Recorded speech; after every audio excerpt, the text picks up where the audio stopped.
tempo setup is kind of easier to achieve for Aurora, as long as they hold on to their tier 1s as well. I think that's a big part. You kind of want Maledic to be able to just camp a lane, push back with March, hold on to bot tier 1, top tier 1, mid tier 1 as long as you can, and just work into like Holy Locket, mech kind of timings here on Tinker, and then you're feeling pretty good. For Boom, it's all about just giving Jackie as good of a time as possible, and it's rather interesting we're seeing Jackie morph again. I feel like yesterday, when we're seeing Boom play up against Kukuis, we saw nothing but morphling from Jackie for the most part, and it just looked... It made me remember why he loved morphling in his time on Boom previously, why he loved it when he was on Motivate Trust, I think is what I remember a little bit more from. It's just something that he knows how to kind of play out around the tempo, knows how to maximize this Vlad's timing. Just kind of makes it work for the team there. So, Mark did something really quite interesting there. So he started the game with brown boots. And then he ran to the tier 3 tower while smoked. And he dropped his brown boots, got the crew to take it back, sold the brown boots, so he could get the earlier ward down. Observer ward. Yeah. And then sold the boots and then bought his items. It was kind of a cute little play. Yeah. I've seen it before. You tend to see a little bit less of that nowadays, but it's still highly effective if you can get away with it. And Aurora were not set up to break that smoke, so you do manage to get that good drop. Hard ward to spot without, you know, kind of running up to the opposite side. Smoke falls flat as well here for Aurora. And it's going to be a nice even start. No one gets away with extras on the bounties. We'll see if they can keep that even as well as we go into the lanes. Of course, down mid, you've got Abed on that Earth Spirit once again up against Mac on the Ember. This lane we've seen multiple times before. It's not too bad for Ember. It's not too bad for Earth Spirit either. Mac is just going to be able to try to slight and harass. Abed does have some good right click and some stones to kick around, so Mac will have to try to dodge as well with a slight. But this ends up being relatively even, maybe slightly easier for Abed, as he has the option to stand back and boulder smash. But if Mac is smart, you know, you always have the benefit of sleight of fist. Maybe level 3 is when that starts to hurt a little bit more here for Abed. Yeah, I think Abed, though, he's having a good old time here. Was it Mark that said his new favourite hero was Earth Spirit? So a little bit of a deny pick, forcing him back onto his Ember. I mean, his Ember is really good in the past, but yeah, I mean, all the Spirit Brothers have got a very even matchup versus each other. It's really quite a marvel of balance, I have to say that. And it is. Seeing a bit of a marvel of balance down bot as well. Just constant wave shoving out from TA2000 and Maledic. Again, you've got the Acid Spray, you've got the March of Machines, lots of area denial up against a melee hero like the Primal Beast. FBZ's not going to be feeling it too hot here in this lane for a while. Not much you can really expect out from Tim's. Is maybe just going to go stack early to ensure some recovery for him down the line. Kind of good for FBZ though, because they're forcing the lane under the tower. He's getting force-fed CS and XP while his support's away. And quite an interesting way to play the lane though. You know, normally it's all, oh, you should control the lane and whatever else. Oh wait, hang on, a little stompy Zhao, from FBZ. dropping low. Got big right click, and Jabs will clean up top. First blood for Jabs, feeling nice and comfy. We talked about the Silencer matchup being mildly annoying for Tim, but Jonuel did go level 1 Glaives. Didn't quite go for the Arcane Curse. So the spell spam is just there to be played with. And, you know, you're not cutting off from Jabs getting that harassment out. A little bit forward for Zhao as well. You have to respect that reach, that damage coming out here from Jabs and Q. At the very least, Jackie is farming decently enough, but not amazingly so. I think that's the issue here. Will fall down bottom there. Tim's collecting the kill as yeah, I mean, I don't think he cares too much dying on the Tinker as a position 5, you know. I think he's like, whatever, actually lets me bring my core some items. You don't miss out on too much. Sadly, no real items to ferry out. Doesn't go for the bottle refill onto Abed either, as water runes are probably still coming out at 4 minutes, so it feels like it's fine. Just head back into the lane. Level 4 up on FVZ is a pretty big spike though. Level 2 trample up. This should lead into even more of those offensive situations to kick in, especially if Tim starts to, again, find some good dead shots here to line up. And the one blessing you have is, again, TA2000 is not the one under pressure, which is the best you can hope for Maledich early on. So long as your Alk is still free farming, yeah, you couldn't care too much on the Tink. You're still getting levels. You're already level 3. You know, you're soaking up nicely here on the Tinker. You will get your space to farm once the laning phase is over, or maybe 7 minutes into the game. When the lanes are starting to free up a little bit more, that's when your Tinker really starts to just spam March and laugh. Fighting over these runes, good dodge, Mac.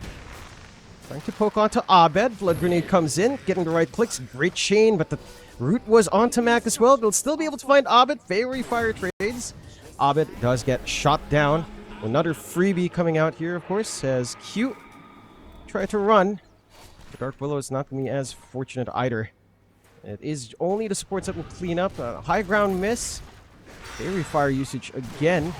Jab's trying to clean up. Even Jackie coming in as they are looking to at least trade Tim's away. Tim's doesn't look like he's going to be too safe. Jukes out Jabs. Will still get torn apart by that Whirling Death. So a 2-for-2 trade as Max stays around on mid and gets killed off by Abed. A bit messy of engagements here. Yeah, and overall, it's actually going the way of Dire though. They end up on top as far as gold is concerned, but an even trade, and yeah, you're kind of fighting on two fronts at the same time. And I mean, it's Southeast Asia though, and it's game 1 of a best of 5, so we expect a little bit of blood at least. You know, no more waiting until 6 minutes for the first blood. It's fighting time. It is. Alchemist, though, he's having a pretty good game. You know, he's on 3.5k net worth. He's starting to look towards the Radiance now at 5.5 minutes into the game as his power tread's finished up. And we'll see how he gets on. Yeah. It's going to be, again, very important to just let TA2000 kind of get his farm game. No pressure coming out from Boom onto that lane whatsoever. Same thing can kind of be said for Jackie up top, of course. Their Morphlings also kind of left alone here, and should have that timing into what we normally see from Jackie. Just a good old Vlad's build-up that's very popular on Tinker nowadays for the sustain and the ability to maybe look for early objectives. FBZ just isolates Maledich, trying to go for the Bounty Rune, and will pay for that Bounty Rune with his life. FBZ, that's a trade you take every single time. Yeah, for sure. Mark and John Allen, you know, he's bullying mid lane here, sending the Earth Spirit back. Timbersaw, FBZ, after that fight, he is super weak. He's going to head all the way back to the fountain. I think you're fine with this. You're not going to miss out on too much here. Jackie's got the lane under control, so... Abed kicking Tim's back. Q coming through. Oh, dodged everything. No problem. Don't worry about that. Yeah. Unable to get that isolation onto Tim's. You're still in a very happy game state for the side of Boom yet again. I mean, you have a free farming Morphling. Sure, the Alchemist is free farming as well, and there's a huge margin here for TA2000 net worth wise. But it comes at a big cost. Again, Jabs and Abed not really finding farm. Abed barely above Tim's in net worth. 200 gold above his former pause 4 back in the TNC days. It's not the best feeling in the world right now for Earth Spirit. Power Tread's still a little bit of a pipe dream. Blade Mail build-up also going to be a ways off. And if you're Boom Esports, you're just kind of sailing. You know, you're getting pulls, you're getting stacks, you're getting gold onto FEZ. He's got his own Blade Mail BKB kind of queued up now. You've got max early timings with Phase Boots coming up soon. Already has the Blightstone up to keep that damage going with a slight fist spam. The one blessing you have right now on Aurora is that no one has scouted out your triangle. So Jabs will clear out for some fast farm into that Solar Ring for spell spam. But again, not much else to speak of. I think... at what point do you feel like Abed should start to get active, right? Like, he's got Magnetize up, he's level 6. It feels like he should be ready, but hasn't really left mid. The problem is, every time he tries to get a power rune, this happens. I think it's like like the third time it's happened. They killed him the last time. It was the dead shot from Tim's, but you know. Oh, got a good route onto Mac, not long enough. Jab's not able to Whirling Death either. So they buy enough space for Abed to get away at least, but They also don't get punishment. And you take jabs into this lane. Again, you're just surrendering that top lane to Jackie solo. It's mildly bewildering. Like this Morphling is... I feel like this Morphling is just really getting away with too much right now. But the Alchemist is having the exact same situation, you know? And perhaps is a little bit pacier on the farm in the early game for sure.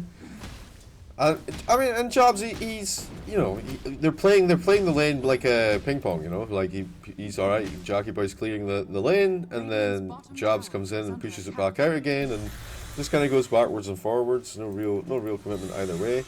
Abed though, like you say, having an absolute howler. As the Treads at least finished up, you know.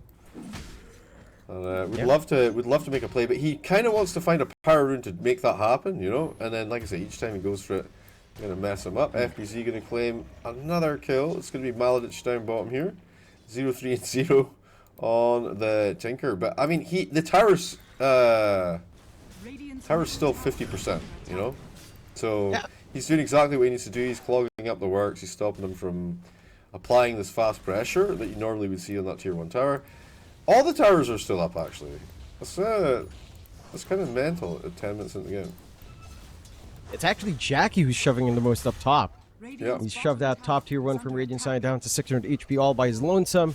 And no response to harass. I mean, Maladich is doing what he should be on Tinker, right? We talked about this in draft. Spam March, get farm, go Holy Locket, be happy afterwards. And he does have some room to get that done. I mean, every now and again, FBZ is going to kill you, but, you know, overall, you're still getting what you'd want in this map. I would say maybe it's slightly concerning for Aurora. I mean, yes, you have this lead, as they will find Maladich again. This time Jackie goes through the gate. They claim his freebie. Jackie's free kill, yep. Yeah, you know, it's that gate toll. It's like, all right, time to go through gate, time to get one free kill for myself and back off. Maybe some movement on mid as they're poking Abed. Full commitment not there. The last word, the Arcane Curse doesn't quite connect. So we'll just be able to back off. A nice little dead shot to see him on his way there. Guide him out. Alright, so that bot tier 1 faults now, and it's not going to be ideal for Maladich. He does have the mid to try to keep alive, I suppose, and maybe the top, although, again, top is just about to fall. Mac is playing hyper aggressive. Does dodge out the roll. The silence is there, but not for long, and he is fine. That is one thing that we didn't even consider here on top, Jeeves. How do you stop the Ember? Like you have an off-lane Timbersaw, you have a Alchemist with Unstable, I guess, but the only real thing is like an unreliable route and your Earth Spirit. I think you build Atos, and you go for Abyssal on Alchemist, and then I don't know what we do with Timbersaw though. I don't know if Timbersaw can do much about it. Oh, Jackie does get silenced up. Full Agimorph trying to go into strength. Here comes the charge from FBZ. Jackie is going to fall. Big kill for Jabs. They do manage to trade away on Maladich. Maybe finding Jabs as well. The Pulverize is out, but no, the Terrorize comes right on top as TA2000 connects. Mac not able to really dish out too much damage there, and Zhao is all on his own mid, not even minding the spread for top. They lose two big heroes in exchange. Aurora only dropped their Tinker 052. Happy days for Aurora in that sort of trade. And John L not being level 6, kind of annoying in that situation, you know, because even though he's mid, he can still press silence, you know. Well, not to be. Wait, a nice bit of damage from 3 Maladich in that mid lane. We'll take down another tier 2 tower though. You forced the issue at the least. So you are still 2 tier 1 towers up on the side of Boom, but again, you made some big sacrifices top. Jackie not getting the read. Really good smoke out from Aurora to get that flank on the Morphling. And that is the kind of kill you'd want on Jackie and FBZ. These two guys have been farming quite the storm. So you're increasing your lead here for TA2000. With the Radiance up, farm pace should kick in. And now, you know, Abed's starting to feel like he has a game. The side of Boom, I mean, you're going to hit 6 in John Uel now, I suppose. So Global Silence is going to be up. That's something here. Would have loved it last fight. Because of how bad his lane went, though, Abed, he went straight from Power Treads into Blade Mill. Like, normally they would stop off for the Urn versus this lineup, but, yeah, he just goes straight for that Blade Mill. And I don't know if he's going to go back for it later, or maybe it's going to be Dark Willow's job to pick it up after this Yule's. or maybe Tinker gets it after Holy Locket. It just feels a little bit awkward, like in order to take like the cleaner fights, and Maladic's gonna get taken out again. But space created, you know. He's 0, 6, and 2, maybe a little bit too much space. But Alchemist, you know, like you say, he got a sub 12-minute Radiance, and he's farming up nicely into the Manta style next. Going to show in the lane here. It's a little bit dangerous. There's quite a few heroes here, but he does have Chemical Rage to play with, so I mean, dangerous for who? Yeah, not too threatened here at TA2000. It's a good TP point. He knows he's got heroes that can back him up. So you're kind of fine with that. 5-8 again, slight lead still maintained by Aurora, but at 14 minutes in, you know, we always talk about this with the Alk games, but normally you'd see the Alk lineup with like a 4K lead at this point. So this means TA2000 again, he is ahead by 3K, 2K almost on Jackie and FBZ, but Abed, as you mentioned, as you pointed out, is just behind. Jabs is not really spiking as hard as you'd want this Timbersaw to do so, although he does have the Kai at the very least to burst down and try to get that magic damage going. At what point do you start to get concerned for Aurora with this kind of pace? Like, are you just happy your Alchemist is farming at the cost of everyone else? Do you feel like there's some tempo they have to find here? I mean, I don't think Jobs is having the worst game. He is 4-0-0. You know, he's working his way towards the Alg Scepter. Maybe the net worth doesn't feel the greatest. Abed as well. You don't really need much to be effective on the Earth Spread. It's kind of like this sort of semi-sacrificial mid, it feels like sometimes in some matchups. But yeah, I feel like I'm not panicking yet. I think this Maledic situation is a problem though. Like he is dying a lot, and that's my main concern right now is can we stop him from dying, and or at least make sure we're getting maximum value from his deaths. Yeah. Jackie though is completely unconcerned as well. Do you know what I mean? It's like, and I feel like that's going to cost you later. You know, you're not slowing him down at all, and he will at some point be able just to straight up man fight everyone. You know? And he would be. Already has the Manta set to fly out here on our Morphling. It has a way of at least dispelling some of these debuffs off of him.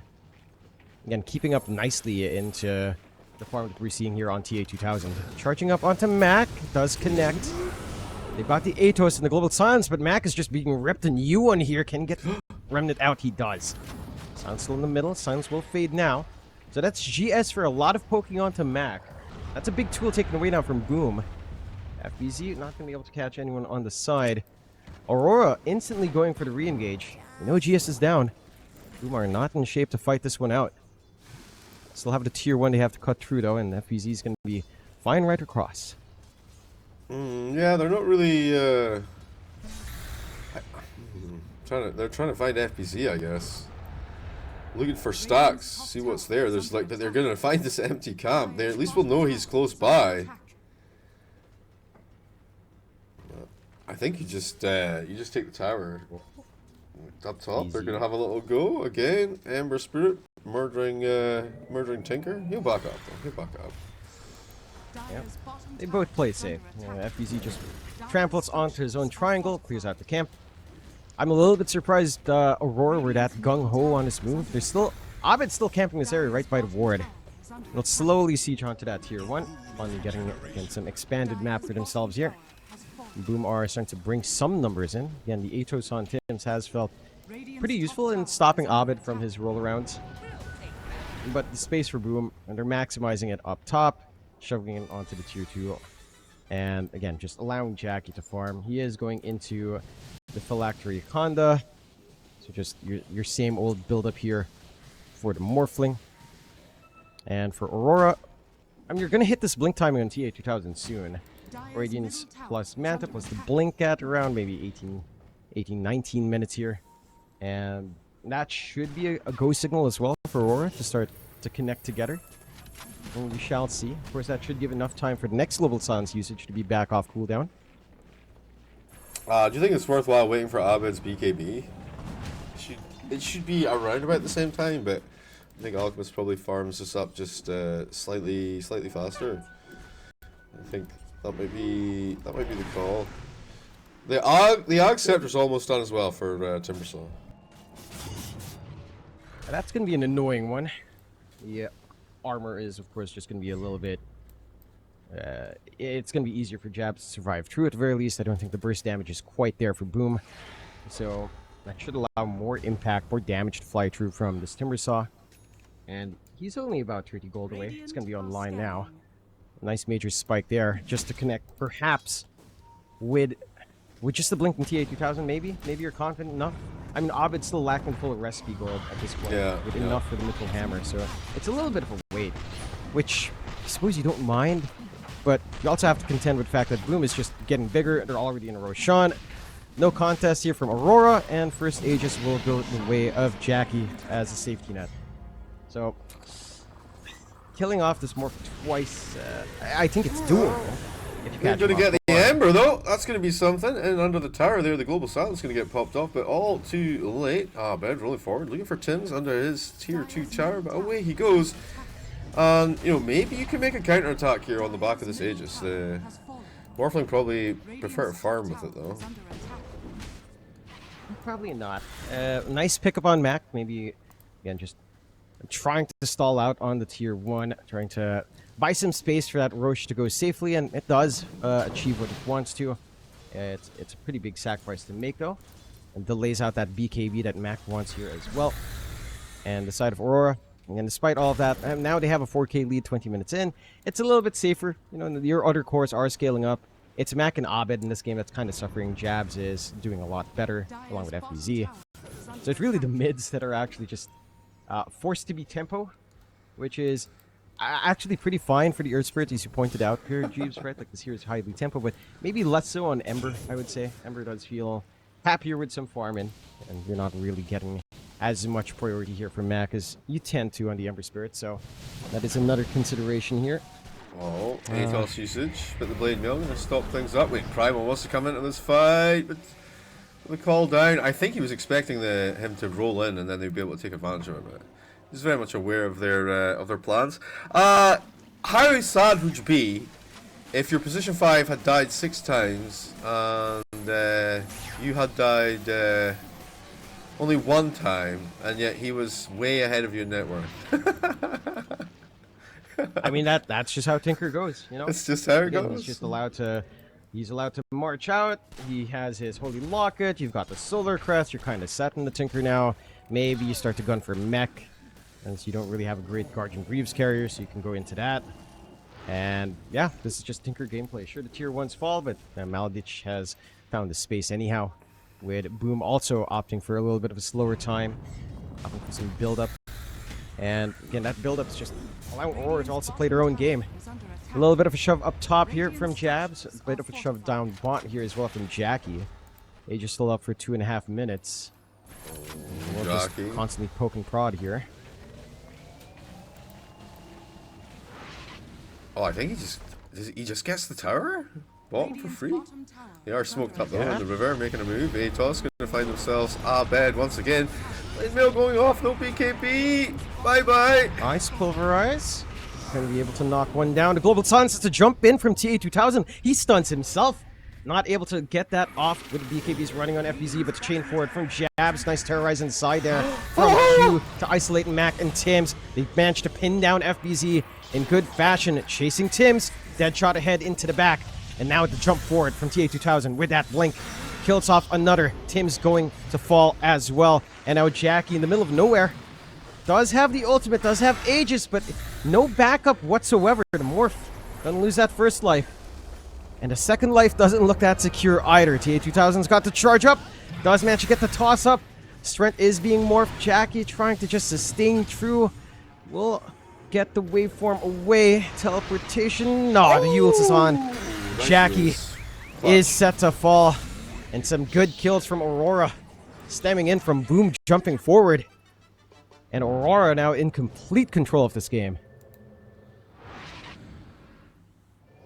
It felt like they were gonna have the jump, but they actually smoked themselves between the pincer of Aurora, and it kind of allowed the TA2000 blink to to replace what was it, Abed that died first in the fight, and then easy peasy.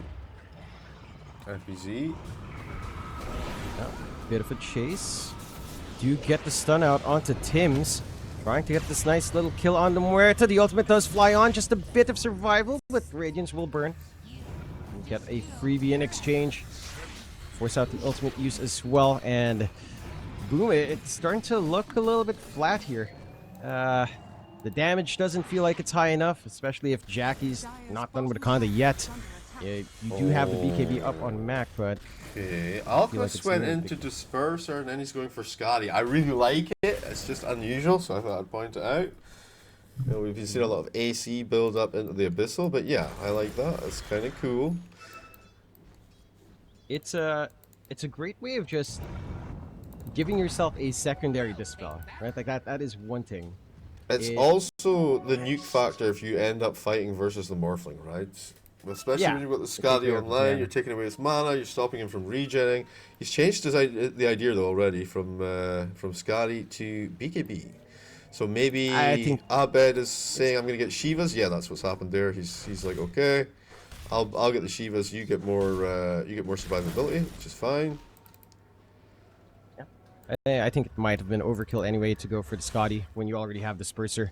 Like just burning his mana kind of cuts into that survivability anyhow. Sure. And again, I like this idea in trying to deal with that reverberating silence.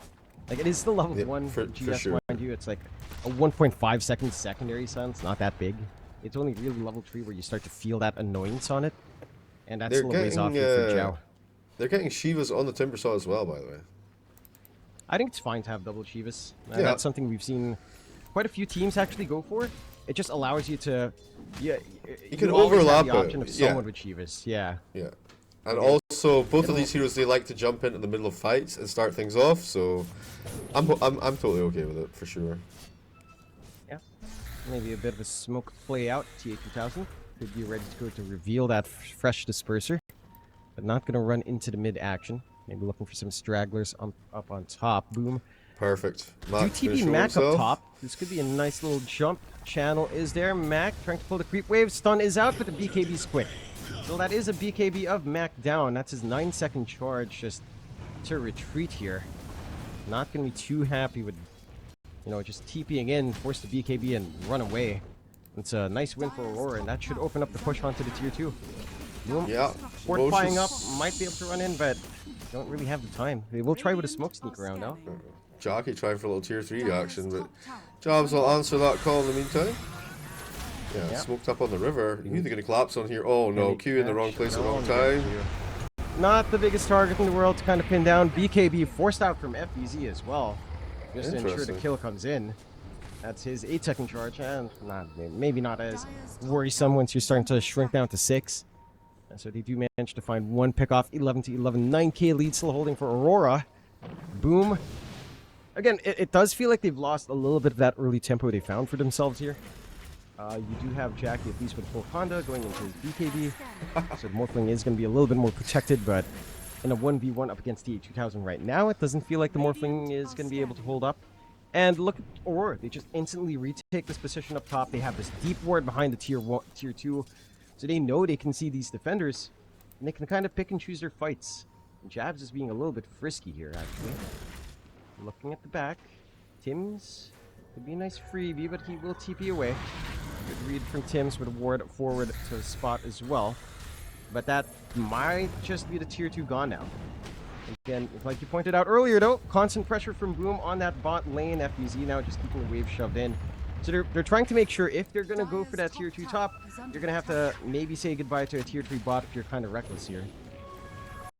Or maybe even a tier 2 mid. Like Boom are way more focused on these objectives, dude. I don't know.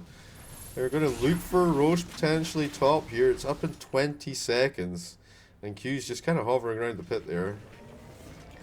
He's like, it will be coming. I mean that's like a classic trade, right? A tier 2 tower for Roche potentially. I don't know.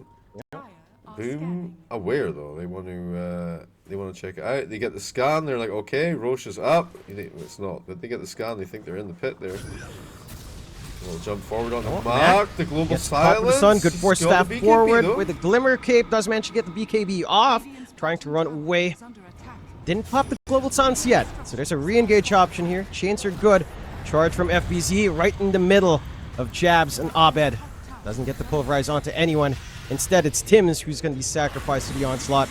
Not long for the world pops the ult and dies. So freebie coming out, but look at that pressure bot. Jackie again just shoving onto the tier 3, forcing Jabs to actually TP home. Keeping that tier 2 alive for now. TA2000 doesn't even clean it up. Opportunity to deny here for the side of Boom, although it is a little bit too healthy at a 1-3-3. But that's just slightly awkward. You could have had control into Roshan. You still have these wards set up from Aurora, though. So they could look to still move into the pit. That'll give it a little bit of time for the reset that Boom does want to have now. Yeah, Boom are going to be in position. Murata's going to be back alive. And you only have a minute to get this done. Your minus armor options are not great outside of the acid spray. They're going to give it a go, though. Alright, alright, alright. Well, Boom actively contest this, though. They're waiting for smoke, are they? No. And they don't have the scan. Again, look at these wards out from Aurora. In front of the outpost, northern position of the outpost. Very sneaky, not something you'd spot with a sentry for the most part. They are smoked up. Aurora trying to bait them in here. Waiting for it on the high ground. I like it. See Very the good spot to illusion. break that smoke. Abed gets impatient, goes into the low ground. And they are starting to chase in, looking to try to pin down Tims first. The charge across from FBZ. BKB from Abed on top. Global silence now, trying to save the day, but they can't even get this pulverize off from FBZ. Still has his BKB ready. A massive engagement in the mid. There goes the pulverize onto Jabs. The damage starting to come true here from Jackie is overwhelming. And do manage to melt one. Can they find more? TA2000. Not too much time left in that Chemical Rage. Will want to back off. A great dead shot from Tims. Chemical Rage about to go down. Does manage to get the Dispel off with that Disperser. Will run away. Massive commitment from Boom. Only finds themselves a Timbersaw, but this could open up Roche through the gate for themselves here. Yeah, 100%. I think they can just go straight into Roche now off the back of that fight. It was kind of super awkward, I have to say. They used 3 BKBs though, so they are quite vulnerable in that pit. But with Timbersaw down for 26 seconds, Aurora quite content just to hand that Aegis over to Jockey Boy. How do you play from this situation though? Like, which item is really going to make that much of a difference to the team fight? Alchemist looking for a Bloodthorn potentially. Okay, well there's the BKB queued up now for Jabs. Earth Spirit. What's he building? Scythe? No. Tiara of Stalemate. Octarine, I think. Just an Octarine. Octarine could be. Yeah. Yeah, just looking to keep that spell spam in the middle of these engagements. I think the issue is you're starting to see some really good global silence usages out from Zhao. Right? Like, he's popping it much more proactively. He's waiting for these BKBs to be on first. So he gets like as long of duration as he can, and that provides that window for FBZ to finally look for his pulverized angle with a BKB, for Jackie to look for these openings to burst down heroes with his Conda, and the game starts to simplify a bit. Like, this 7k lead for Aurora at 31 minutes, it's not the same as the 7k lead you would have had at 20 minutes. You know, it's starting to feel like it's that point where the Alchemist is becoming a little bit of a gold black hole. It's sucking up all the gold, the investment at some point, and to just one hero can start to slow down a bit until you start to maybe gift some ags away, right? Like, get that utility going the rest of your team. Still a nice smoke from Boom into the Arcane Rune for Mac. This could be a very, very scary fight for Aurora. Especially TA2000 if he gets caught out. They're looking well. They're looking to see what they can find. Abed is on the cusp of things, but I think he rolls away before they get there. And then, what, potentially Jabs or TA2000, actually. Ooh, wrong place, wrong smoke time. breaks. TA is found. Charge forward. Silence is good, and the pulverize is on top. TA, BKBs to die. Jackie finds that one. And that's a Alchemist with no buyback. That's your highest net worth hero. Gone for a minute 10. When you've got Aegis plus Roche Banner here for Boom, the high ground's open, if they so wish. I'll be feeling a little bit sick after that one. Just, like I say, wrong place, wrong time. And that's going to be a high ground push, as you say. No buyback, so Can they hold against this? The Marksman Machines is going to be pretty irritating though. Timbersaw going to go in and start causing a little bit of chaos. He throws that Chakram out, but here comes it. What the hell? Holy moly, BKB at the last second. First, FBZ has to be a little bit careful. GS does come in to try to save the day. Jackie's starting to lose a lot of HP in the middle of this engagement, but the banner is still alive somehow. Roll forward, but it is going to be fine. And with that, all of that commitment out from Boom, they will have to back off. So Aurora does manage to hold. That reactive armor active, the Ags from Jabs, man, it just burned FBZ. That was a stupid amount of damage. Insane, dude. It did like 90% of his HP, like, as he came rushing in there, and he's just, I mean, you can see he's like, I wish I pressed my BKB before I came in, you know? Holy shit. Yeah, that is nasty. They didn't do damage to Jabs at all. That's why he had the full shield value, right? And the damage is just insane when you don't drain that shield down with a Kaya on top. Still, the lead from Aurora is shrinking down, right? 4K now. A while ago it was 7, down to 4. Shield Rune denied off by Jackie. Very important to take that away. Aegis, only a minute and a half left. So the window is not that big. Aurora, if they sit this one out a little bit more, be patient, and then find some big pickoffs, could start to swing this entire thing back their way. 12-13. Such a close game here, Jeeves, between both sides. I mean, I feel like it's a lot less close than it actually seems. Aurora, they need to lock in. They need to get their next 2 team fights. Need to be clean wins if they want to stay in this game. Jackie is getting completely out of control.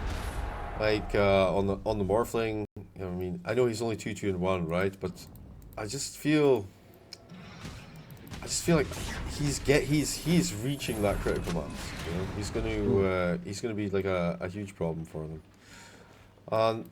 The tempo that Aurora had, like it's like 2 fights in a row where it's just been like a hard stop to what they want to do, and the fact that Boom have been the ones who've been pressuring towers from the start. They have constant map pressure that they shouldn't necessarily have with this lineup. You know, it's not like you don't see this lineup and be like, oh yeah, these guys are going to take all my towers and they're gonna mess me up. But they're really good at taking objectives, either with a split push or after the engagements. So I'm worried for Aurora here for sure. I want to see some clean team fights to turn that Fern upside down. We'll have to see if they can find it. Smoke out here from Boom. Got that big Scotty up on Jackie, but Aegis has expired. It could be a little bit of a frisky move out here for the side of Boom. The side of Aurora do TP out in the nick of time, but they jump onto Tim's. Nice little freebie. It's been Tim's dying the past few fights for the side of Boom. Will be taken out. Good chains out from Mac, but no follow through, of course. And you'll just have to be satisfied. Kill goes to Maledich. Maybe not ideal, but you know what? A Tinker with a BKB doesn't sound too bad in the middle of these engagements anyhow. Yeah, and he almost has enough gold to buy it outright. I think you're going to be quite happy with this. I think the problem is it's just this poor, Muerta. She's died 5 times. Not really the biggest prize in the world. And also, her respawn timer is so low. Like, it's not like you can make any kind of moves off the back of it. I think you just kind of have to wait now, try and farm what you can, and then, try and secure the next Roshan. That's what Aurora Gaming need to do. Yep. I mean, to be fair as well, right? Like, their high ground is pretty nice. You pointed out the March a while ago. It doesn't feel like Boom can really do anything until they get that next banner up, because your creep wave will just die. So they also have to be patient for the next Roche here on Boom's end, unless you can somehow kill Maledich. But with his own BKB against, it's a little bit harder to see that happening anytime soon. The lead is slowly swinging back Aurora's way, 5k, but not by a massive amount. Again, Boom in a happy position so far. Jackie only about 4k behind an Alchemist at 37 minutes in. Not the ideal situation here for TA2000, who has kind of stagnated in his itemization, right? Like, still has the Bloodthorn queued up. We haven't seen any buyout yet. Wants to keep some gold for buyback, just in case things get a little bit dicey. For the side of Aurora, like you were kind of asking theoreticals a while ago here, Jeeves, but if the game goes on, like, how do you think they look for this way to win? right? Because I feel like the big thing for Aurora is this factor of team fight. Like, at the least on Boom, you do have Global Silence. You don't have that same equivalent control here for Aurora when it comes down to being engaged. That's why they're building all these. They're building the Bloodthorn on the Alchemist. You're getting the Lotus Orb up on Timbersaw now. Earth Spirit's still working towards that Shiva's Guard because he did finish up the Octarine Guard, of course, earlier on. So maybe the Octarine Core plus the Shiva's Guard gets you a nice bit of slow and gets you a little bit of control in the team fight as well with the Magnetize doing work. And then maybe this Bloodthorn from Alchemist is going to give you like enough damage and enough like lockdown to actually kill these heroes, you know, like silence for so long. But the problem is, Morphling, he has a Manta Style, he has a BKB. He's built himself a Skadi, but he's going back for Satanic, so that's going to be 3 Dispels that he's going to have available to him. And, you know, the later the game goes, the harder it is going to be to kill this guy. That it is. A little bit of a longer Roche at the very least here. Does allow some room to breathe for Aurora. It's going to be knocking on your high ground until that Roche is up, so you have 2.5 minutes. You get to relax a bit. Octarine up now for Mac. More spell spam for him as well. More uptime for the Remnants. Be dancing around here. Curious to see if he's going to be able to try to gun for the Ags as well. And are setting up for Boom to shove in that tier 2. Aurora is setting up for the defense. They are, putting the numbers in. I don't know if they can, you know, I don't know if they can get anything out of that. So, looking at the tire, it's going to definitely be Roche on Radiant's side. Tim's is going to face check just now, but it's a longer one, 2 minutes and 15 seconds extra on the timer there. And yeah, they're going to have to head off down bottom when it does spawn. They want to be waiting for it as well. Boom committing fully. The thing is, you should be able to read this move, or at least read that they're either smoked or they're thinking about doing Roche, because they're not really showing on the lanes anymore. Don't really have any deep wards though, sadly, so no real idea that it's happening just yet. 40 minutes into the game. This could be big. Side of Vice up for jabs. That instantaneous control can make the difference. A nice arcane rune for Abed with the Octarine on top. So the stone spam is going to be quite nice at this moment with such a 10-second cooldown on each charge. Feel very active on that Earth Spirit. Radiant are scanning. Looking to engage now with a small smoke. The scan is good. It does bait them into the Roche just a little bit, Jackie. Can they hold this position though? Nice through-line hold. The side of Vice catches Tim's, but they're not able to delete him just yet. Still alive for the time being. Not quite throwing out Global Silence. It's out now, but Tim's does fall. Buyback instantly. Jabs in the middle of nowhere. The damage coming in is so high as they get the pulverize off with FBZ. A silence flies on. FBZ's the one to go. They're rolled forward. They're isolating Jackie. He's starting to melt away. No backup left for this Morph. It's the side of Vice. Force staff forward, trying to get the distance away for Jackie. But the damage is just coming in. The mobility from Abed catches him out, and he's gone. Tim's dies back. And Aurora ripped that fight apart. Jabs with his targeting in the front. That side of Vice just opens up that fight in a big way. It was such a good initiation there as well. His BKB usage was really up. You know, he went in on Tim's. Tim's tried to put down the calling, and then with him able to pop the BKB before that happened, he's able to go in. He's able to maintain the fight. TA2000 comes in, sorts out the backline situation that he's having there, and then this is the first time we see, like, you know, all of these items kind of kicking off at the same time. And you know, Bloodthorn, Shivas, and you know, 4 BKBs getting used up there. Aegis in hand. It's going to be for Jabs. Jabs is going to be the one to sit forward and siege, and then TA2000 is going to be tucked in behind. Buyback available on Morphling though, so not quite the death knell. They could definitely steal this Tormy though. Bloodthorn going to make that very easy to take. Nice and quick. Flamethrower for Free Jabs. shard for Jabs. Very nice for the siege. It should simplify a little bit of a high ground pressure if they'd want it here on the side of Aurora. And should again take this game back in their way. 16k up, 17 to 13. A bit of a pause here from Jabs. Yeah, You have some disconnects.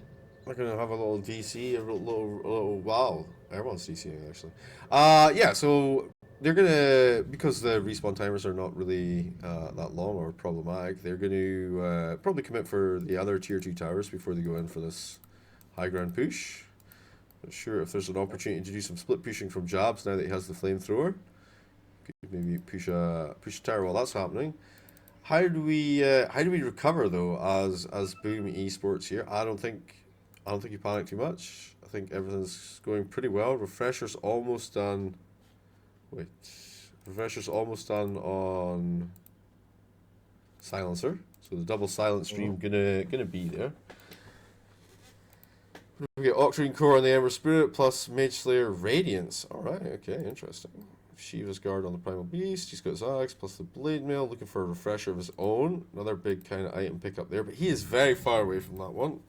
And I guess as a Miarta 4, at some point you do want to pick up the Gleipnir, right?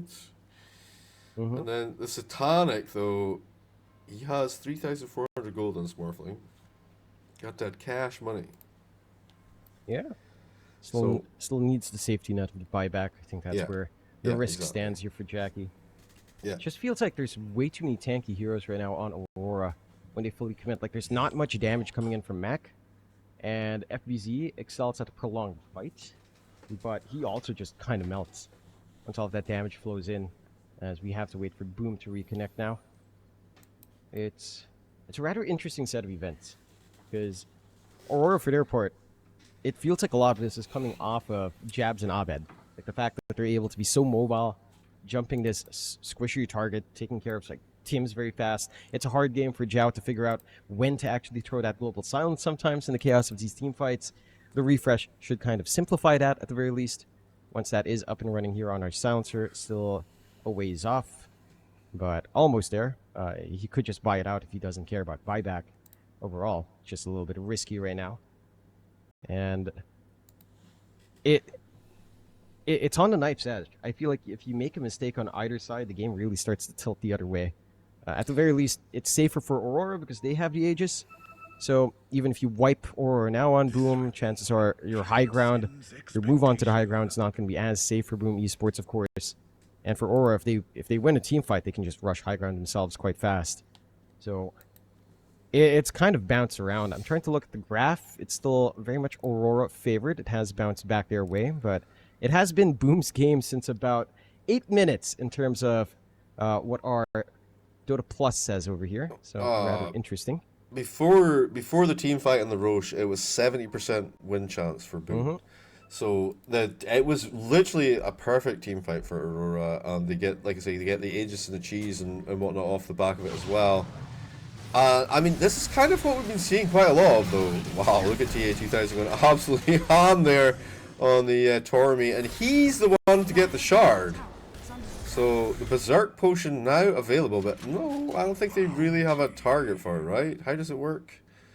Maybe the Dark will? No, I just think it is a Dispel, though. It is, but it's kind of fun. I guess you have to pop your own Dispels, then you Dispel an ally so they can join in with you. Could be one way to get about it. Sure. You get the unpause and you get the repause because the lag is apparently that bad. Mind you, for anyone that's not aware, there is a typhoon coming through the area. So, I mean, that theoretically really shouldn't affect Aurora because I know for a fact they're in Malaysia. In fact, I know for a fact Boom is in Indonesia right now. So literally, this typhoon coming through the Philippine area of responsibility should have zero bearing whatsoever on this match. But, so I can say there's a typhoon, it should not matter. Okay, but it's good that we know.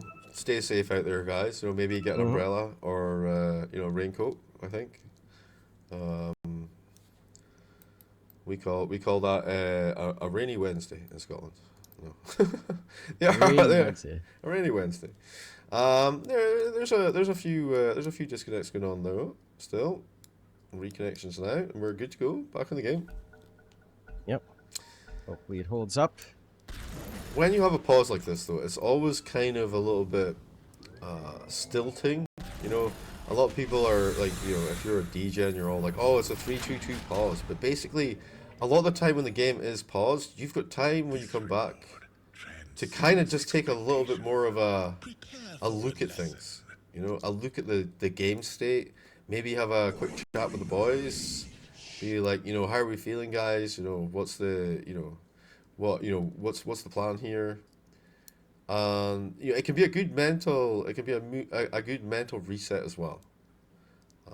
Yeah. You know, like if you're down or you know you're worried, you know, this is a time where your position one can be like, guys, I just need like 7 more minutes, you know, and it'll all be good, and your team can take some faith, maybe try and make some more space for you or something.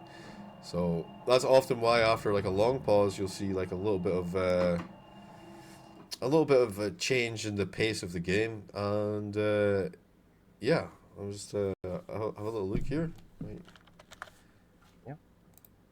It's chilling out a little bit. A little bit of a PC reset now for the side of Aurora, where they get back into the swing of things. Hopefully that sorts out some issues here.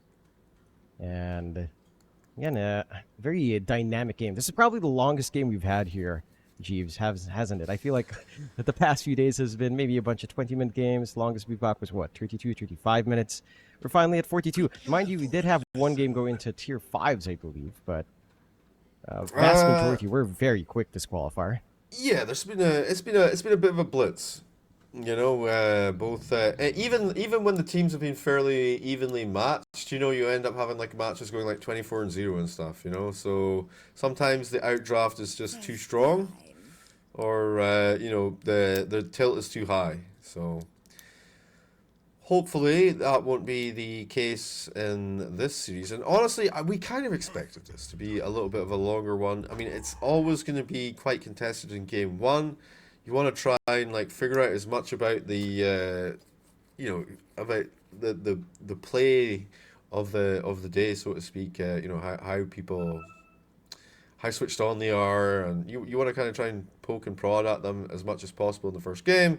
Try and get that morale advantage, that psychological edge for going into the rest of the series. But a best of 5, though, it does mean there's a lot, you know, of potential shenanigans if one of the teams happens to take, you know, if it goes 1-1 at any point, or 2-1 or something, then there's a good chance of the turnarounds. But we are getting back into the game now. The unpause is there. Does anyone remember what they were doing?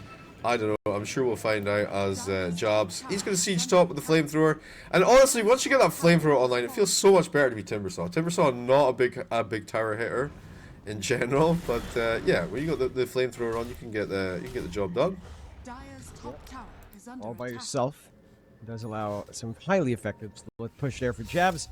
Interestingly enough, Jackie does buy out the Satanic, but no buyback.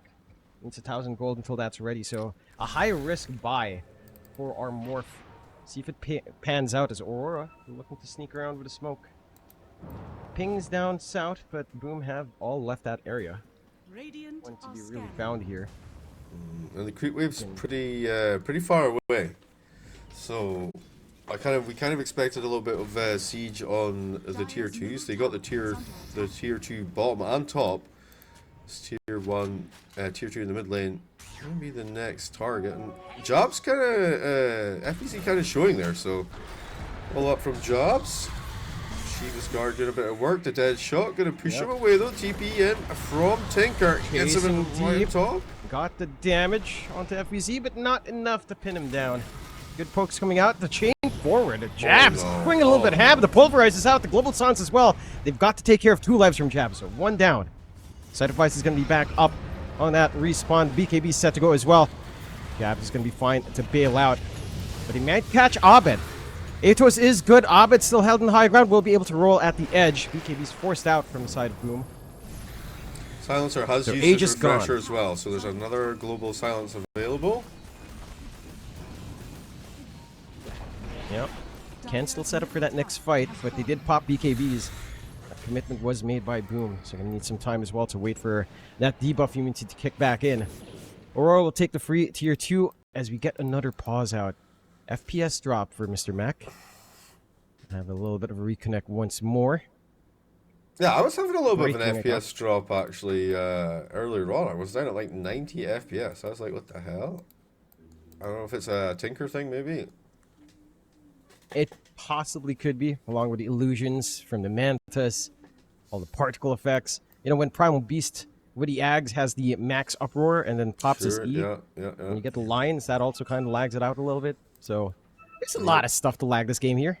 You got the AoE stuff that comes off now from the exploding timber chain thing, you know? Oh yeah, the splinters. Yeah. Ah. Lots of little calculations going on here and there. But yeah, Funny thing is, I'm fine now though. I there's- don't know. So, Yeah, hopefully it stays fine. Max says go when ready, so maybe he's fixed his own lag issues. The funny thing is, those tiny particles are always the worst. I do not know why, but you know, stuff like those splinters are actually kind of taxing because they do have damage values, and you know, you have to calculate if they hit something. They are mildly taxing. Let's see if anyone can find anything. Some good wards onto the bot lane. Both sides have some decent vision here.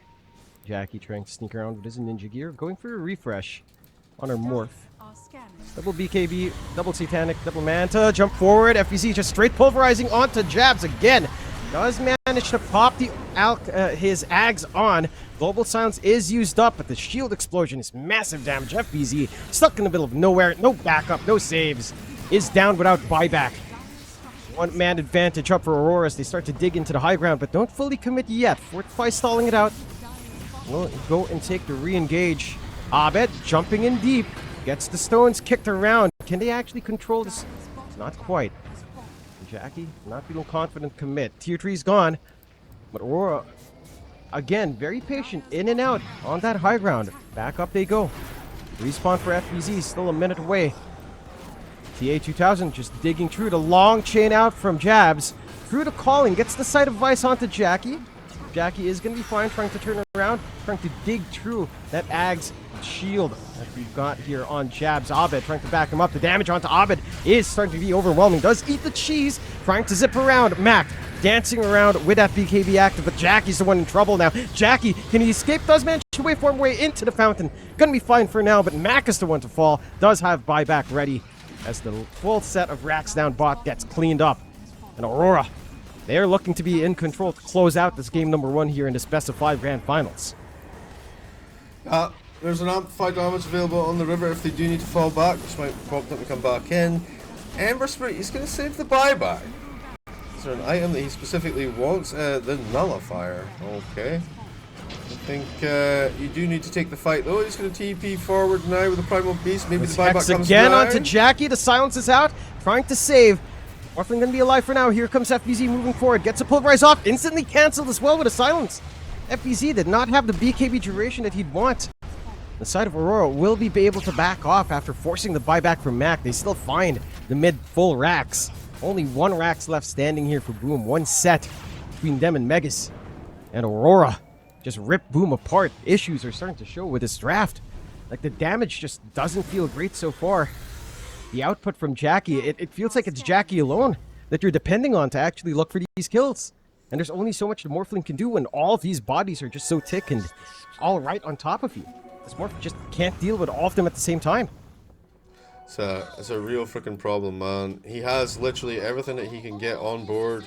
He's going for that refresher. The Rapier queued up now. The Desperation Rapier, perhaps.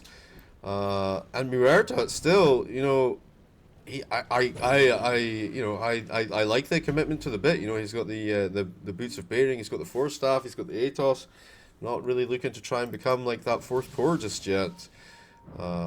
Primal Beast, he's looking for a refresher of his own, so he can have double BKB, double Shiva's Guard, but it's quite impressive, right? Because you've got 2 heroes that can. Oh my word, Jackie in a weird situation here.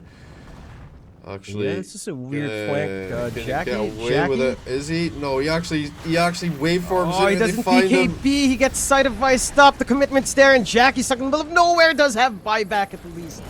He's deleted. No progression into that refresh. No progression into the Divine to try to save this game. Aurora. They could look to close this one out. Jumping in on TA. And Jackie has that buyback.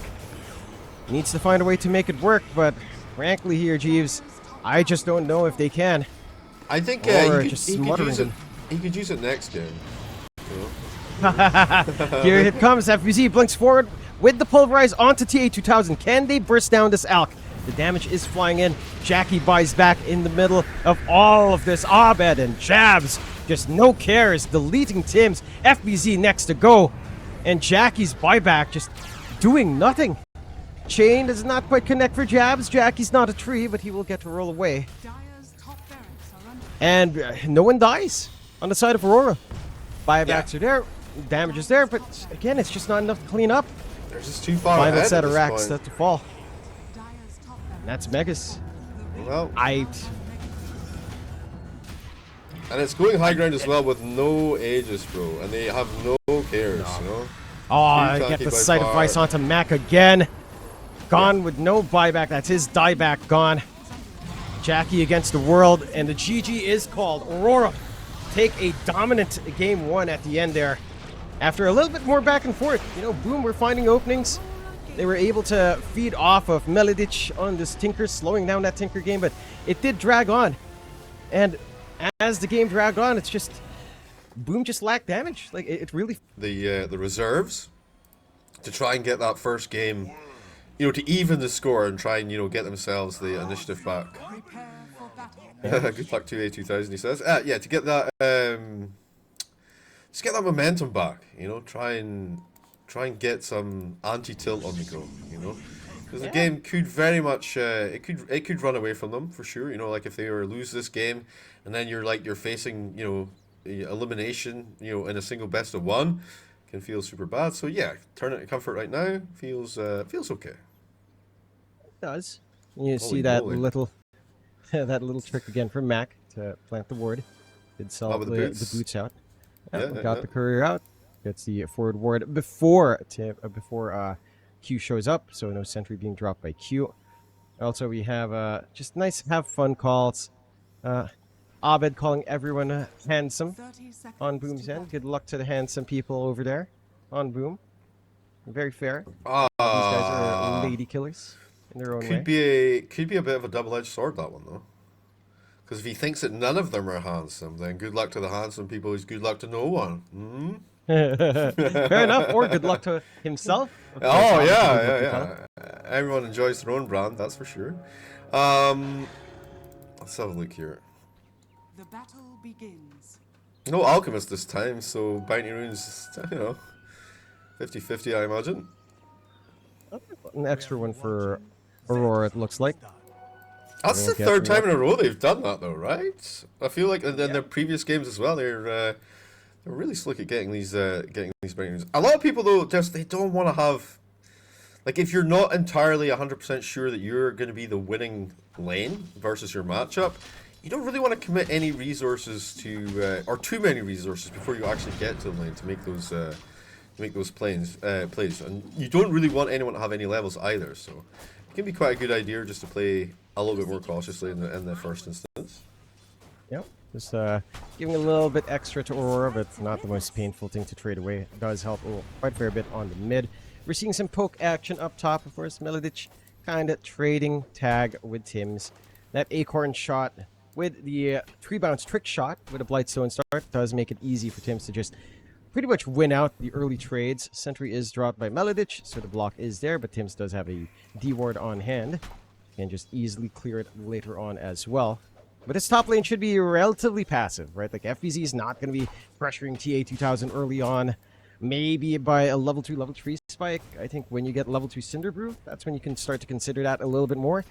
But beyond that point, it is just a straightforward farm lane for both of these heroes up top, at least. That should lead to some passiveness there. Yeah, I think basically what we're looking for is when rotations happen, maybe come 5 minutes or so as well when they get the gate, you know, at night time, just come straight through and do something about it there. They're going to go on Q down bottom though.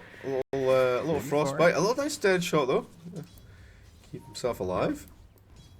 It's a lot of pressure early on from Boom, and this is what we're kind of looking for, right? When you pick that Crystal Maiden up, that laning potential is very high for the side of Boom, just having this highly aggressive support on hand.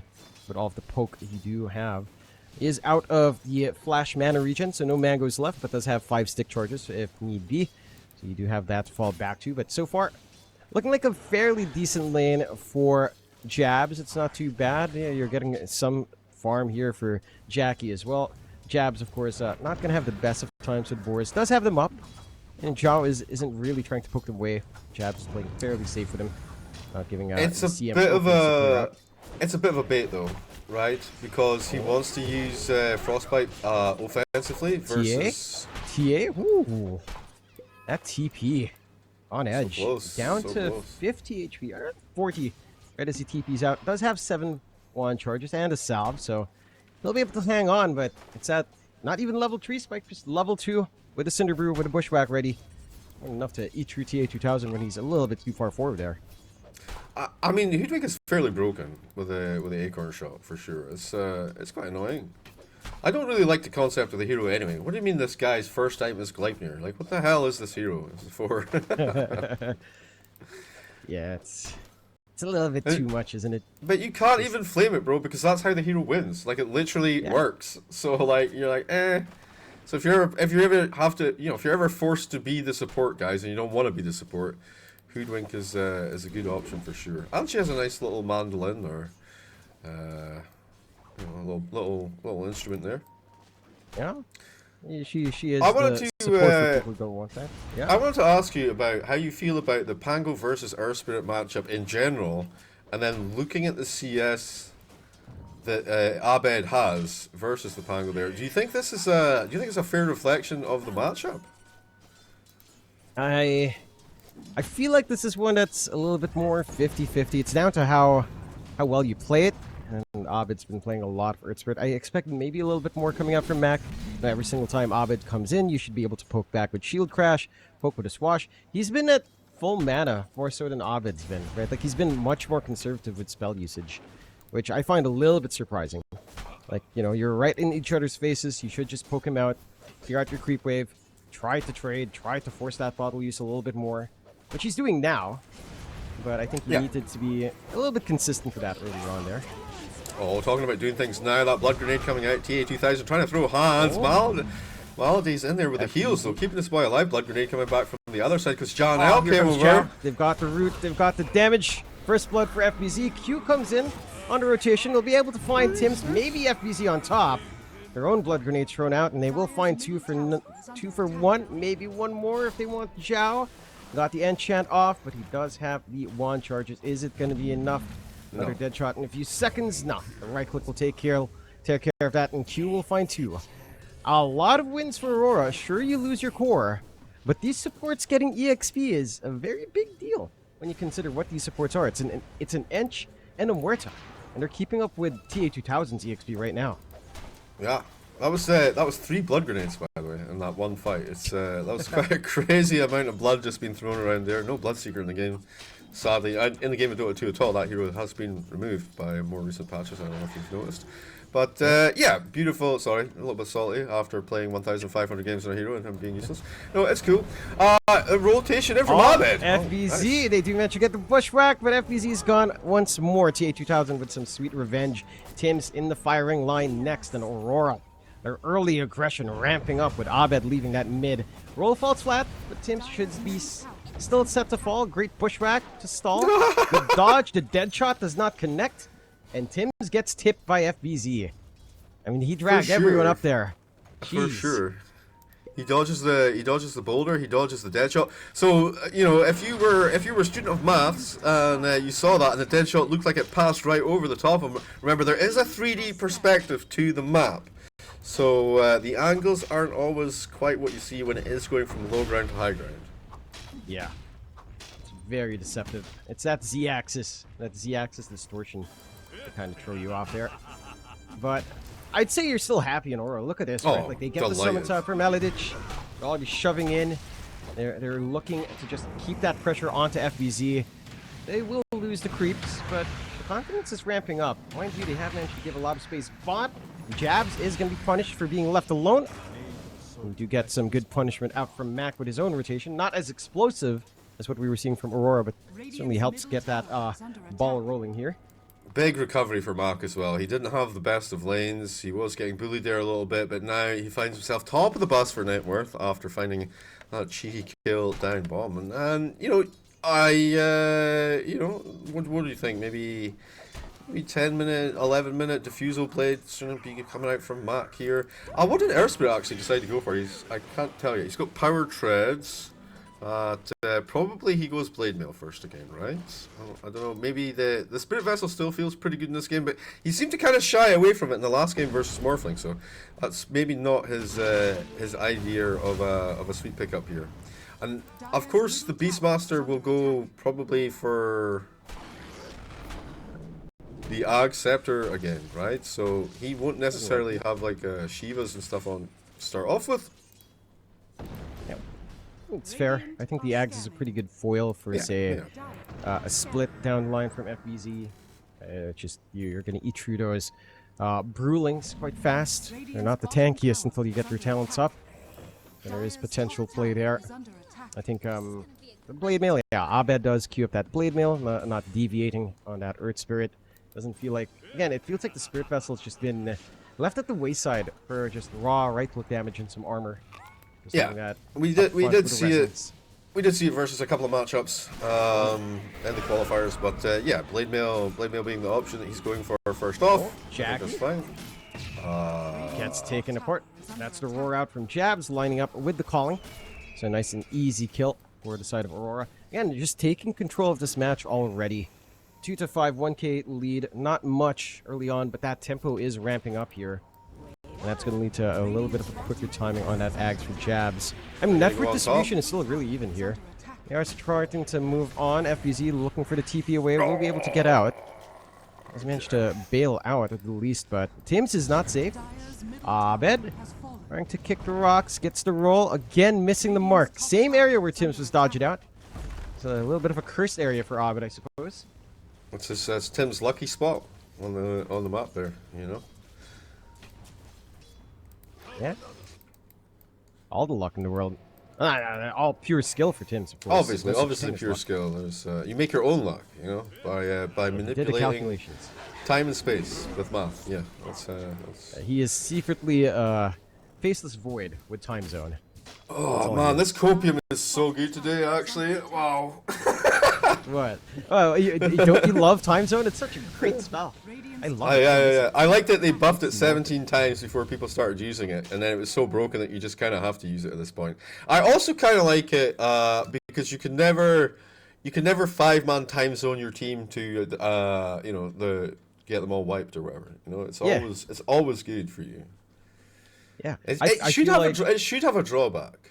What kind of drawback could you put on it though that wouldn't make it like?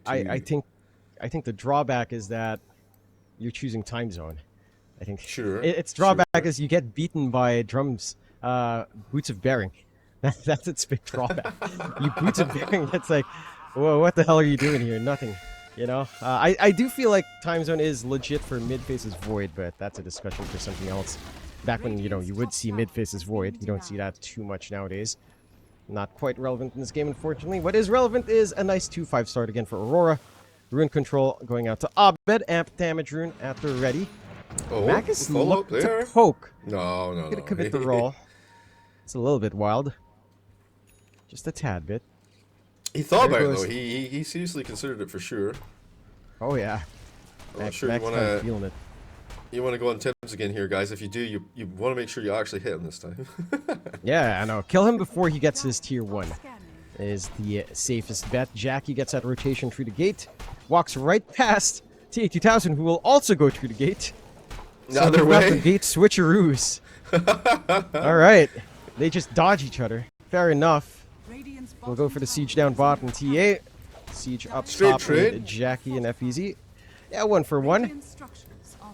TP's coming in though. Mac does not want to give this away and has that fresh defusal. TP spotted out in the side for Zhao. And will lead to the backing off of Aurora. Amp damage popped here. Abed looking for that swing down bot. Only the 2 heroes defending, mind you. So he's coming. Oh lord, he's coming. Zhao, no. Not gonna be happy here. Yeah, Abed gets the smoke broken, jumps in, gets the damage, gets the commitment. John Uel is out to another life as the dog is slain. Mac is safe though, so all things considered, that could have been worse. Tier 1 will fall. Top was taken anyhow, so you take basically just a bonus in the Crystal Maiden. Not too painful for the side of Bloom, considering that. Well, it's I don't think you want to go on it. Like, the Morphling doesn't really have the burst damage just yet to deal with this Enchantress, so it's gonna just be 2 people staring at each other across the creep wave, farming away. Elsewhere, Earth Spirit, Blade Mail, almost done.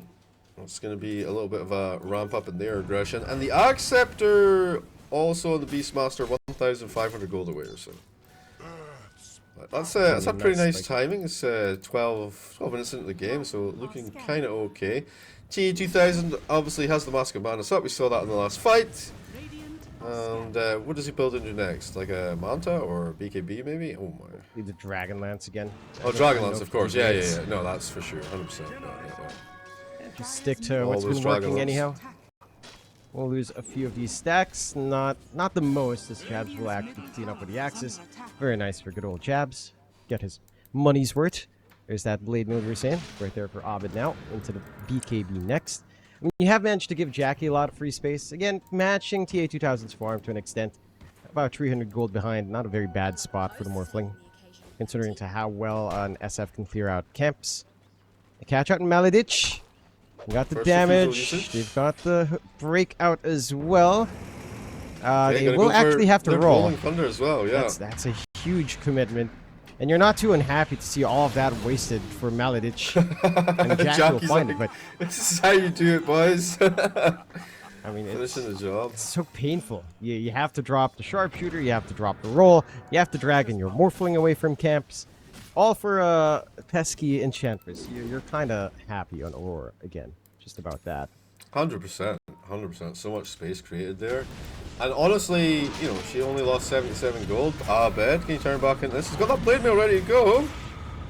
Murdering up the Pandas. He tries to get out. He's got nothing to get out with, though, because he already used the Rolling Thunder. So it's a little bit overconfidence there. Oh, my word, the roll! Going a little bit crazy onto Tim. Is not going to fully commit, of course, for that kill.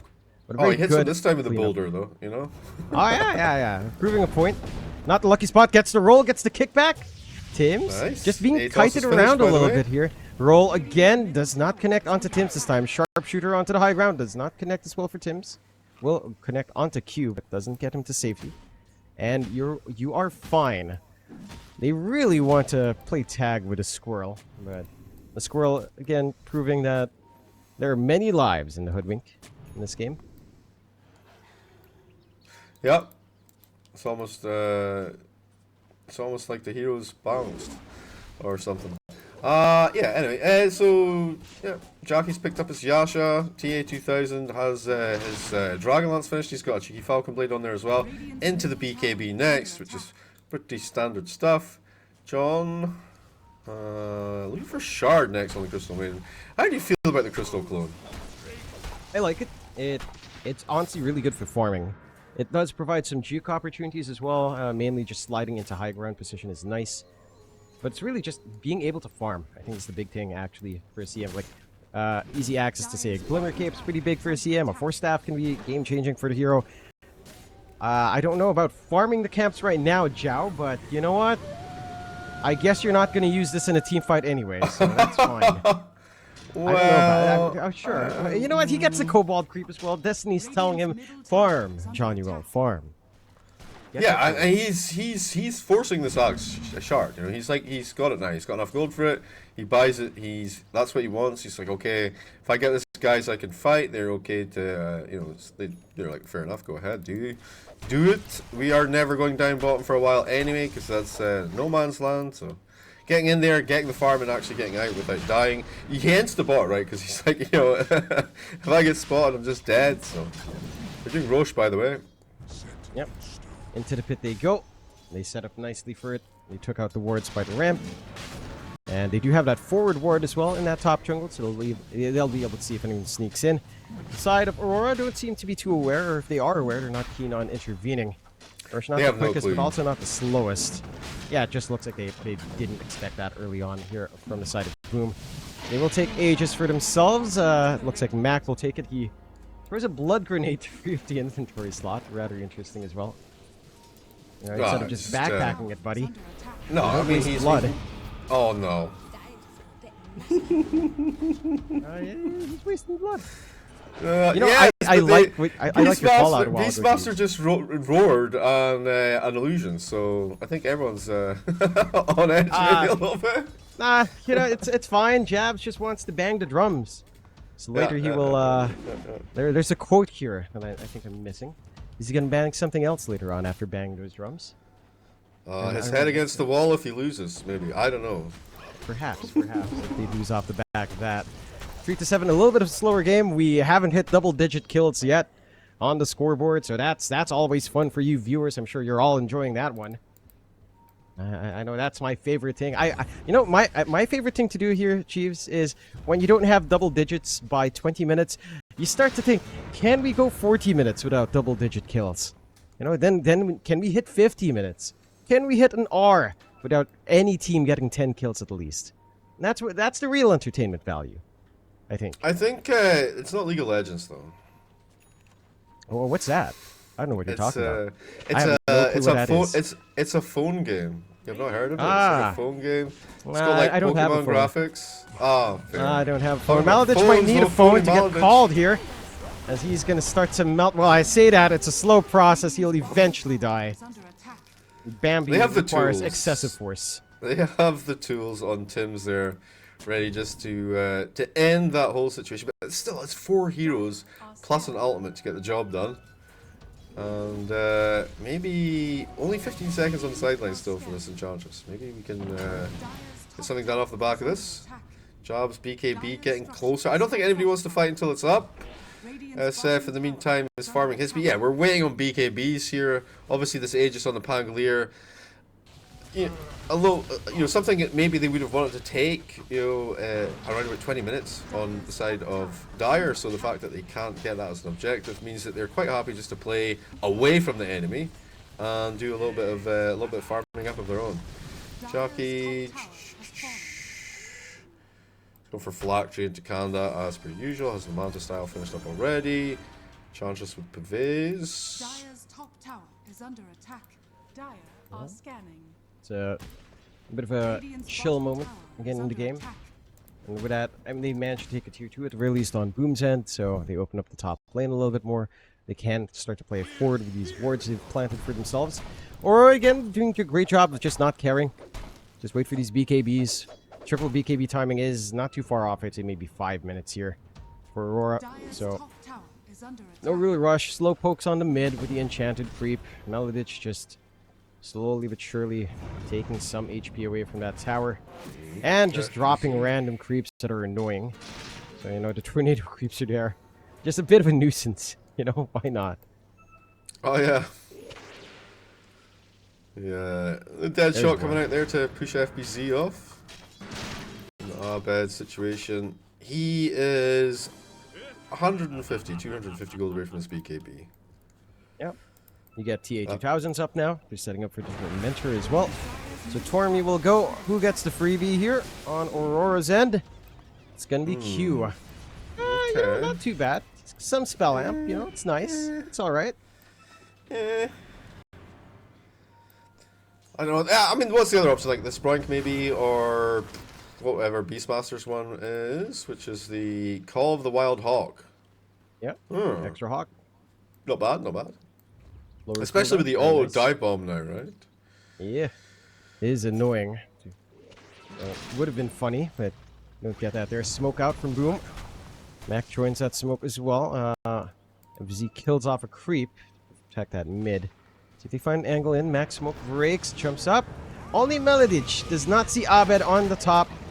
Sharpshooter again just to find this kill on the Ancient. Again, they do not want to drop anything for this. They will just slowly but surely find the kill. Another death for Maladich, but another meaningless kill for Boom. And this is far. Mac just wants that wisdom. Misses out. Q still takes it. Maladich, that's what he does though. He dies and then they win games. It's fine. It's all part of the plan. And it is. Abed did use Magnetize already, so it doesn't quite have that up. And Mac is being zoned out by the calling for going pretty far forward. Aegis will reset. Yeah. Do you want to keep sieging now, or maybe after this fortification you fall back? They don't think so, and we're gonna have all of Aurora up. Dire's middle tower is under attack. Yep. Still poking. Jackie fairly confident up front here. Will fall. Good deny for Maladich. Being denied. Gonna be able to pin down a Jackie at least, so We get a little bit of a good retreat on Boom. Still the entire bot lane safe for Aurora though. Yeah, it's quite crazy. Try to force. They catch Q.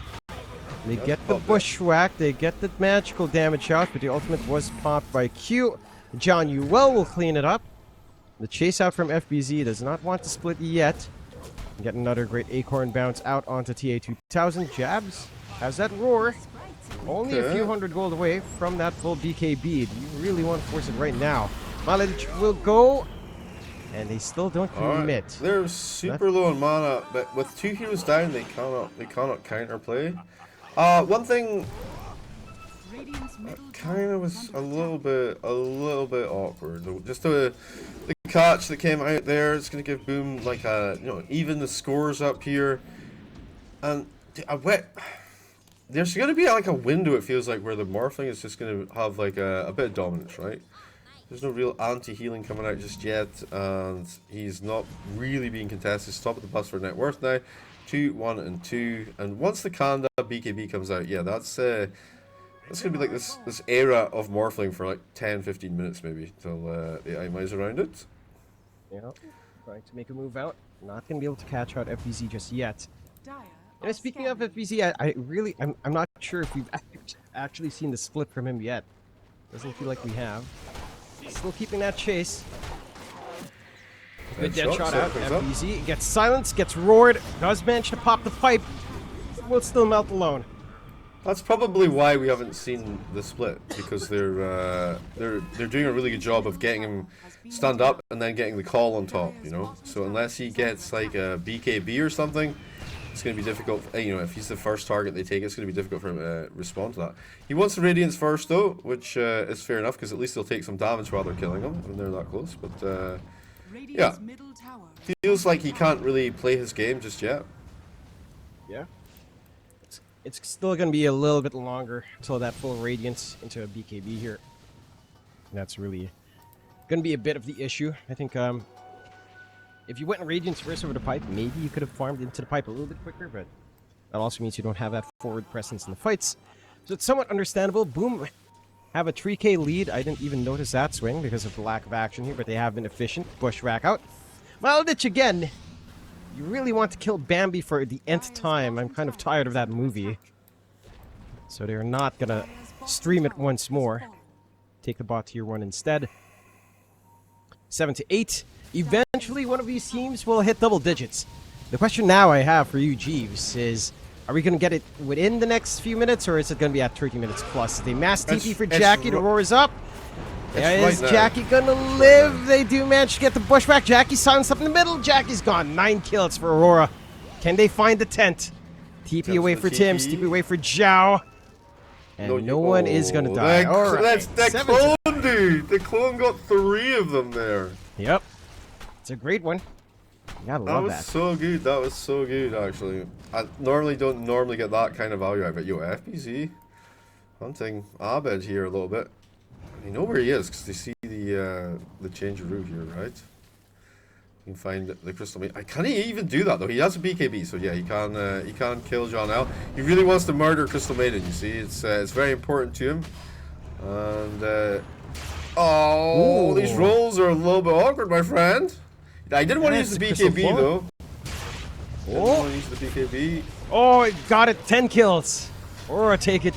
Abed. Oh, got his roll blocked. Forced to pop the BKB. Doesn't have mana left. Will have another roll ready and is going to be able to roll across.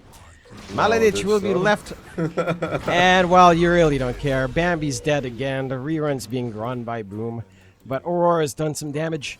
Net worth lead down to just 1k for Boom. Aurora evening out this game in pretty fine fashion. And all of these deaths have been on Maledich. No one cares anymore in Aurora. It's like, yeah, you do you, buddy. That's all we need from you. Yeah, I mean, he's like 70% of the kills that they have.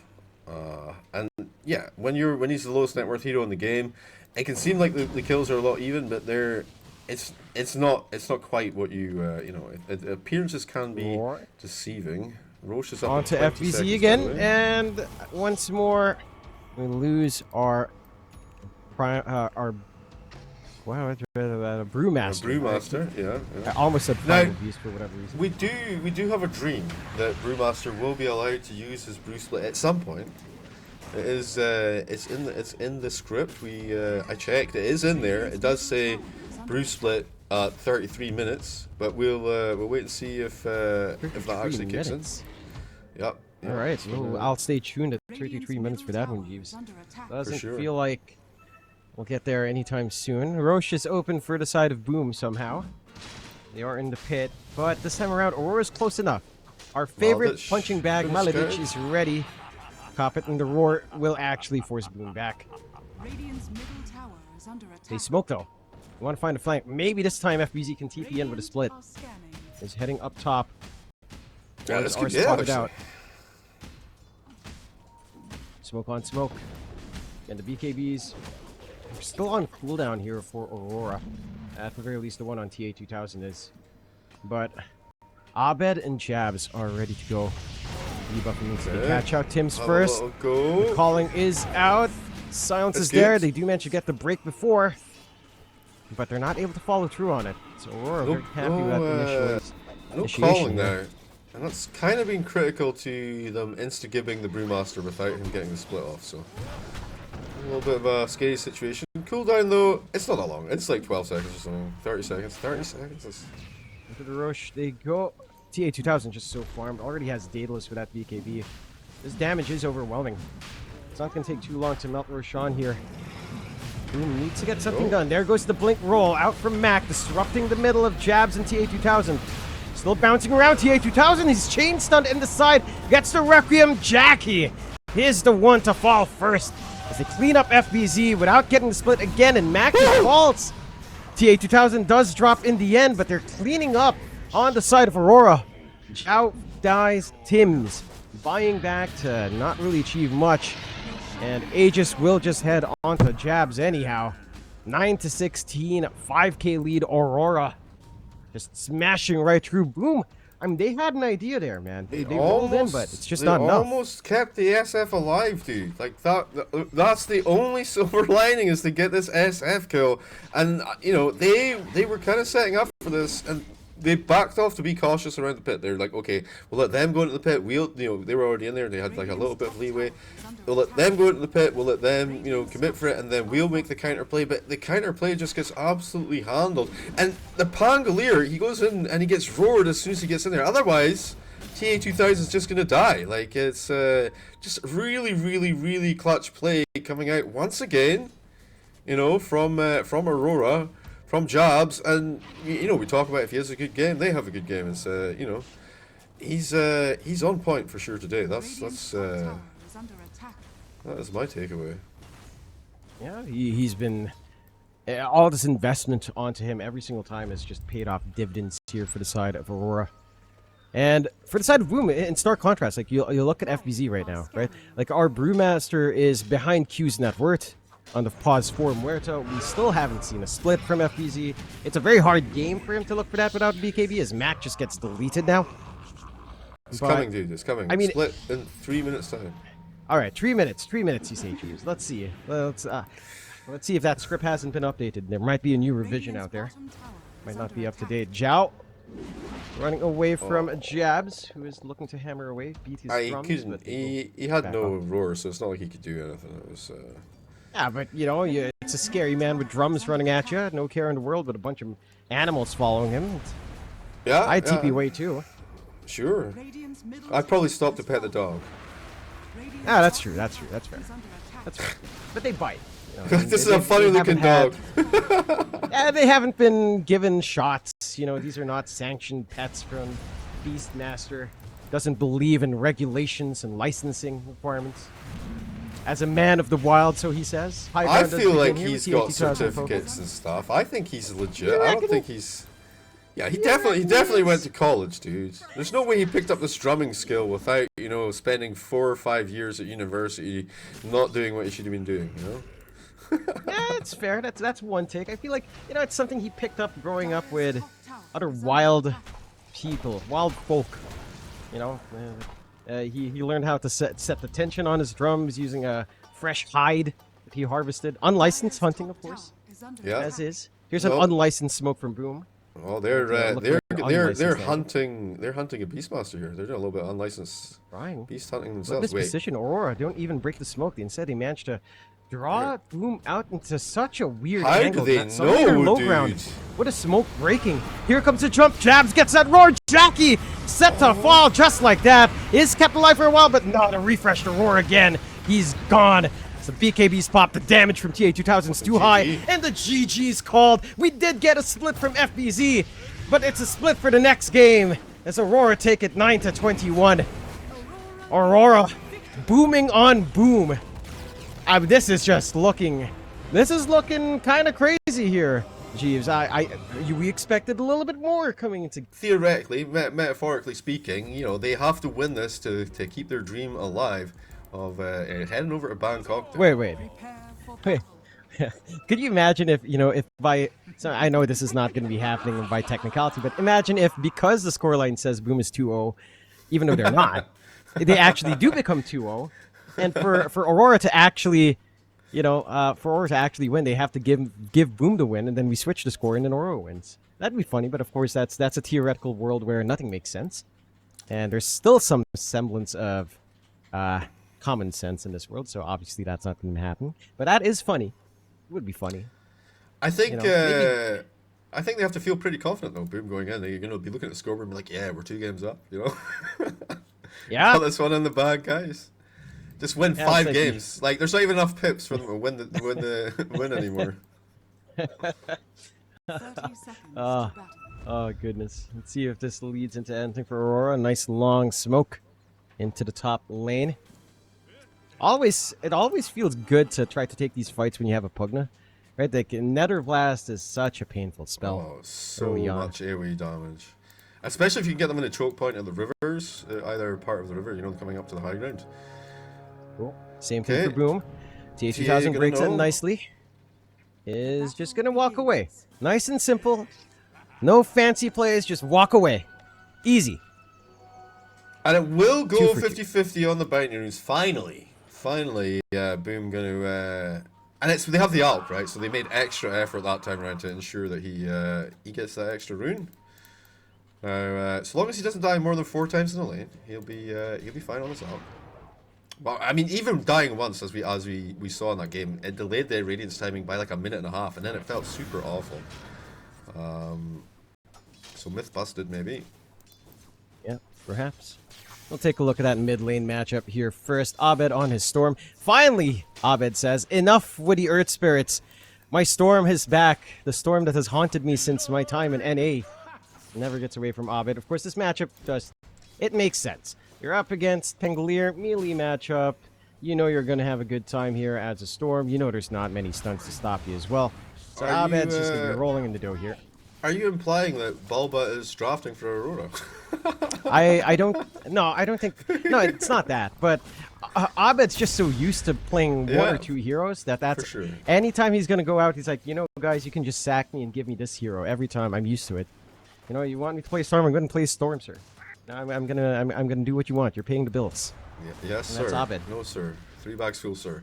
Yeah, he's having a bit of a love affair with the Air Spirit now, and they, like I say, they rightly banned that one out. But yeah, we should see him having a pretty good game versus the Pango here. Not quite smoking him in the mid lane just yet, but imagine as he gets some levels under his belt, his rather large belt, I should say, he'll be doing just fine. Yep. Take a gander at the other lanes. We're taking a beat down Bont. You do have this Dawnbreaker sniper lane. You do have that headshot level 1 for Tim's that we have seen. He's willing to just run up and try to get some free right click damage off, which is fairly annoying. Of course, once the scatter shot is up, the shrapnel is up with a scatter shot. Does get spicy. They do manage to clean top, though. Q will fall from a little bit of a chase from Jackie and Zhao. That is one thing you have to be careful about. With a Pugna, you are squishy. You can First get blood entrapped easily. First blood for an Alk. That's exactly what you want over inside of Boom Esports. The copium begins. Just keep huffing, guys. We'll get there. Yep. Dire's current I mean, it's a good tone at the very least. You're happy enough to get that kind of start. You are still farming up nicely on jabs, and Q snipes 2 couriers somehow. So I think him dying is not too bad. He gets glimpsed again. will get the decrypt off to save himself, maybe put Jabs in the firing line, but not enough to really threaten our Beastmaster either, so Jabs is going to be okay. I think you're happy with that. 2 couriers for life, that's not too bad. And you got a triple range CS under your tower here. That's gonna be it's gonna be a good time. And he gets level 2 on Q. Pretty fun time. You're going to be dancing around here just a bit for Q. And again, all things considered, Jabs is not getting this attention onto him. He gets the farm. He is going for that Wild Hunt build. So it's going to be a Dominator Overlord here for our Beastmaster. And again, it's just going to lead into this very fast siege timing overall, which ties in nicely with your Pugna DK. Yeah, I guess that's a pretty good reason to go for it, right? Is the fact that you're going to have 2 other heroes with this pushing pressure. But yeah, I think we saw Jobs pull out the helm of the Dominator before. He still goes back for Ags though, right? After I think the Overlord, he goes back for the Ags. Maybe Blink BKB Ags, like it's later on, but you know, you have room for it. You might as well go for it. Yeah. Still a decent pickup. That and I mean the Ags does work from the attacks from your creeps as well, and when you go for more creeps, you just get more charges of the drums even without committing roar. So it does still work with that quite nicely here. Aggression from Maladich onto FBZ and Tims. The scatter shot is there. So the damage from Tims is somewhat overwhelming. Maladich. Oh, the Dragon Tail stun stops FBZ, but they will clean up Maladich. That was so aggressive from him though, to run up there. Yeah. He didn't catch anyone with the cogs. He tried to follow up from it, but the damage from the sniper shrapnel is actually pretty insane. By the way, you just you have to respect it now that it's got the shorter cooldown with the facet. And yeah, another kill claimed. Boom, 2 kills up. Starting to get a bit of net worth on the go here. The matchup though in this top lane, it's going to be, what are we talking here? 28-7 versus 23-1. So Jackie not exactly having the freest CS in game, but he's getting CS, so he's going to be happy as an elk. Just getting that build up fine anyhow. Still going to ramp up with the Radiance. Some pressure being applied to TA2000, but not enough to really shove him away. You have at least 1 shrapnel set to go.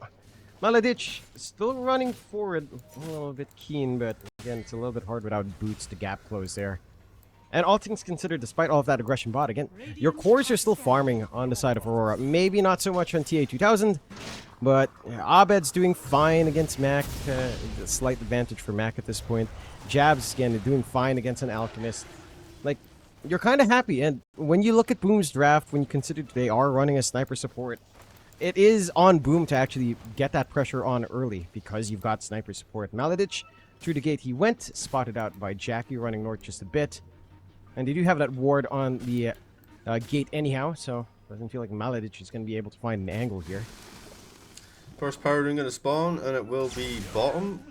Oh, the regen denied by Tim's. Really nicely done. That would have been quite a spicy rune for a Storm Spirit to pick up, especially since he's just got his level 6.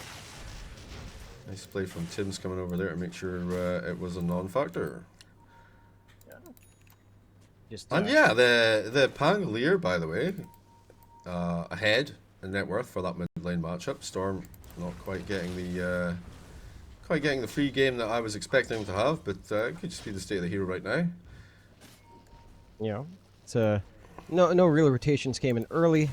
This feel like the rotation potential for Aurora's draft isn't particularly amazing. Like a Pugna plus a Clockwork does not really inspire too much confidence for Pit. Maladich did a little rotation of his own right now, but maybe a little bit selfish. Yeah, he just wants that, right? He cruises in there, gets the deep vision, gets the wisdom rune as well, takes it away. Pugna going to fall back on the other side, going to make sure both are secure. Nice little win for EXP out for Maladich and for Q. Level 6s for these two supports are massive. And they're also massive for Boom. Like, losing out this progression for Zhao, for Tims is going to hurt a little bit, especially, again, your threat here is Static Storm. Going to be slightly stalled out for Zhao here. TA2000 came through the gate, the Rolling Thunders there, trying to pull Jobs back in, the decrypt, but here comes Dawnbreaker. And that's going to make things awkward. This knocking position for Jobs has put him in a very awkward situation. Not going to be able to get down to that low ground Storm, though. Finally turns up to the fight. on that far side. Dwanel gonna go down. Oh. Nileys for Jockey. Yeah, trying to get the run down. Channel is there. Does manage to get the throw out. Can they keep the chase? Still enough mana, Abed. And they will clean up with TA 2000. A great set of exchanges there for the side of Aurora. It looked good for Boom to start. They find this angle, but they didn't even get the kill on jabs. The side of Aurora. That's so messed up because he was trapped for like 5 seconds. I feel like with nowhere to go. Just a really nice initiation from Abed. Just roughed them up. You know, stopped the Alchemist from being able to finish off that kill, forced them away, and then they go ahead and they collect that kill for themselves. And overall, 5 versus 3 engage, 5 versus 4, 5 versus 4 engagement there. Yeah, Starting to get some it neutral works out items. very nicely for the side Aurora. Boom. And they bleed out a little bit of what they've found there, and they're going to need some time to recuperate. Net worth right now very even across all the cores except for Jackie, who is ahead. They are managing to clear out their stacks at the very least with Tims and Zhao right before any steals can come in from Jabs, although he does have the Dominator and does steal the nice little Dark Troll Hill Summoner. But he could look for a siege off the back of this one. No big concerns here for good old Jabs. Again, his attack speed starting to ramp up, so the siege is going to be steady once they can commit. You do have some room at the very least again here for Jackie. Sit back form, get into the Radiance, although it is being scouted out by the flares. Get on with the flare, and I mean, you could potentially make a wrap here. You're aware though, that's one thing about the flare, right? You're aware when you get flared. This guy Rick pops out. No. Yeah, you're aware when you get flared, so you're a little bit more cautious than you would be otherwise. Rolling Thunder going to start things off. On to Jabs. They get the Solar Guardian down as well to kill off that Beastmaster, and they will this time around. So the commitment does pay off, but that's 4 heroes for that 1 kill. Again, that's a lot of space out elsewhere for TA2000 and for Abed. And Dawnbreaker out as well. Yo, there's still one Q. The glimpse. Get the glimpse yeah, back. That's a Q, freebie. not long for this world. Will manage to get the decrep off, but not going to be long afterwards. Double kill out for Jackie. So maybe a little bit better when you find 2 for your trouble, but again, that time commitment is huge from the side of Doom. And also the 1-3-1 build paying off nicely here for Jean. Oh, jumping in, no ruin here for Abed. I'm not bothered by that though. There's an amp Tim's damage you keeping can it still close. find. Tims has to deny it. Tim's Glimpse gonna out, pick and it up yeah, actually. they Saves it. secure it. Very nice Mac glimpse gets to usage. pick it up. He's going to be very happy with that amp damage running. A lot of damage, obviously, to kind of pump out here. Not a lot of mana to play with it, though. Kind of a big loss for the side of Aurora. You kind of want to get launched on Abed soon. By the time this Kaya hits in, you definitely need to get the ball rolling. Boom, clearing out their own stacks. Feeling good about that. Some catch-up form for FBZ and Mac. Super important, again. The thing is, their own the time last few engagements have just been sort of 4 versus 4, 4 versus 5. The Dragon Knight has been farming constantly. Has already finished up the armlet with the power treads there. Going to go into the Mask of Madness next, and it's kind of the danger, like the sleeping dragon or sleeping tiger type situation where he just gets really super strong, gets those early itemization timings, and then he starts to snowball out of control. Right? Alchemist is having a good old time now as well. I actually bought the Sacred Relic first. All the time we're seeing people going for Talisman of Evasion, but yeah, he saved up the money for the Sacred Relic. So he's going to hit a nice sub... I want to say sub 12 minute radiance, but it's probably going to be closer to like 12 on the dot. Yep, a little bit closer to that timing. Only 400 gold away, should be done within 1 more camp, I suppose, here. For our Alk, and it will be. The side of Aurora, still getting that non-committal push going, of course, with Q. Zip across. Abed really wants Zhao. Is really playing tag for that. A great hook shot from Maledich to buy the spacing for Abed to retreat. Could cost some sacrifice, but not TA2 coming in with the dragon form. Again, not looking for the kill. No one's dying. Except that kill Abed finds, but they will find the tier 1. Max can be safe. And a nice hit and run there for Abed. A little bit crazy, but you know what? It pays off. I think he was hoping for the glimpse. You know, where you kill the guy, but he glimpses you just about before you kill him, and then you get put back to safety. I think that was like, that's what he was hoping for there. But he had the clockwork on guard, ready to come in and help a bro out, so that worked out quite nicely. Yep. Does get that spacing enough there. Manages to get himself a haste rune as well. Working onto BKB next for Abed, looking to set his eyes bot. FBZ, he has his own armlet up. Some damage here on the Dawnbreaker. Maladich almost ready with a hook shot, but FBZ is playing safe. We're not gonna be able to find that opening yet. This stall out for Boom has led to Jackie finding that Radiance timing into Blink BKB here. He wants to be a little bit more aggressive early on the Alk. Smoke out now, Boom. Mech. Again, still has that diffuse. Still has the Rolling Thunder ready. Might be able to catch out Jabs here. Nice little pick off if they can find him. Sorry, the admins have updated the score. Alright. There's Aurora. Yeah, connect field stack storm combo. Yeah, and get the glimpse of Jabs is fine. The Assassinate doesn't do much. Life drain there to try to keep Jabs alive longer as well. The war was expended earlier, of course, to try to buy that space. Jabs still alive. Abed comes in to save. Manages to disrupt Mac. Hold him back a tad bit. Solar Guardian in the side. TA2000 in the firing line. Do they have the damage for him? They do. Melt him down. FBZ gets 2 for his trouble. 3 for 1 trade. As Abed does not have the mana to sustain, but he wants to try. They see Jiao. They get the hits. Not enough. Goes back on Jabs. Assassinate as well. Stunts up Abed with him. Abed again, not the healthiest mana-wise. Assassinate flying through. Not quite enough yet, but Jackie's going to be burning him down. Strength boots up. Not enough. That's a full team wipe for the side of Boom. This time around, Aurora. Just a little bit slow on the retake. You get punished for it. They kind of turned up one by one, and they were going into full 5 set of heroes. Felt really, really awkward. There's a 5k damage deficit there. There's 10k damage done just in that team fight by Boom. And Boom now getting pretty close to the first 10 kills. And gonna be feeling pretty good. Remember, this is the turnaround game, guys. This is the script. I'm gonna turn it around, and it's gonna be 3-2. I'm locked in for this. It's looking good. BKB on Alk, next item for him. On Tim's, no charge. No charge. They're still set to get aggressive. Smoked up again on Boom. Looking for a pick-off. Abed would have been good, but does manage to back out in the nick of time. Blink forward from Jackie. Not going to be able to find anything. But I like this aggression from Boom. They see this timing and just a Radiance blink on Jackie. They know they can play. They've got the backing of FBZ whenever that ultimate soft cooldown is working onto that Ags rush. And that mischance, that added heal is going to be massive for Boom, especially if you can work yourself into the Holy Locket. That's where this Dawnbreaker pick really starts to shine. Let's see if that space is, or if that time is going to be hit here for FBZ. 5-9, 2k lead. Again, the 2k lead for Boom, I mean, it's nice, but you do have the Alk. You'd expect this to be closer to 4k at this time in the game state. So it's not the ideal circumstance, but it does mean that, you know, you have some tempo on your side. You've got a little bit of that timing lining up. Whereas the side of Aurora now, they kind of need to wait for these BKBs if they're on. Jabs is working onto one. TA2000 is working onto one.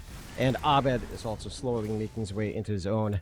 So when you get triple BKBs, you start to get happy, but you need time for that here.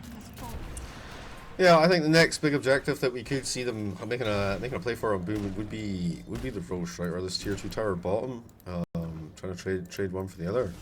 Actually, as soon as I say that, they're going to head over for mid. But honestly, I don't think the mid tower stands up for too long anyway. I don't think you want to hard commit too much with this draft over that. So, if anything, it'll be Malady with getting glimpsed back. Okay. 14-second cooldown. A little window of opportunity. Just a tad. That's enough to shove the side of Boom away. A little bit surprised again that full commitment doesn't quite kick in. Love the space usage here by Aurora, and Abed's just farming where he can. Is once again saving up for that BKB on our Storm. Did he buy out his shard? I saw him queue it up a while ago, and he had almost 1,000 gold. I'm assuming he did just buy something right now. Yeah, he did buy his shard. I'm a little bit surprised about that. Prioritizing the shard for the balances, they will find that kill on Maladich and open up mid. Kind of expected it. Sorry, who bought the shard? Abed bought his shard before, like, the full BKB here. Radiant's middle tower has fallen. Interesting. The bonus attack speed, I guess, is really nice for TA2000. And, you know, more attack speed on Jabs, who already has a ridiculous amount from the Wild Hunt and the drums. Could be something as well. Maybe help speed up this Roche that they might be planning on the side of Aurora. Could be one. Oh, They've still done the slow poke with Q. Oh, no. Static Storm on the illusion. John Uel's not going to be happy about that. They TP away. Abed's just going to be fine. And that is a window of opportunity here for Aurora if they want. A minute 20 where you don't have to worry about that spell. Pretty big here, especially when, you know, Roche potential starts to galvanize. Like, you can't really take that fight around around the Roche pit right now. The BKB is still so far away though on the Storm Spirit right now. He finally gets the courier to deliver that shard, by the way. He bought it like a minute ago, so I think he was maybe disguising to pretend he did not have it, you know.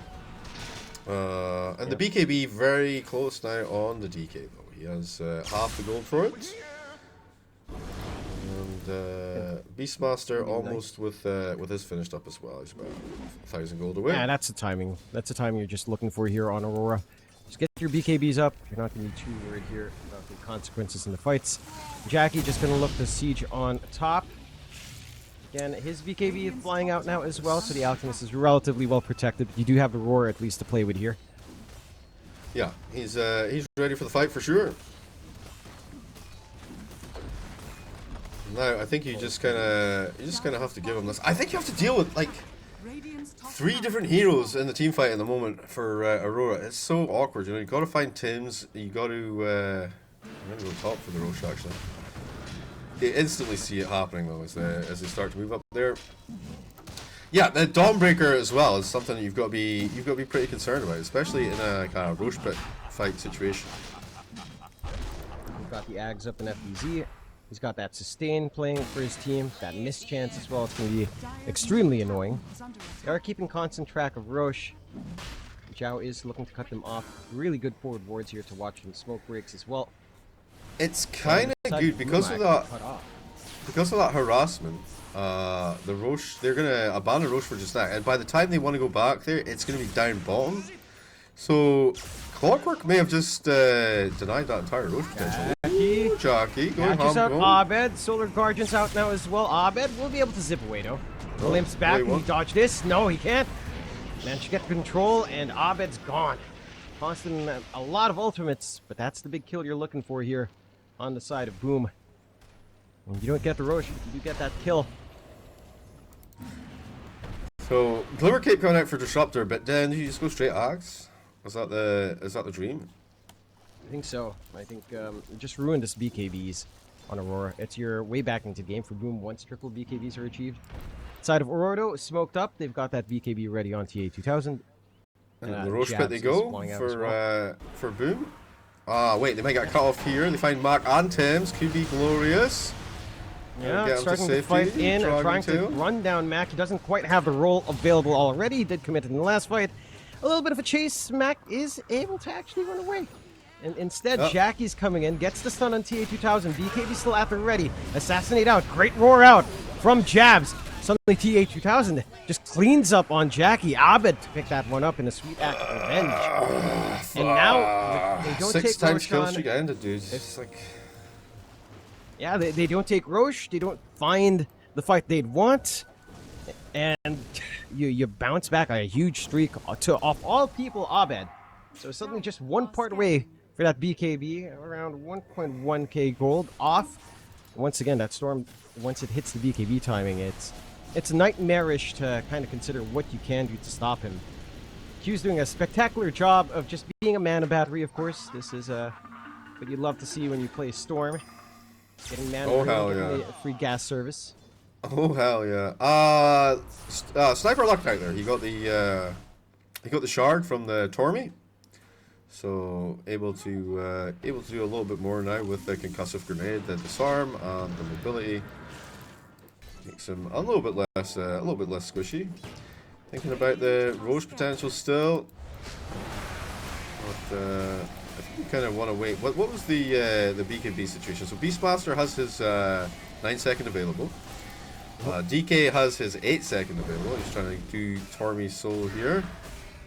Yep. There we go. Going to be Q that scoops it up, and that will be the life drain causes life drain to refract to all enemy healers. Yeah, on the netherboard. Yeah, it's pretty nice. It's really useful for breaking illusions, but not a factor in this game.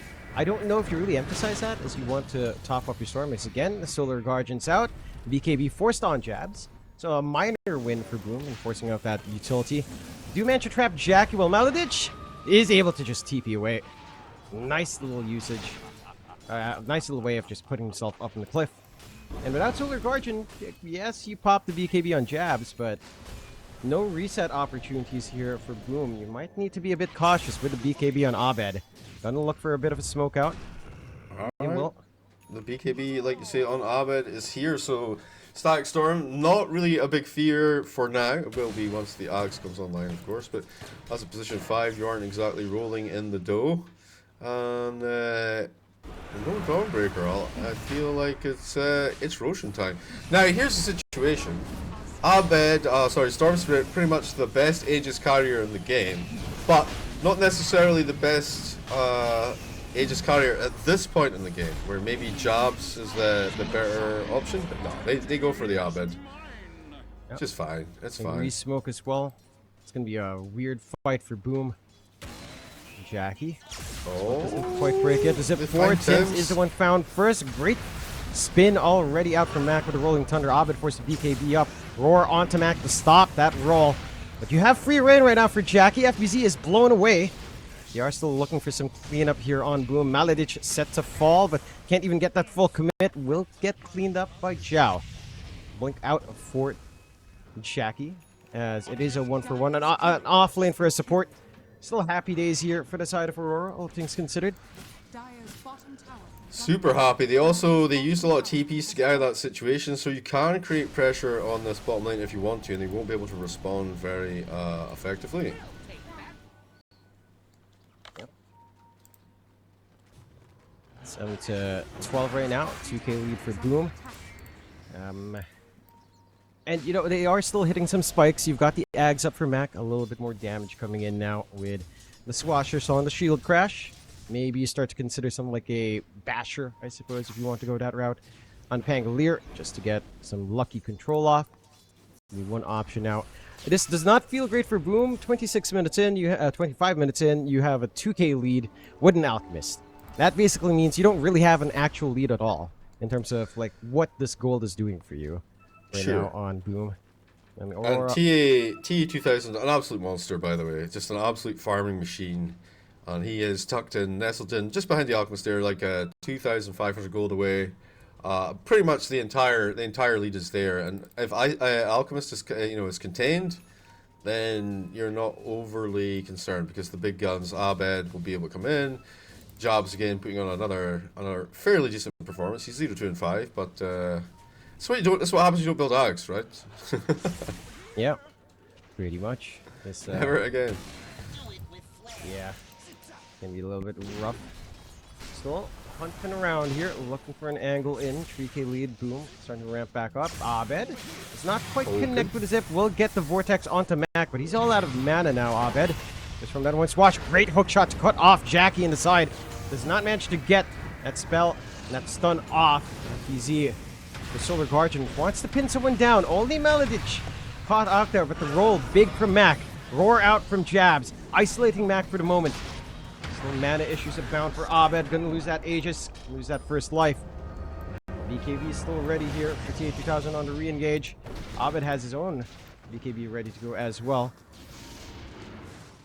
Flips back. Jabs can be isolated or could up as well, but Abed comes back in. Has the BKB. Does not pop it on. Is stuck in the middle. Will pop it now. Try to escape. Not going to be able to look for cleanup. Heals out onto Jabs from Q. They're going to try to re-engage again. Jump forward. Jackie wants to clean up on Jabs. They get the double stun on Q and Jabs. Q falls. Jabs follows. Tim's to go down as well. But Boom managed to make that fight work in a big way for themselves. Just very scattered out from Aurora here. just kind of felt like they weren't focusing on any particular target, and it just kind of it caused them a super amount of pain there. The big issue is they have Sentry, right, but they don't really have Dust to deal with these Glimmer Cape plays that are coming out. Disruptor with the Glimmer Cape, and then using it on Sniper and whatnot. It's a little bit of an awkward fight, and I mean exactly what Boom are looking for now. 15 to 8, 6k net worth. Time to dig in this bottom tower. Take a tier 2 for yourself. First tier 2 of the match, but not going to quite finish it out just yet. And, I feel like Storm was a little bit late when using the BKB, and he ended up same for the Beastmaster, right? They ended up taking a hell of a lot of damage in that fight, and just made taking the rest of the fight very, very difficult. And it is. I'm also a little bit curious about Jabs here, right? Like you pointed it out, but he also stays in the Dominator instead of the Overlord. He gets the Vlads first with the BKB. Doesn't have the big Ancient creep like a Granite Golem to help out, or the Thunderhide creep just to get a little bit more attack speed out. They zip forward onto Mac again. Not going to be tanky enough to escape. Great hook shot out from Maledich.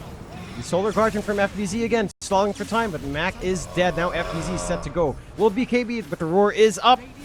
And 2 for nothing. That's the side of Aurora. And she bait out Boom just a bit there.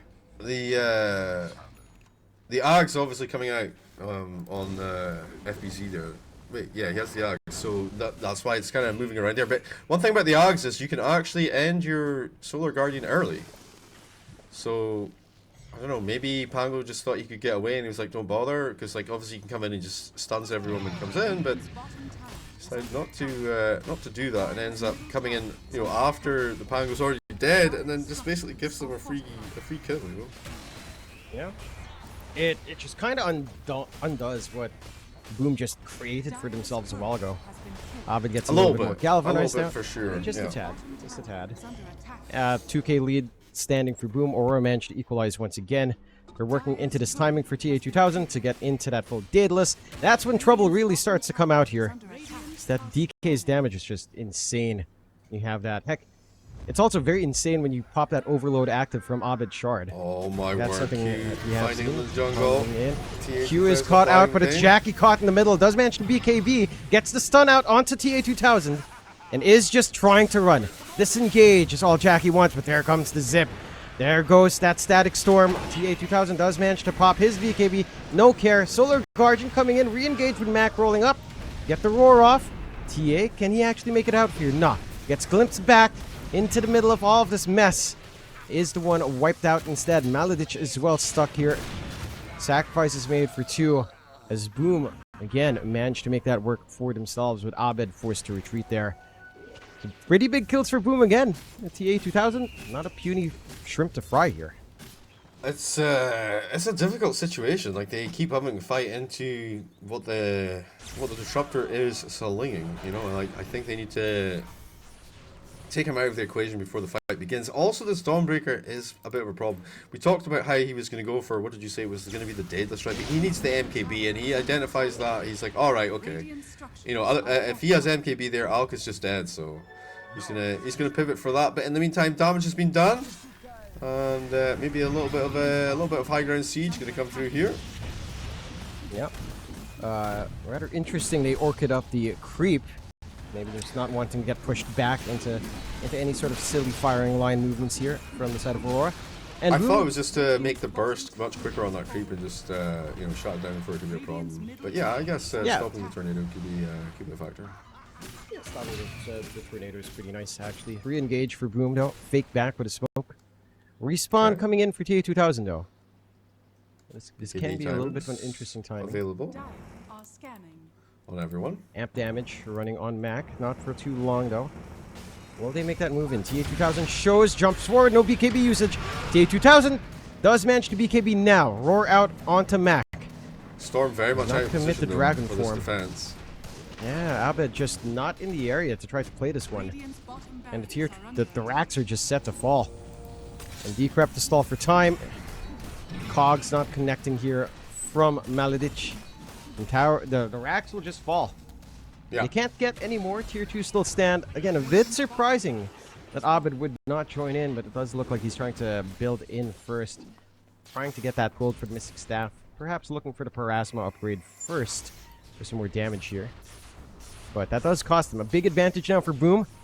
In control of the game for now. One racks up. Still two tier 2s to go. But they've done a great job of kind of splitting Aurora apart. It does feel like this game has been a little bit more messy for both sides, right? Like Aurora, some of the decisions they've made look a little bit rushed. Boom as well have looked like they've dropped the ball a couple of times, but they also capitalize on Aurora making mistakes. It feels like the fatigue might be coming in somewhere for both sides here. Well, we did talk about how that could be a factor. Remember, Aurora already played one series today. Another factor in this is, you know, you're 2 games up. Maybe it's a little bit of overconfidence. You think you've got it, but you know the Boom are no slouch. Like you've gotten a little bit lucky. You've got a little bit, you know, a little bit smart with your drafting here. But execution from this game from Boom has been very, very clean indeed. And if you can't find like this disruptor, this sniper on the back line, or you can't nuke down the heroes that you need to, you're kind of destined to lose the team fights. The full Bloodthorn finished up now on the Alk. Solar Crest A toss into Boots of Bearing for the sniper. And they've actually managed to reach all the way around here. Interesting. They get the scan though. Nice. Oh, they got the jump onto Mac. Great Dragon Tail out. Again, FBZ coming in with that Solar Guardian. Abed already popped that BKB early. Will get stunned up on the side. No one dying yet. Roar big onto Jackie, but where's the follow-through damage? Not there. TA2000 stuck in the middle with his own BKB. Where's his backup? Nowhere to be seen as the hookshot's nice, but the Static Storm is on top. We're trying to get the damage in. Abed faults in the sideline. TA2000 set to go next. And Boom, cleaning up, keeping themselves alive, looking like they might be able to just force us into game 4 as Aurora falters with these engagements. And look at this Roche timer, bro. Are you serious right now? That's perfect. Absolutely perfect for them. You got no bodies to hold the flank here. They're going to go through the gate and try and push down the top lane, I imagine. Once this happens, and that's the. Do you think they could push tier 4s? Of course, they don't know about the no buyback situation, so. I mean, they could, but. Yeah, I think you go through the gate and push top. Yeah, that's a smart way. You don't take the risk. Yeah, you just play it safe. Push out. Yeah, try to go for the megas. You know, the side of Aurora. The damage really just isn't there. Like, they pop their BKBs, they have to run out of Solar Guardian. It appears this true debuff immunity, so you don't want to get stunned in the middle there. But then when you re-engage, your BKB's faded. Like, the timings are just a little bit awkward to dance around this fight. Abed is going back for the side of Vice now. I feel like he should have gone for that instead of the full Parasma. I think this Parasma might have been a little bit of a mistake here for Abed. Because it's not fixing your damage issue, and it's also not providing any additional control or utility here. So it's just making the game a little bit tougher. And the MPV for 2000 still not up either. No Shivas, no Skadi, no Spirit Vessel, no even Orb of Corrosion. Just difficult to deal with this Alchemist beast. It's not just the Alchemist, but it's the heal coming through the Dawnbreaker at the same time. You know, the Monkey King bar on the DK, super important, but he just doesn't have it yet. You know, he just can't take those fights. We got the Ags up now as well on Zhao. So Mute is up, and that'll just ruin you on Aurora. If Zhao's quick enough, those fights are just over. I think Aurora has to pull something special here. It does look very likely that Boom is just going to bring us into a game 4. And that's what we want. You know, that copium you've been huffing here, Jeeves, it looks like it's working out. It is. It's totally there.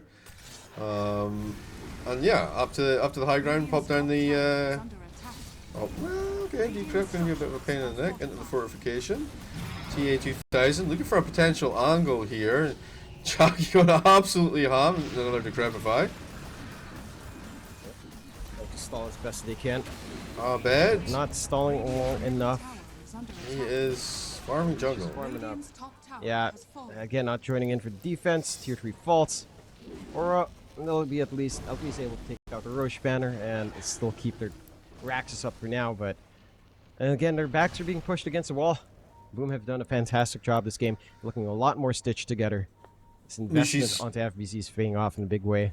Mushi's words of assurance in the mid period there between the games, obviously paying off. And it is. And the team does look reinvigorated.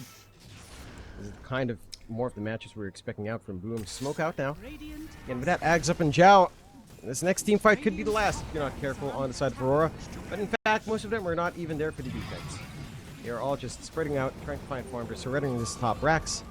You don't need that top racks. It's mostly for show anyway. Yeah. It's much easier to defend when you only have one lane, you know, because like you know where the enemy are going to be. That it is. Tier 3 will start to fall here though. No, not going for the full commitment yet on Jackie. MKB now fully done, of course, for TA2000, so the evasion's not going to be as much of an issue. But and you're only one racks. You're left with one racks here for Aurora. You're 21k behind at 38 minutes. You know, even though it's not the most impactful time to have that net worth lead with an Alk, it's still meaningful for the side of Boom. FBZ just right above. All the core is on the side of Boom, just right above everyone else. A really strong nullifier timing now for Jackie. And still a minute on Aegis. Great pullback from Maledic, but is it going to be enough? Jackie isolated away for a moment. Not going to be melting anytime soon. The roll is there as well from Mac in the side. And the tower is going to be standing. So, you don't really lose much. You do pop roll, but it's not the longest cooldown at this point with the Octarine up here for Mac.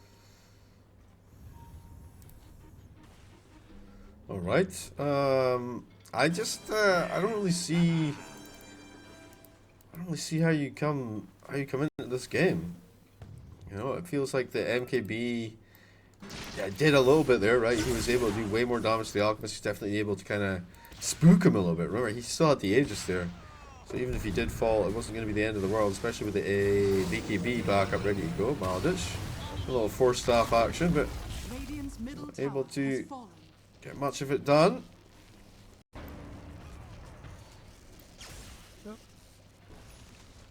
Pull back, reset a bit. Aegis set to fall soon on Boom.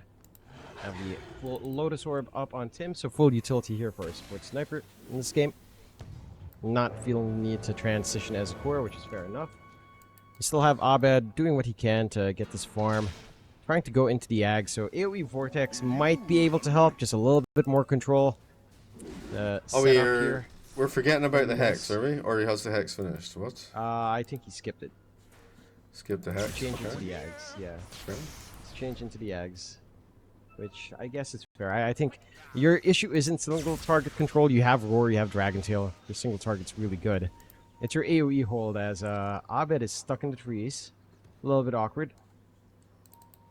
Alright. They kind of know where he is as well because it happened to be the turnaround. Dawnbreaker, AoE map vision. Yeah. So like, oh, what's he doing there? That's kind of interesting. Smoke out. Aurora. Can they try to make something happen? Again, this is almost a do-or-die fight. If they all just get caught here, it could just be game over. There are no real buybacks left. Only Q and Maledic.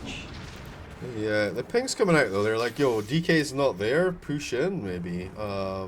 FBZ obviously can join the fight at any time. He's able to be split pushing. It's one of the main factors of the hero. A lot of them out for a good old E-pool. The Ags here for Abed, only 800 gold away. Not too far off from the AoE Vortex again. Gonna be able to do a little bit more once that's up. I guess it kind of ties in with TA2000, right? Like, you can get Daedalus up, you get AoE Vortex, a little bit of a black hole with a splash damage. You can just kill a whole bunch of people at once. Kind of stay in the game that way. Yeah, if you can pull it off. Going for the overwhelming blink on the Alchemist next up. Okay.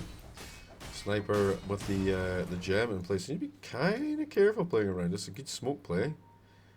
Coming out, looking to try and bait something out maybe. I don't know. There's only one set of rocks. It doesn't really matter which angle you come from, I suppose.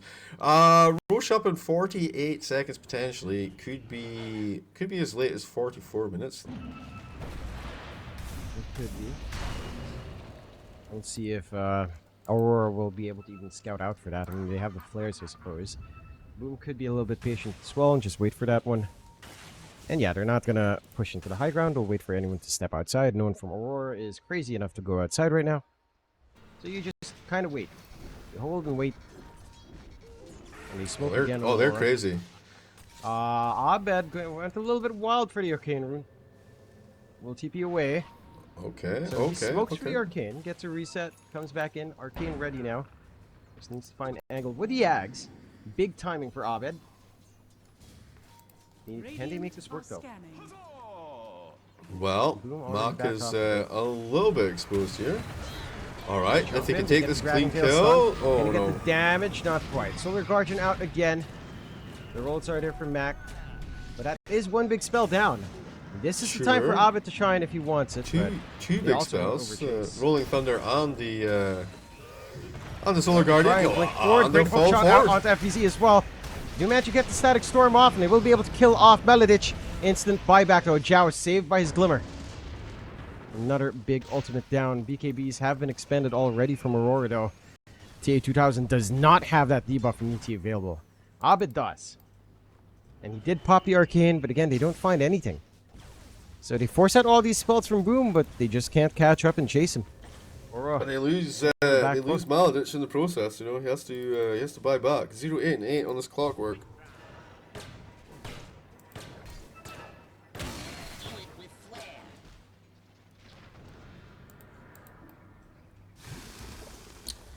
Roche is up. Jackie gonna find a situation right now.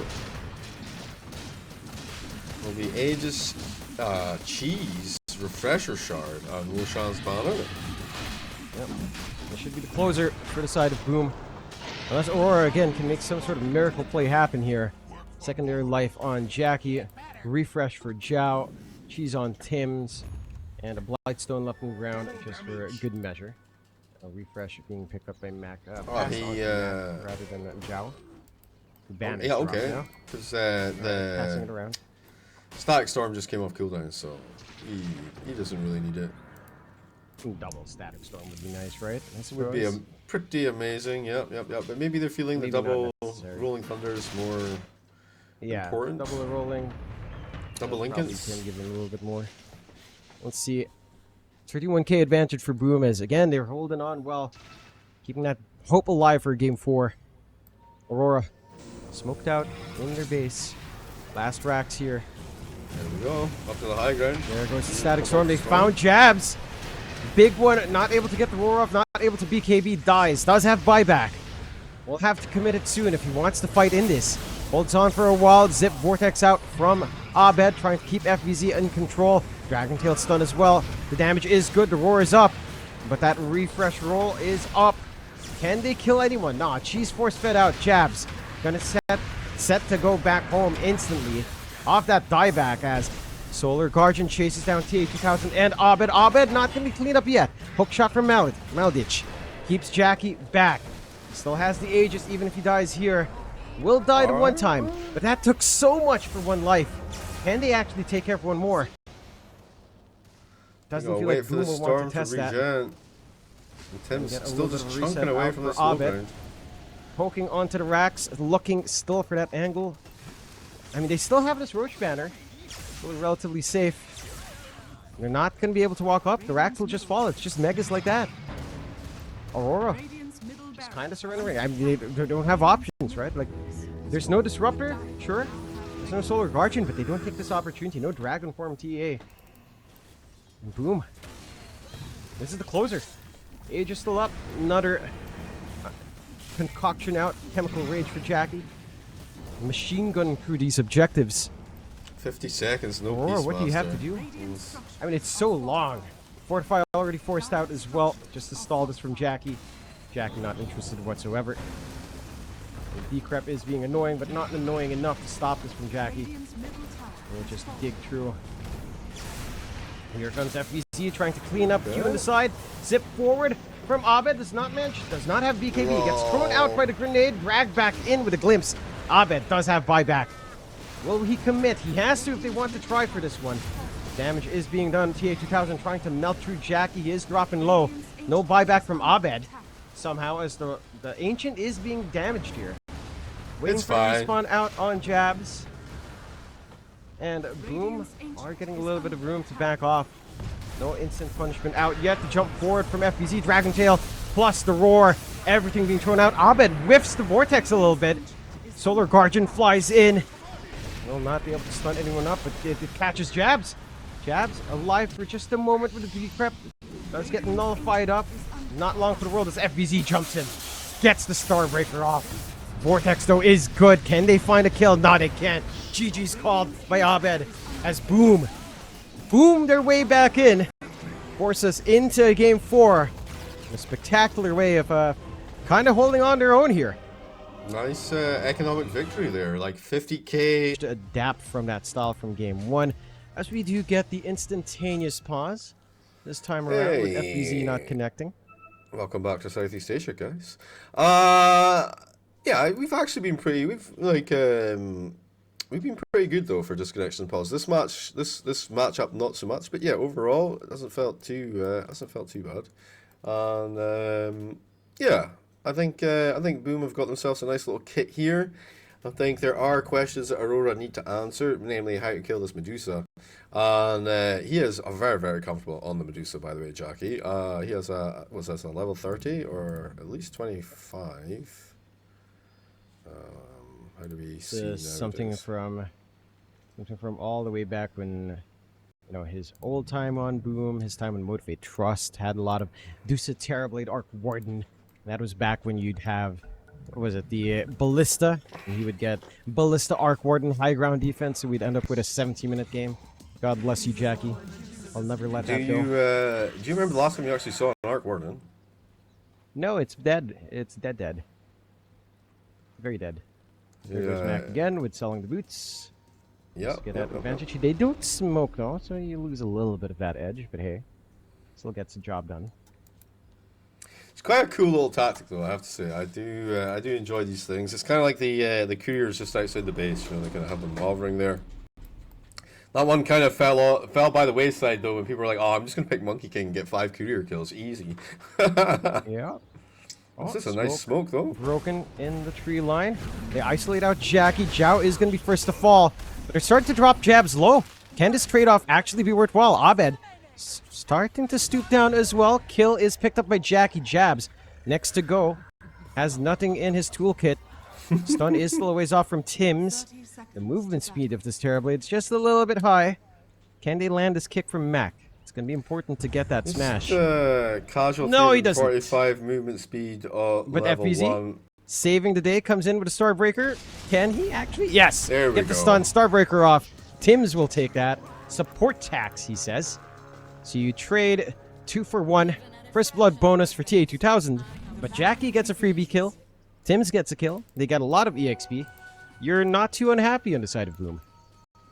You're quite happy, yeah. It's not like it's not a big deal. 50-50 on the Binding Runes is the split. And you're coming to the lane pretty galvanized with the Medusa having a kill already, as we said. And 2 assists on Mac, going to make his lane pretty rapid. And given the fact that Primal Beast was one of the people to die, he, I guess he got the XP in the first assist though, right? It's so pathetic, kill XP, by the way. Like, nowadays, it's just so bad. Used to be, you get like a couple of kills, you're level 2. It was a good time. Yeah, no, they really nerfed that early on. First blood bonus, just, I mean, it's still nice, don't get me wrong. It's just not as game-changing, especially when you share it with so many people.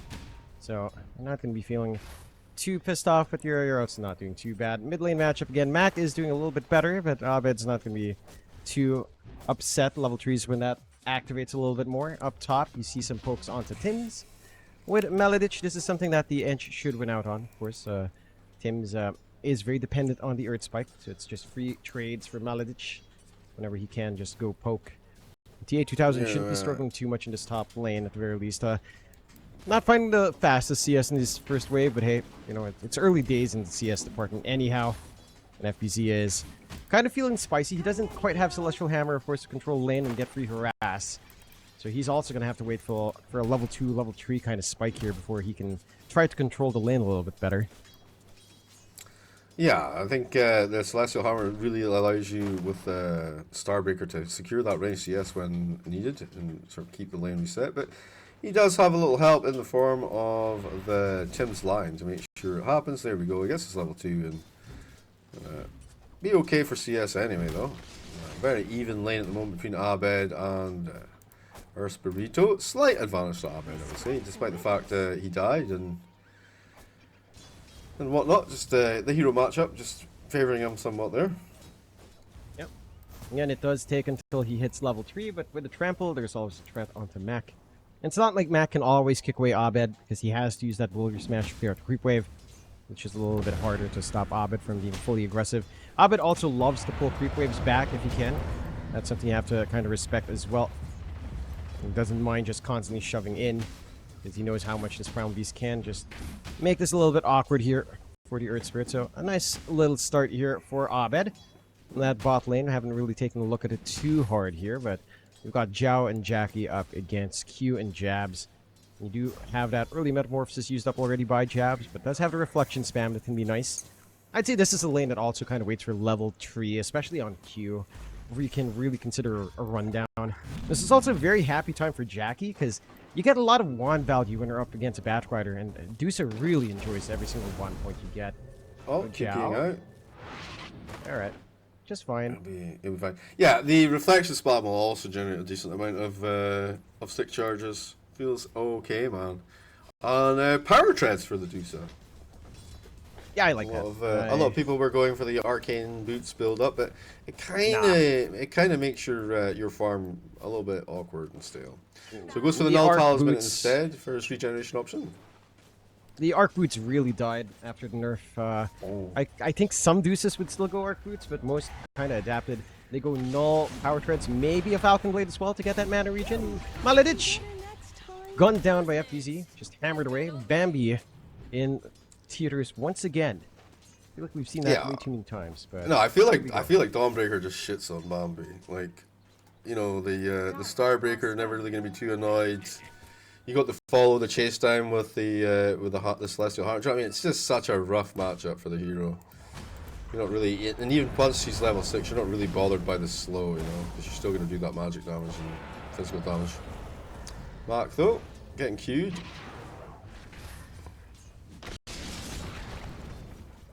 Be under too much pressure. They are poking back with Tim's. Waterrune is under Aurora control, so no top-ups here for Mac. Rather unfortunate. Still, again, Boomer is finding a little bit of that lane tempo outside of mid. I mean, FBZ's lane's going well. Jackie's lane's going extremely well. Jab's not really able to get too much farm in this lane. Dusa is just set to really go at a good pace. You're not too worried here. I don't know if you've had room to stack. Tim's is going to maybe try to get that done now, and he will. So some triangle stacks for the Dusa to clear out later on.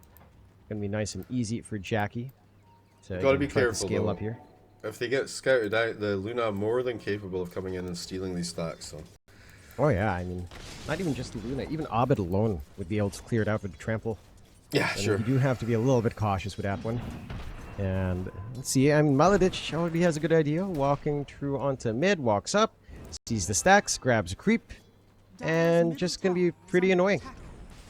Pull back away to Warpoint creep again. Yeah, Tim's is he's coming over here to intercept this. One thing that is happening right now is Medusa not really feeling any pressure at all, and that's a super dangerous situation to be in. Trying to heal up, the stuns are there.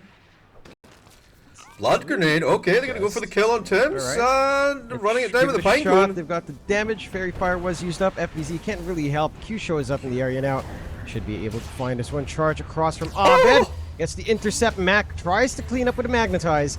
There's no follow through. Maledich is fine. Will eventually fall to the magnetize. He was right on top. Again, yeah, he was right on top of that rock the whole time. And he's like, why does he keep refreshing? What's happening? Yeah, it's still very happy for Aurora. Great turn out there. 1.2k, you know, switcheroo on the net worth. And even Abed getting in on the action, chasing the Earth Spirit down. So you're gonna be super happy about this. No, I mean if you're a Boom fan, it's a little bit sad, I have to say. But the Dusa still unburdened by you know, any kind of real pressure. So I don't know about the the Terrorblade play here. Well, hang on, they're gonna Teams try for Q. does get melted by Q. Gonna try to punish this deep dive, but Q's gonna be okay. Abed doesn't mind copping this tower damage. Has the uproar already maxed out. These max stacks for him, trying to rip apart John Yuel, and they won't find that. Mac rolling onto Q. Here comes Maldy trying to heal up. Not enough to sustain out. Mac under the tier 2 is a little bit more protected now as well. But that's a lot of attention onto the mid. Again, Abed, I think he's fairly happy just forcing all this attention on him. Roll from Mac falls flat. Tim's too far for the stunt. And Abed will just be able to run his way across, maximizing that arcane rune in a very big way. TP's coming in though. Q ready for a bit of a reset. Does pass the bottle on. Just a little bit of a bottle top up. These free lanes on the side for Aurora. I mean, again, it's not amazing down bot for jabs, but it is certainly a boon for TA2000, right? Like, he gets to hit the jungle. There's no solo kill threat here from FBZ. You just get to kind of build up. You might really have to start to look for that solution onto the Dusa sometime soon. I think, again, Jackie's just a little bit too happy here solo, but they are constantly setting their eyes on mid. Roll out to try to find Malady. Interception from FBZ. Starbreaker's there. Great stun from Tims, and bye-bye Bambi again. Well, it's open season on the deer for just now. As Maladich clocking up his third death in what feels like about 3 minutes or so. They are. I don't know. I think I don't really like the fact that the Dusa's just getting whatever she wants here. I think maybe I'm overestimating the power of the Dusa, but I feel like if she has this kind of early game, generally you do not win that game, especially when you don't really have anything to sort of deal with her directly. Obviously you can just stun her up and, you know, murder her ass, but nothing that hard counters her. Malady poking this tier 1 tower mid. Just summon 3 heroes. And I think you're quite happy with that. Lane's continuing to go 50-50. Pretty much. Again, you're getting that steady build up anyhow in Aurora. You're kind of happy with TA2000 farming. Jackie and TA2000 aren't too far apart. And you actually do have Abed right up there with Jackie in terms of build up as well into the blade mail. Bit of smoke out from the side of Boom, Mac, Zhao, and Tims. One can get some early activity out, although Tims is just going for the ward run. And they're not going to find anything, so smoke leads to nothing. Mac, in his frustration, kicks Zhao. As one should when you smoke for nothing. True. Gotta let your supports know it's a waste of time. Could have been doing cool stuff by yourself in the mid lane, you know? Yeah, like farming. Yeah. Cool What's stuff. that net worth?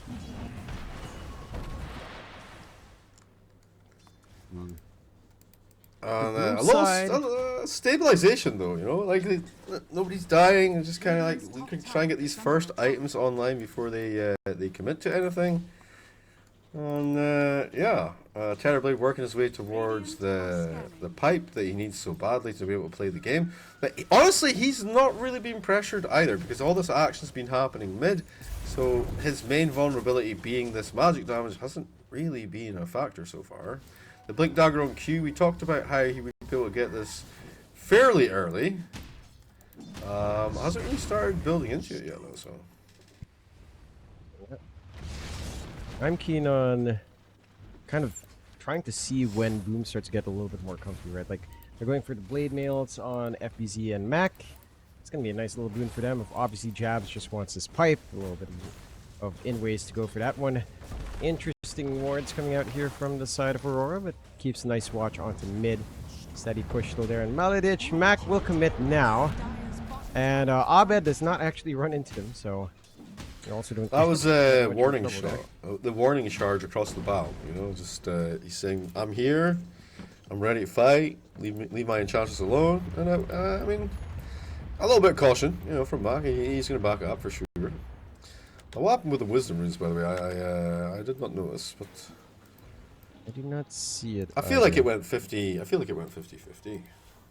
Another smoke. Smoking they supports want though. to try. I mean, they've got Lasso here in Q as well with the smoke for him and Abed. It's mid smoke. If it's onto Maladich, you really don't care. Mac gets Impatient rolls up. No jabs to be found. Jabs hugging the right side, of course. We'll scout out these ancient stacks though. Oh, going in for the ult. Yeah. Oh, now just, quite happy to collect that. For sure, they are leaving FBZ alone, and they will find that kill. Abed's career does get sniped in the side at the very least by Tim's. But they get the kill in exchange for the stacks. I think you're still somewhat happy on the side of Boom, just a little bit. Well, if you're FBZ, bro. Yeah, if you're not anyone but FBZ is kind of all right. Yeah. Oh yeah, I bet you are. Too Yeah. chuffed. Join all that CS and farm, Mr. Crystal Maiden. Oh, it's kind of funny. I just realized Reflection will pass on Venomous Volley as well. So the Medusa will have to contend with her own annoying slow. Not the worst thing in the world. They will eventually find that bot tier 1. So the game, it's a real equal game, right? 6-7, 1k lead. Abed now cleared out the ancient stacks as well, so they trade for that. As a regen rune to just sustain true. We'll leave the Black Dragon just to block the camp. Nice and annoying, good old Abed. I think though, if you're playing a Dusa lineup and you're going even at this point in the game, it's live danger alarm noises for me. Like I say, Boom going to be very, very happy with this situation. De-warding coming on here now as well. Maledic's going to get pinged out. Do much here? I mean, they do want to kill her though. Damn. Our Spirit looking for the connection. We'll find it. Nice roll forward into the Magnetize. He's on his own though. He's starting to go here. Keep him alive. Blood grenade on top. No, he is definitely not dying. Well, could die. The creep there, it does get the stun, but they don't really commit with jabs either. So yeah, that's fine. Magnetize down for a minute 20. That's something. Aurora's happy farming up still. Like, you do have points about this Dusa being very happy in this game so far. Manta style flying out uncontested for Jackie 100. Literally no activity on the map. Same thing's kind of going with TA 2000 104. 4 assists at the very least. He did do something on the top lane. And does have his own Manta timing, kind of lining up into the Hurricane Pike. I think this is not the worst mirror matchup for Dusa versus Luna. In fact, I would say maybe for the first 20 to 30 minutes, the Dusa doesn't feel as strong as the Luna if the Luna can just focus in. So that is the one big thing. Like, your big tool here as the Dusa is your slight durability advantage and the Stone Gaze. When you compare that to just the sheer damage output of the Luna, plus the Eclipse threat, you know, I feel like the Luna, again, edges out a little bit earlier on. Like, the Dusa... Yeah. I don't know. Like, maybe you can maximize your position here. If you can get her alone, if you can get Dusa alone, and she doesn't have her BKB, you can probably 100-0 her with the Eclipse without looking at her and getting Stone Gaze. Like, you can probably do that through the Stone Gaze situation. And I accept her for Dusa into Skadi, so just wanting to sort of bulk up a bit, become this man-fighting machine. Manta style into Dragon Lance for Luna to increase that range damage. Feels okay, man. The Blink Dagger for Batrider, it's close, dude. It's a couple of 100 gold away, so not that bad of a timing. Abed going for, I guess, Sanj and Yasha. Which would be fine, give him a little bit of status resistance. Jabs has the pipe finished, actually. Only 40 gold away, so I'm going to get that delivered out. And then I'm curious to see how he itemizes, you know, going forward from that point of view. I think the defusal idea you had is pretty neat. If Jabs wants to go that direction, just again, low committal, send the TB illusions out, get a little bit of chip damage on that mana shield, and kind of make it annoying for the sports. Really, I think it's more about trying to cut off, especially Tim's. It feels like this line is going to be the big thing that actually sustains your Medusa here. And you stand back, you mana drain with your shard. It's a good amount of slow. It's free real estate for Medusa. And that's just going to be extra annoying. I think the problem with the diffusal, you know, an annoying line is once you get shard, those illusions are toast, man. Yes, they always suck, and then all the illusions are dead or disappeared or whatever. It's like, okay, bro.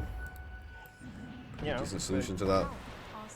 You can just your spam isn't too bad. You can always just send more, but the downtime of Mandarin isn't bad as well. They get Lasso out along with the Eclipse, just trying to clear out Mac, but that Solar Guardian does kick in. Pulverize out from Abed in the front. Can't even take care of Zhao, but Mac still set to go.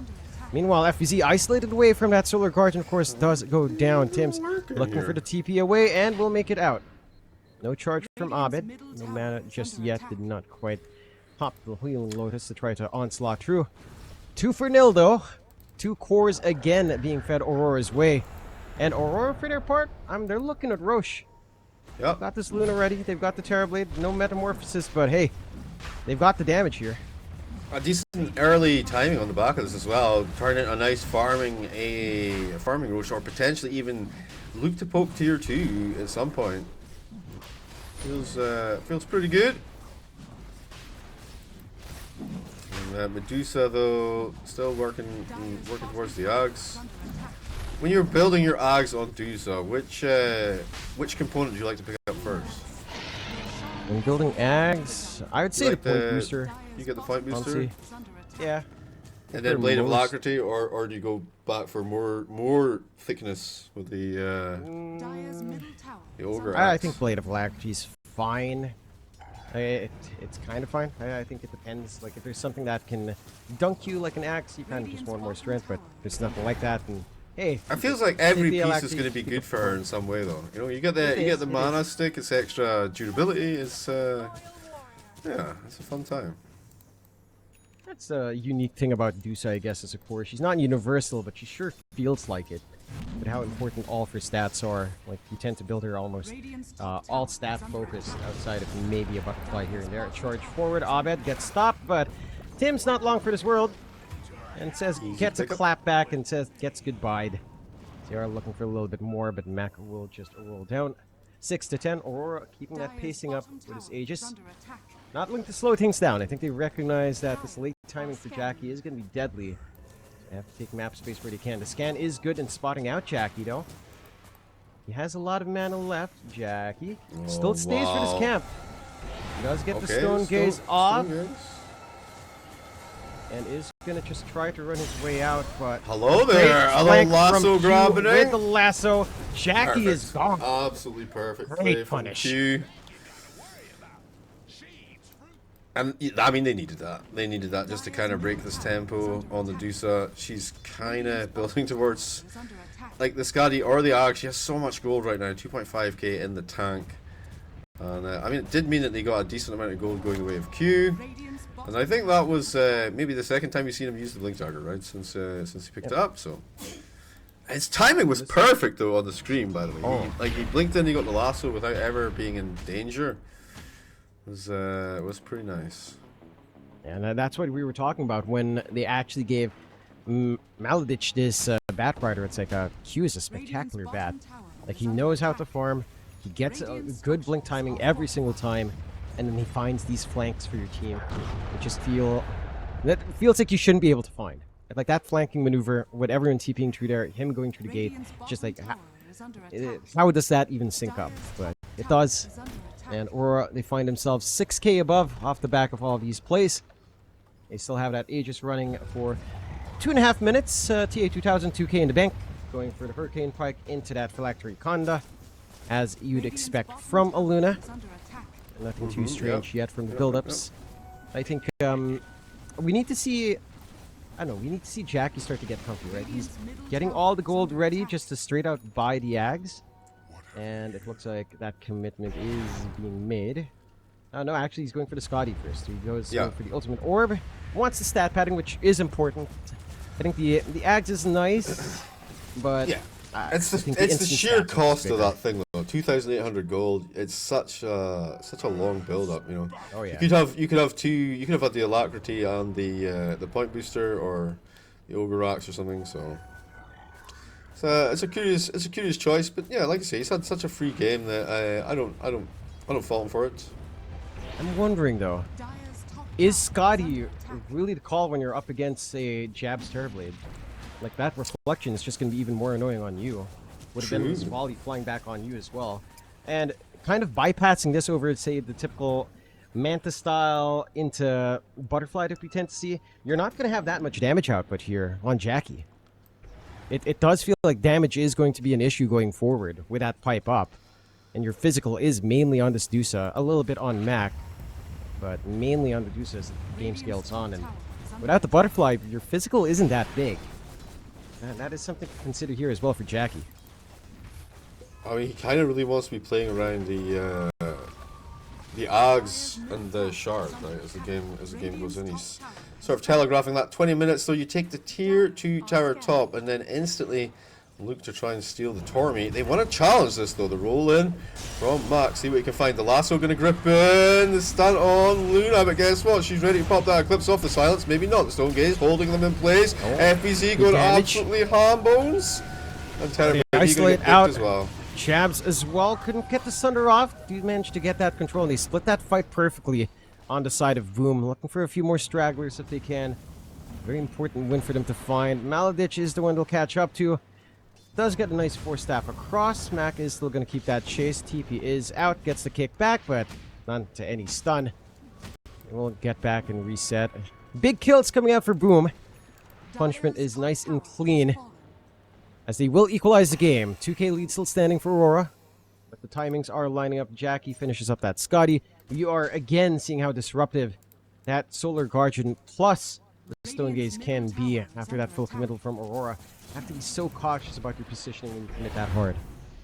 Yeah, 100%. And it was a little bit greedy. Like, you know, they see you taking the tower, they know what's there, and then you're like, okay, we'll take the outpost. It's difficult to fight it. Not the outpost, the torment. It's difficult to fight around Tormy anyway. So gonna try and get their own Tormentor this time. Fingers crossed that they don't suffer a similar fate, but it's going pretty well. It's easy enough done. And Q, Bob and the Gru, Custard, Tiddles, Flaming, Lasso, Sticky Napalm, +1 stack. And the Flaming Lasso no longer disarms you. It's an interesting situation. Allows you to do some more deeps when you're lassoing. Yeah, not that you tend to focus on the right click anyhow, if you're just pulling back. But it does kind of benefit you in the longer fights as well. If you can just kind of poke left and right there, it can be quite nice. I think the side of Aurora, there again is a little bit of pressure to play faster into this Dusa of Jackie. Like, they do want to kind of take these fights cleaner. The BKBs will help that cause. You're slowly building into it for TA2000, for Jackie as well, for Abed as well. And Jabs, I mean, he doesn't need it. He's just going to go S and Y, which is more typical for Terrorblades. Very understandable. Yeah. He's had it queued up for a while. He's not quite committed to it just yet, but yeah, now that he's got like a couple of thousand gold, maybe he commits and picks a piece up, or maybe just hold it for buyback in case you need to take a sudden fight here. But tier 2 towers still up. Looking for the angle in Aurora. As you mentioned here, Jeeves, they've got that Blink Lasso ready. Can they find something after being scanned while smoking, though? They got a really interesting rear flank here. Jackie is very exposed if they find him. They don't opt to walk in that direction. Instead, maybe FBZ. You see the hammer flying around? FBZ could be a nice simple kill, but it's also right by his tier trees. And Boom just avoids perfectly. Aurora don't manage to get that good read. It's Boom who will smoke from the top lane now. Maybe look for the gate movement across into the rear flank to Aurora. This is going to be really awkward if they don't get a read on this on Boom. The scan is out. That is a Radiant scan on the gate, ensuring that their gate movement's not going to be red. Oh, Aurora. The smoke's faded out. The vision is not there, though. Boom is still walking into this blind, but they've got a good idea. Well, there's if going you to be only the one catch on the end. Maladich, it's not going to be fun, and Maladich does break the smoke. Roll out is there. Stun falls flat, but they commit only for the Ench. And you're not too happy. Fingers out as well. Did you manage to trap Q? Q did not manage to get the lasso off, blinking in. They still save Maladich on top. That was the commitment to the Solar Guardian on top for FPZ. This is the time to turn for Aurora. Jump forward with Abed. Blade Mail popped on. Stone Gaze to try to hold him back. Great stun out from Tims. Abed starting to melt here. Sunder out from Jab to just stay alive. But isn't lasting that long. That's Scotty trying to do some work here. Lasso though onto Mac is big. Abed with a re-engage into the middle. Not really able to find an opportunity yet. A 1-for-1. 2-for-1 with a buyback out from Tims. Where's her Luna? TA2000. Eclipse was expended. Does have the Manta, does have a way of jumping in, but just gonna take it slow now. Although Abed I Does don't know think if you. twice about committing the onslaught. I don't know if you want to take it slow here. Like all of the ults are down. They used everything on the Radiant side there. So maybe. I mean, they're spooked, right? They lost the Terror Blade, and it kind of felt very oppressive to try and fight into that. But they literally used everything through the kitchen sink at them even as well. Yeah, really find what they'd want there. It's a bit rough for both sides. I think Boom again, their hard committal on the ultimates wasn't that ideal they'd want, although we do have that next use of Solar Guardian up. Jackie, for his part, does have his Ags up, so a little bit more sustained for him with the Mystic Snake spams flying around. No smoke. Shield Rune could be massive here for the Deuce to find. Looks like Jackie will be able to pick it up. Maladich, we'll see that rune disappear. In fact, Mac picks it up instead. Maladich again. No, all the stuns fail this time. We've seen this story before, though. And there's that Hurricane Pike away from Maladich. So, nothing connects. The Roche is up as well, actually. So it will be top for another 4 minutes or so. There you go. They're placing themselves in a pretty good situation in Boom here to try and deal with that. Regeneration room going to be pointed out. Q trying to protect us for Abed. Yeah. Jackie has the Acceptor looking for Kaya and Sanj. Kaya and Sanj. That's On an the Dusa. interesting one. A little bit interesting over like Sanj Yasha for some stat res. But I guess you want damage out from your snake? You want the added Hello damage there. regen bonus as well? That's a lot of TPs. They grab a good hold of the Dawnbreaker. Up to the high ground he goes, and that's kind of the person you want to deal with. Wipe.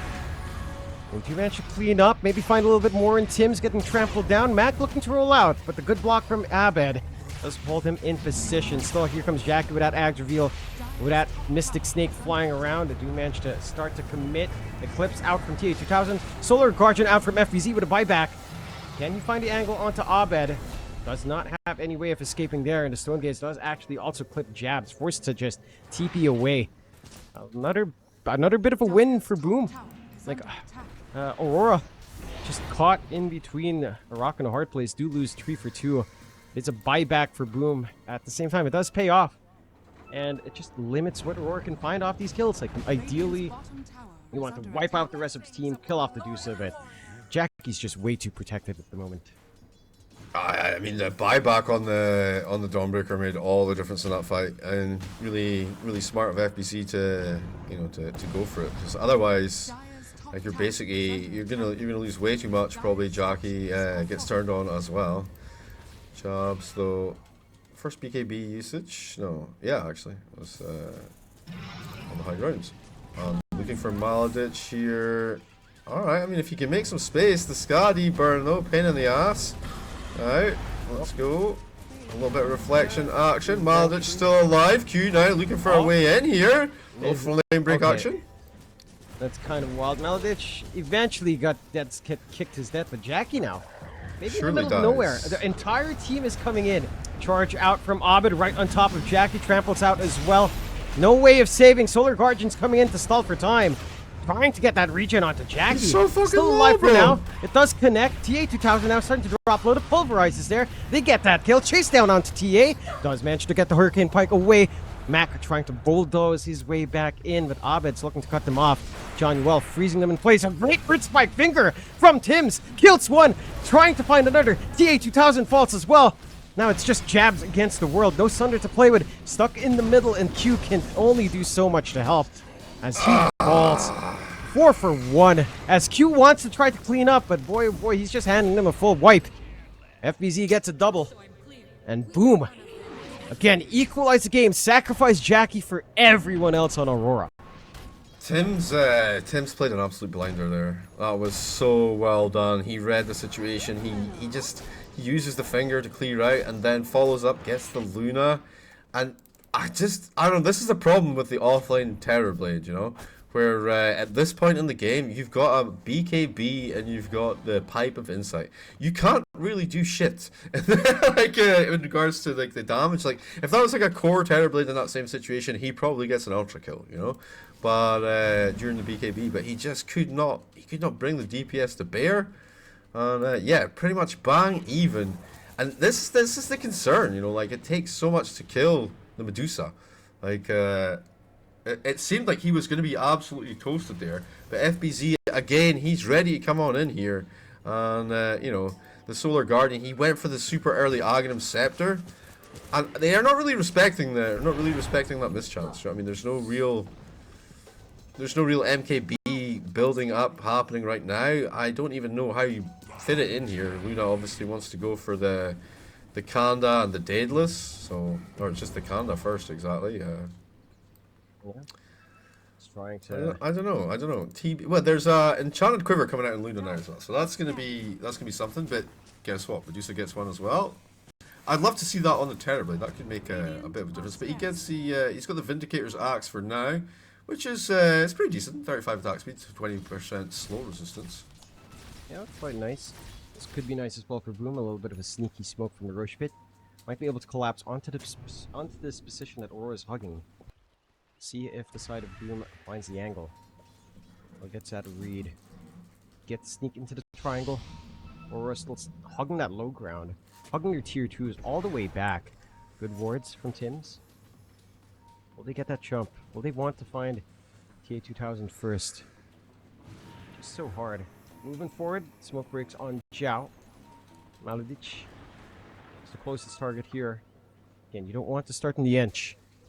Aurora, they've got to be smart for this kind of play. D ward's just there, and Tims just backs off. All right. The standoff works for Aurora. Now they smoke. Okay. See if they find something for their end. Desperate to find a decent kill here.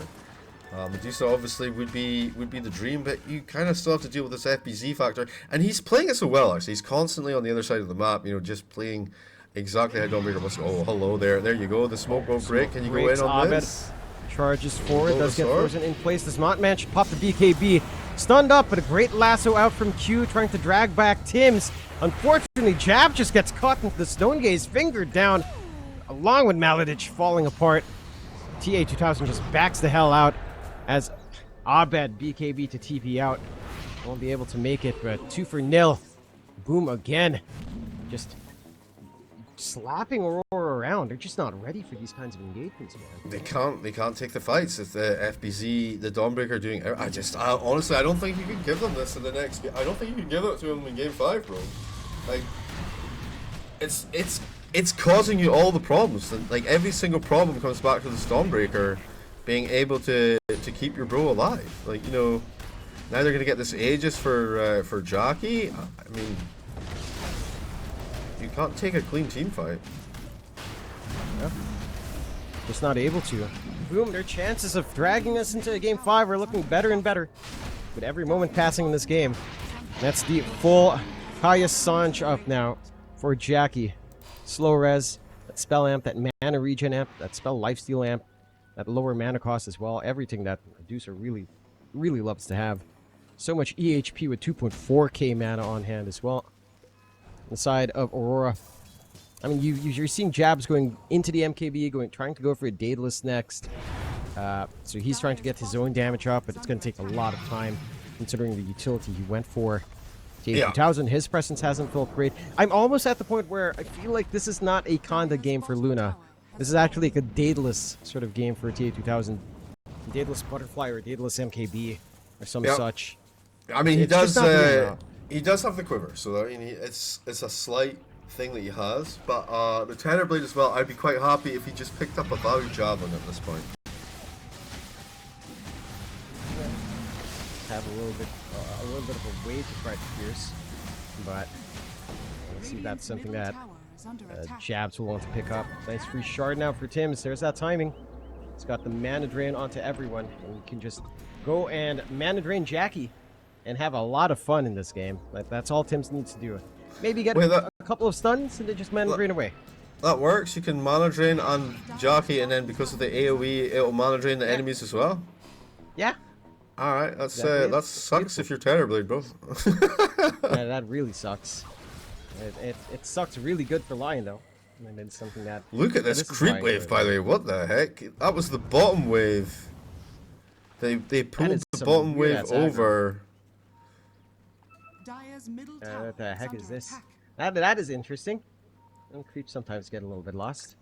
And speaking of, top lane is shoved in pretty damn hard here. 2 waves back to back coming out from Q. The response has to come in. It's FBZ, of course, as he can go across the map. But a good game state again for Boom. We find another tier 2, only 1 outer tower left for the side of Aurora. Same thing goes for Boom, of course. Does feel like they're in control. Roll forward. Maledich does manage to get through the gates. He's going to be nice and safe on his side of the wall. But, yeah, Boom is in a great spot. I like this itemization here from Mac as well, Jeeves. He's going into the Ags, into the Octarine. So you will have a save for Jackie. If Jackie's in trouble up front, guess what? Stone him up, pull him back, and then just regen his mana with Tims and Zhao. He's never going to be in trouble, though. Like, the Lotus Orb alone makes things so difficult to deal with. And here we go. He's just going to slow siege the high ground with this Aegis for 2.5 minutes. Going to start bringing some bodies in here. You know, at least getting some bounces off of the crab bit. And, alright, okay. They don't want to... They don't want to commit just yet. Yep. Nice and steady. Nice and safe. They've got that Roche banner down now, though. It's a little bit harder to try to clear out here. They should start to break through this mana shield a little bit, right? In theory. Purely. In theory, this is gonna Somewhat. happen?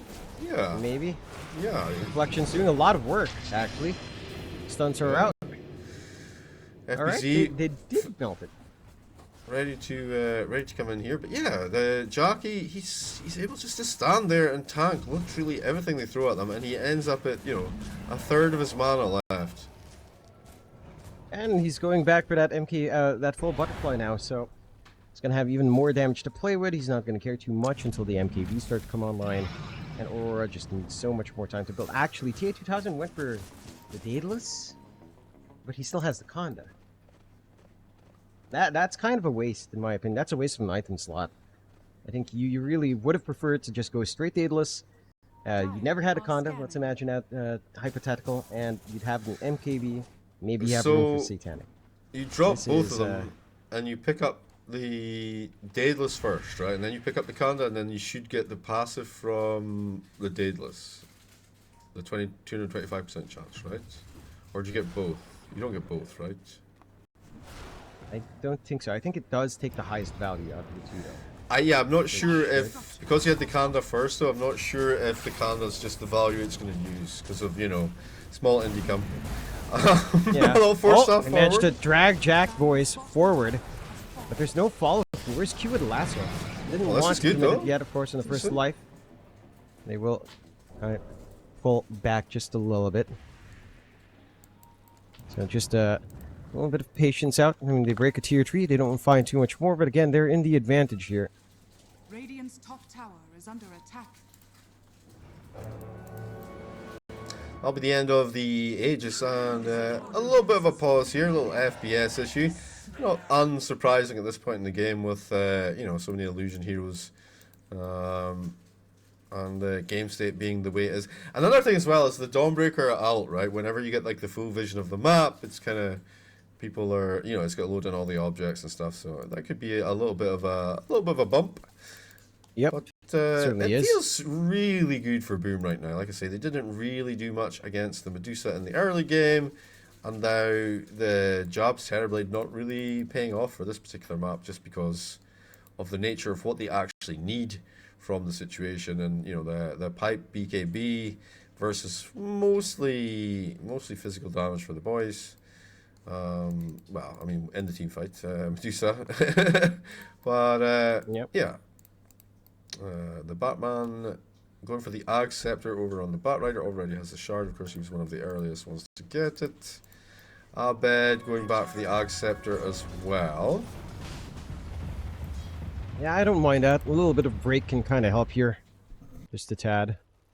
A little bit more damage in the middle of these engagements as well. They need all the damage sources they can get. It's still a ways off until Jab starts to find some damage. He does have 4k in the bank. Is holding out to see what he'd like for for that damage source. I suppose there's also... He's thinking. Yeah, I mean, he had the MKB a while ago. You've got the Ags up now for Mac. So again, some save or even some offense, I guess. You can try to entrap someone here. And try to kind of play around with him. I don't know, like... There's that butterfly for Jackie. So again, overwhelming amounts of damage. I would say maybe the Disperser is not the best pick for Jackie.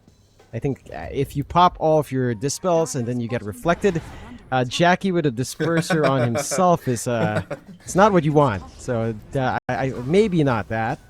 I think maybe. Though it's not actually as bad as you think it is, because his conjure, his reflection is dispelled. Yeah, you can dispel so it. Yeah, just take it off. It gives you so. another dispel.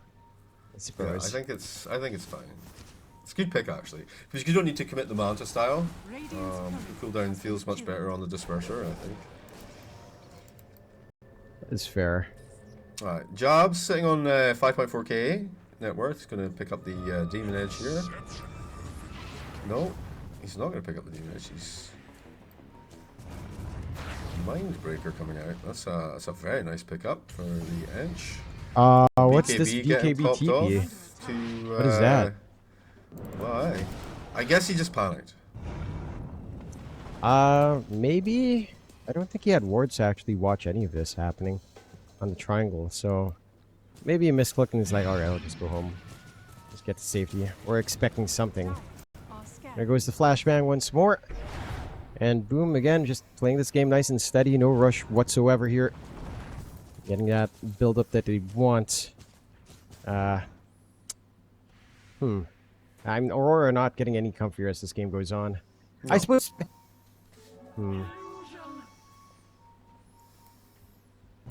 It's a rough go, I think.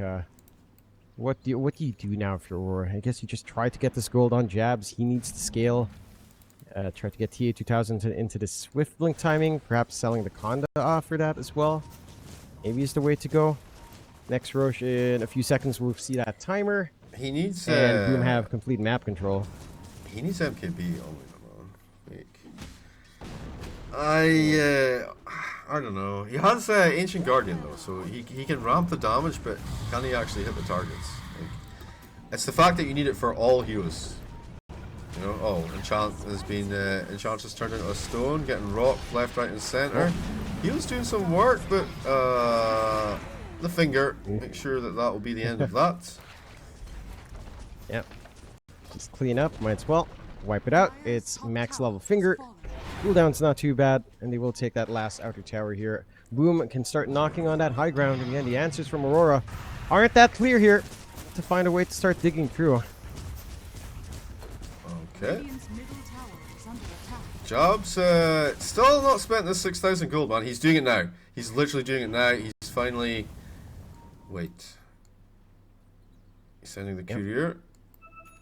Yep. Just gonna buy out that Demon Edge and get that full MKB. Finally. Really. Radiant are scanning. He didn't buy the Blitz Knuckles yet, but... No. There you go. Why did he not buy it until... I think he was worried about what was going to be on the courier, maybe?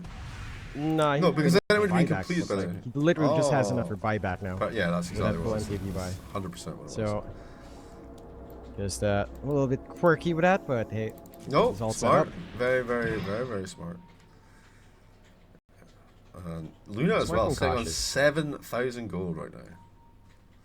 Thinking about a silver edge. I'm not sure about the silver edge, though. A silver edge? I don't know about that.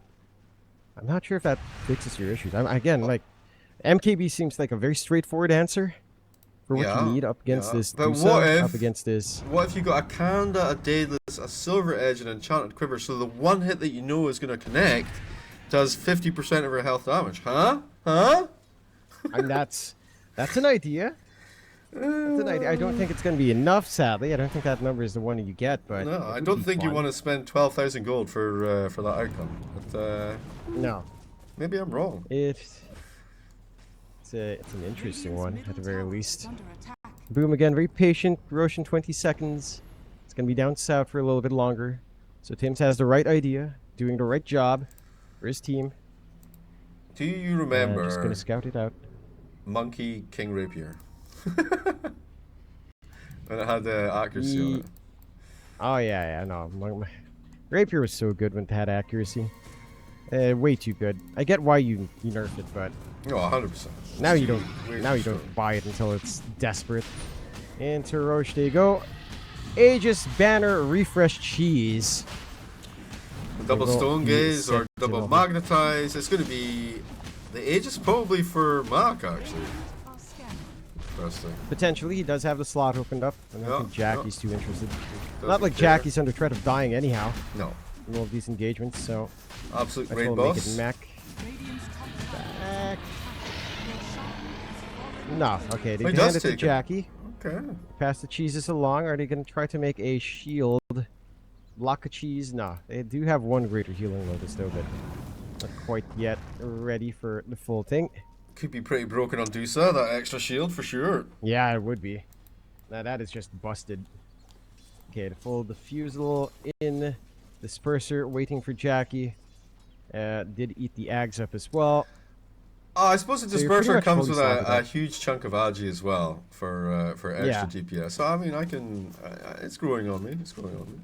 Yeah. Well, that was ever I'm a big convinced. naysayer. Let's go Swift Blink on the Luna, by the way. Yeah. Again, a little bit surprising that there's no MKB. You know what would be Right. cool? An MKB. Yeah, that'd be super sweet. Radiant's top I mean, surely after you sell the Conda, you go MKB at some point. Like, you will sell Conda, no? Will you just hold on to it? I bet it looks really cool in my inventory, so. Huh. I mean, he's top of the bus for farm, by the way. For the Luna is the Omega farmed. Oh god, Maladich. Wrong place, wrong time, my friend. The triple stun, the triple threat from Mac is comes rolling in, and the finger to finish things off. There Tim's you go. gonna get himself his 5th stack there. Not the highest amount of stacks for how long the game's gone on, but yeah, you're always gonna be quite happy to pick up more. Daedalus now for Terrorblade as he builds the items that probably Luna should have gone for. Yeah. Let's see if it's neutral. Oh, the ninja gear as well. That's quite nice. So they got a shard here. Across the map. Shard for Get it for, Abed. Okay, rocks. I sense rocks. Just a nice little thing to throw out. Not the craziest shard in the world. This will allow maybe a little bit of scouting out as well for Mr. Abed, or just easier clearing of creeps, which he is doing here. Ags not too far off, does have the gold, but just waiting for buyback surplus to kind of kick in, which is still about 3,000 gold away for Ags plus buyback, so a ways off here for Abed. My daughter's See- favorite hero is the Primal Beast. She loves the shard. Dyer's It's a fun one. It's a fun looking one. There you Alright. go, one reflection down. That's one dispel on hand for the disperser. 9-second cooldown, so reflection again. Whole team just There you waiting. go. That's to- kind of fun, to I do guess. some. Look at that. Stunning and coming in to this stinky Oh, pinky one more time. Maladich does get jump kicked back and fingered down. Lasso does not really connect from Q. Connects onto nothing. As the Stone Gaze is out, the Solar Guardian was popped as well, so there's a little bit of a window here for Aurora. They want to actually fight without worrying about that. Reflection out once more. Manta is there. Slow pokes coming out from jabs, but not committing. And a little bit worried. I mean, Look at the it's- charge out. Alright, Big the stun out buyback. from Tim's. Buyback on Maladich. That's going to be enough to hold Boom back. Very high stress game. They are 1 racks up on Boom. And so Aurora, I mean, they're starting to just hug high ground and hope for the best. That's the best thing Really they not much can. going The on for best thing that they can do here. It kind of felt like as well while the illusion and jobs were poking at the Medusa that her mana was going up and not down. That feels a little bit awkward. Not gonna lie. Oh, almost getting the Luna Four here. staff save. Dodging out from Tim's Nice stun. grapple. Lasso out from Q. He does have the Ags up. Double lasso, but only finds Tim's. They couldn't drag Mac into the high ground. Pulverize out from Abed. Actually takes care of FBZ. But there goes Jabs. Dies without getting the Sunder off again. Has the buyback. Does not have Metamorphosis. See what he can do. Maybe just spamming out that reflection might be enough. Jackie though, free reign onto those objectives again. Ripping in to that mid set of racks. 1 set of racks left. As the buybacks coming on. They smell the blood in the water. They know they can drag this into game 5 right here, right now. And Jackie, so well protected. Lotuses, that disperser, the manta. You're never getting a reflection off here from Jabs. And as much as he'll try. Charge forward. Great stun out from Tims again onto Abed. Abed just getting fingered, held down, silenced up. Trying to get his way out there with the Ogre Seal. Still ends up falling. Immediate buyback. Mega creeps are up. Boom. Looking to close this out. Divine Rapier on TA2000. A Hail Mary game now for this Luna. Will the damage be enough? They rip into Jackie. One life. It worked. Can they find another? Okay, the Can one they hit take shot. another life out? Eclipse is still ready. They're trying onto Jackie. Jackie does manage to get backwards just a little bit with that disperser move speed. Not able to sustain that damage. Again, such a big risk for TA. With no buyback gold available with his buyout on the Divine. I think this is great for Boom though. Super cautious. Yeah. They don't want to. They don't want to. Like the Ancients exposed. They have kind of the advantage still in their fashion, but they don't want to. They don't want to commit for it. They don't want to lose this opportunity because they know, of course, that comebacks are so strong in the current meta, and especially a lot of teams have faltered going high ground, but not today. Not today. Jackie will backy, and they're gonna get reset up for another go here. 8,000 gold on the Dusa as well. Maybe she wants a rapier of her own. I think the only thing you could really get rid of would be the Kaya and Sanj though, so not really get rid of it. But, I don't think Jackie's wanting for damage right now. I like this idea of Travels too. Just work the map maybe if you want to really pull back and just TP and end the game. Perhaps. Perchance. That could be the ideas here for Jackie. Aurora for their part. Almost said Alliance. Aurora for their part. Feeling, again, with her backs pushed all the way up against the wall. Naked base outside of literally all of their effigies. So that is a very funny thing to see. That's when you know there were issues. It's not the creeps slowly shoving in. It's literally just the heroes running down. This is a very rare base to see. Interesting, yeah, you're right. Mega creeps. You don't see this every day. Not the biggest issue with the lineup they have, but at least one hero gonna have to be on patrol. Here we go though. The potential to move back in here, just waiting for heroes to show. There you go. They get the stun on two. Nicely done. The rolling forward from Mac. Mac does not quite connect. Jackie's still holding his position in front, not caring too much about the output from Aurora. It's just gonna slowly back off as well. Not seeing the big opening they'd want here. And again, a lot of respect from Boom. They know there's so much on the line to force out that best of one scenario for Aurora. Get themselves a clean shot into Bangkok. Big item up for Jabs though. Daedalus up now for our TB. So that damage is starting to ramp up. Remember, when you do see that isolation onto Jackie, he can start to die here. It did work. Can you isolate him? It did work, but the problem is obviously he has people to back him up with the FBC save, and also this still unaddressed butterfly, you know. And can you actually get the damage on the target is the big question here. Earth Spirit now looking for a refresher of his own. He had the shard in the last fight there, and it felt pretty good for him. Overwhelming blink for Dawnbreaker, just kind of thickening up the Dawn. Everything ready for Boom here. They just need to take one more clean team fight. Buybacks available right now for Dusa, Earth Spirit, Luna, and Crystal Maiden. Yeah, you're all set on the side of Boom. No problems here. Side of Aurora. Roche is up. I mean, it also kind of hinges on Q if you can get this Blink Lasso.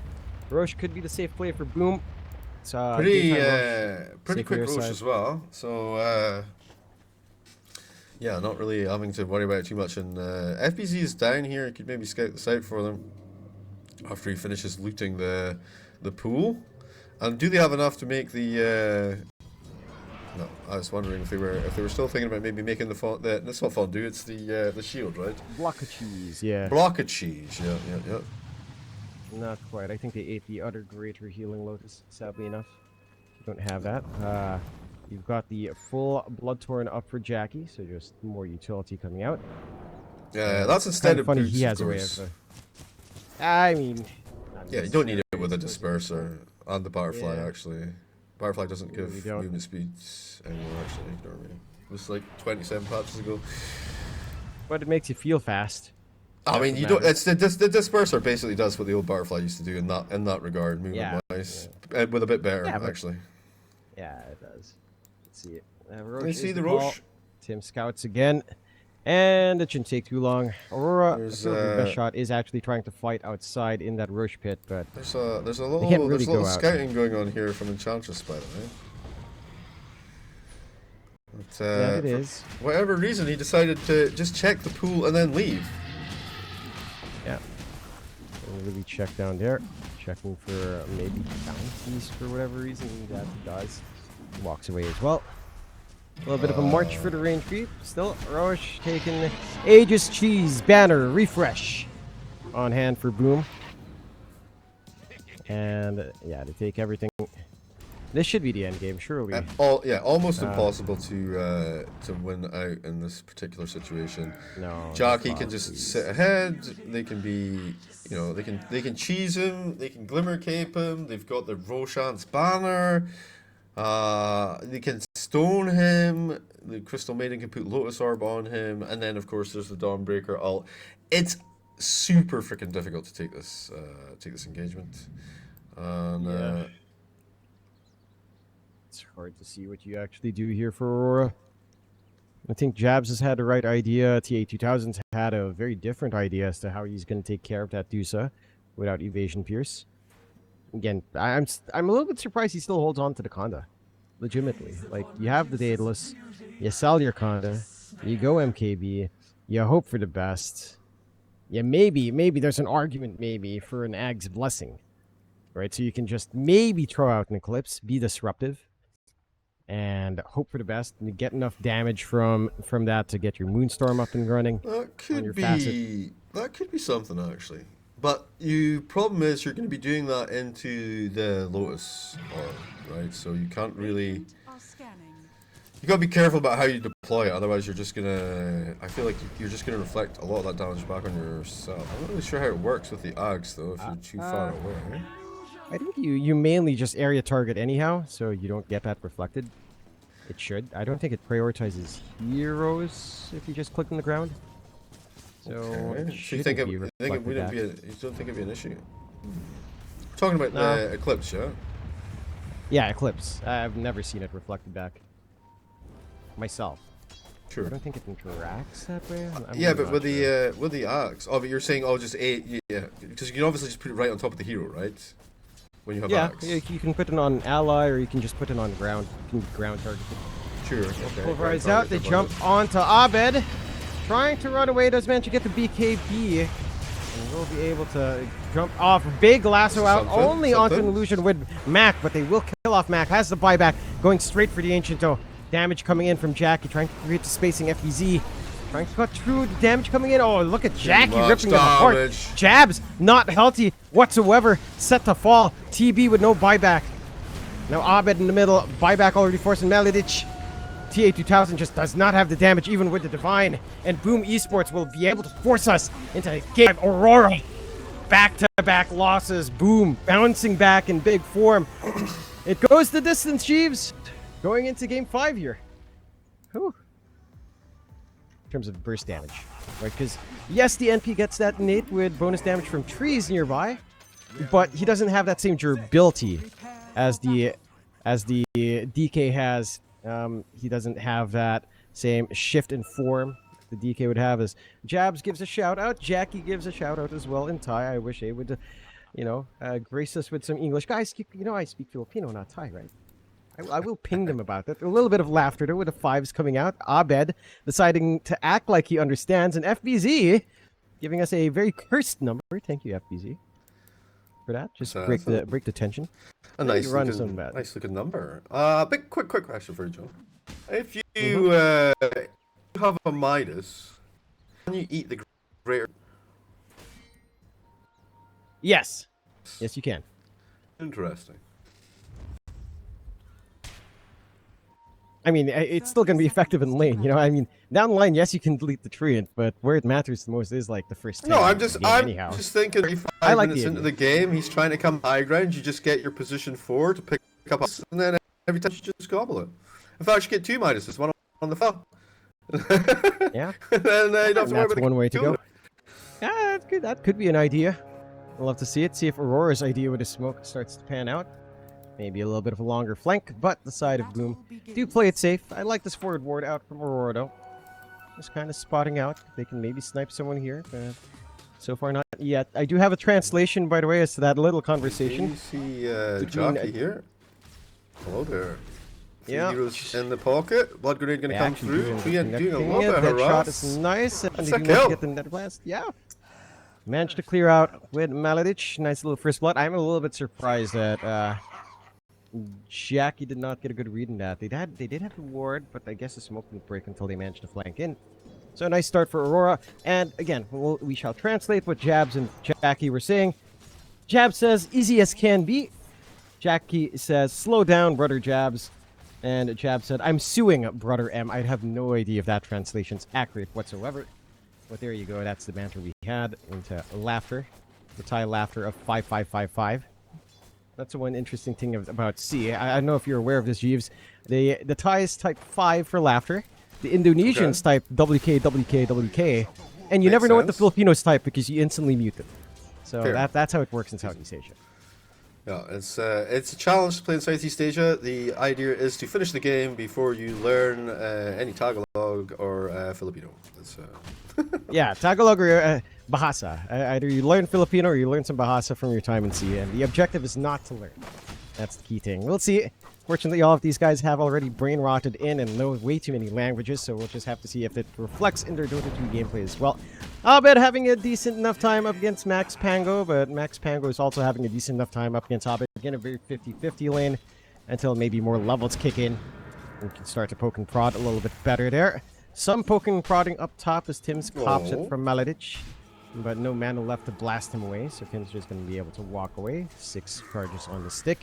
FBZ is happy in a 1v1. This is the most boring lane you could expect. TA2000 is going to farm. FBZ is going to farm. And they're just going to hit creeps. That's the story of this lane. Just hit creeps, let the supports do all the work in the side, trying to find an opening, but you and I, no, we're just going to farm. That's it. That's fair enough, I think. I think once you get like level 4, yeah, there we go. We're going to try and get Maladich back here. The blood grenade going to come through the other way, though. Tims tries to commit for it, and TA2000 says no thank you. Some little stun. Maladich leading a little merry chase here. Oh, wait, nice they're still shot. on target. Tim's clips. FBZ gets the last right click. A nice kill out for Boom. Finally, He some did take the aggression full lining up here. bore, and Yeah. you see why. That was perfect full bore range there. Yeah, I'm again surprised that we did even see a Ricochet 2 game. I feel like that facet has died with nerfs onto talent. Still can take a peek at the other lanes. A little bit of some forward posturing from Jabs and Q down bot. Zhao and Jackie happy enough to just play farm here, of course. And Jackie not going to be too dissuaded by Jabs. Reflection's not going to do much in this lane. And you are just going to farm up as much as possible on Jackie. Maybe you throw out your Greater Treant for some harass, but it's not really going to harass Jabs. I mean, he's got 14 armor when he's right by the tower. It's like double rate bands up. It tickles. Look at that. Like, what? 0.5 damage? Whatever? Not much. Really gentle pokes. Yeah, you're not going to be overly concerned at this stage in the game. We did see a little bit of action there when ever Jabs' metamorphosis is off cooldown. He'll have a little go. And obviously Jockey can't sustain under that kind of firepower, so we'll back it up every time it happens. But other than that, he's going to have a pretty relaxed lane. So we get a few more levels on the go. Bed and Max still pretty even there up top. They're going to have a little go though, as Maladich with his ward a little bit far forward and pop off the salve. So fresh. Just trying to stay in the lane, soaking up some EXP again. Pretty much just a farming lane. At the very least, Tim's is out of mana to try to full bore and poke away. So there is that, but right click trades are kind of annoying. Great cookie out, skewer backwards out from FBZ onto Maladich, and a nice full bore out. Tim's cleans up on Maladich. So they're feeding off the Pugna, but TA2000 farm, so do you really care that much? I suppose you do, considering that is some important gold for FBZ to get at least, but hey. DK's farm. You don't care. This is Maladich. This is what he does. He dies and they win games. That's a strat. It's a bit like the Dead Young strat, but on the 5 instead of the 3. Mac just dies under his own tower. Abed gets some kicks around and gets the Level final 5, roll by to the way. clean up. Yeah, not even 6. Not even level 6. Just the pressure. I'm a bit surprised Mac didn't even try to jump out earlier.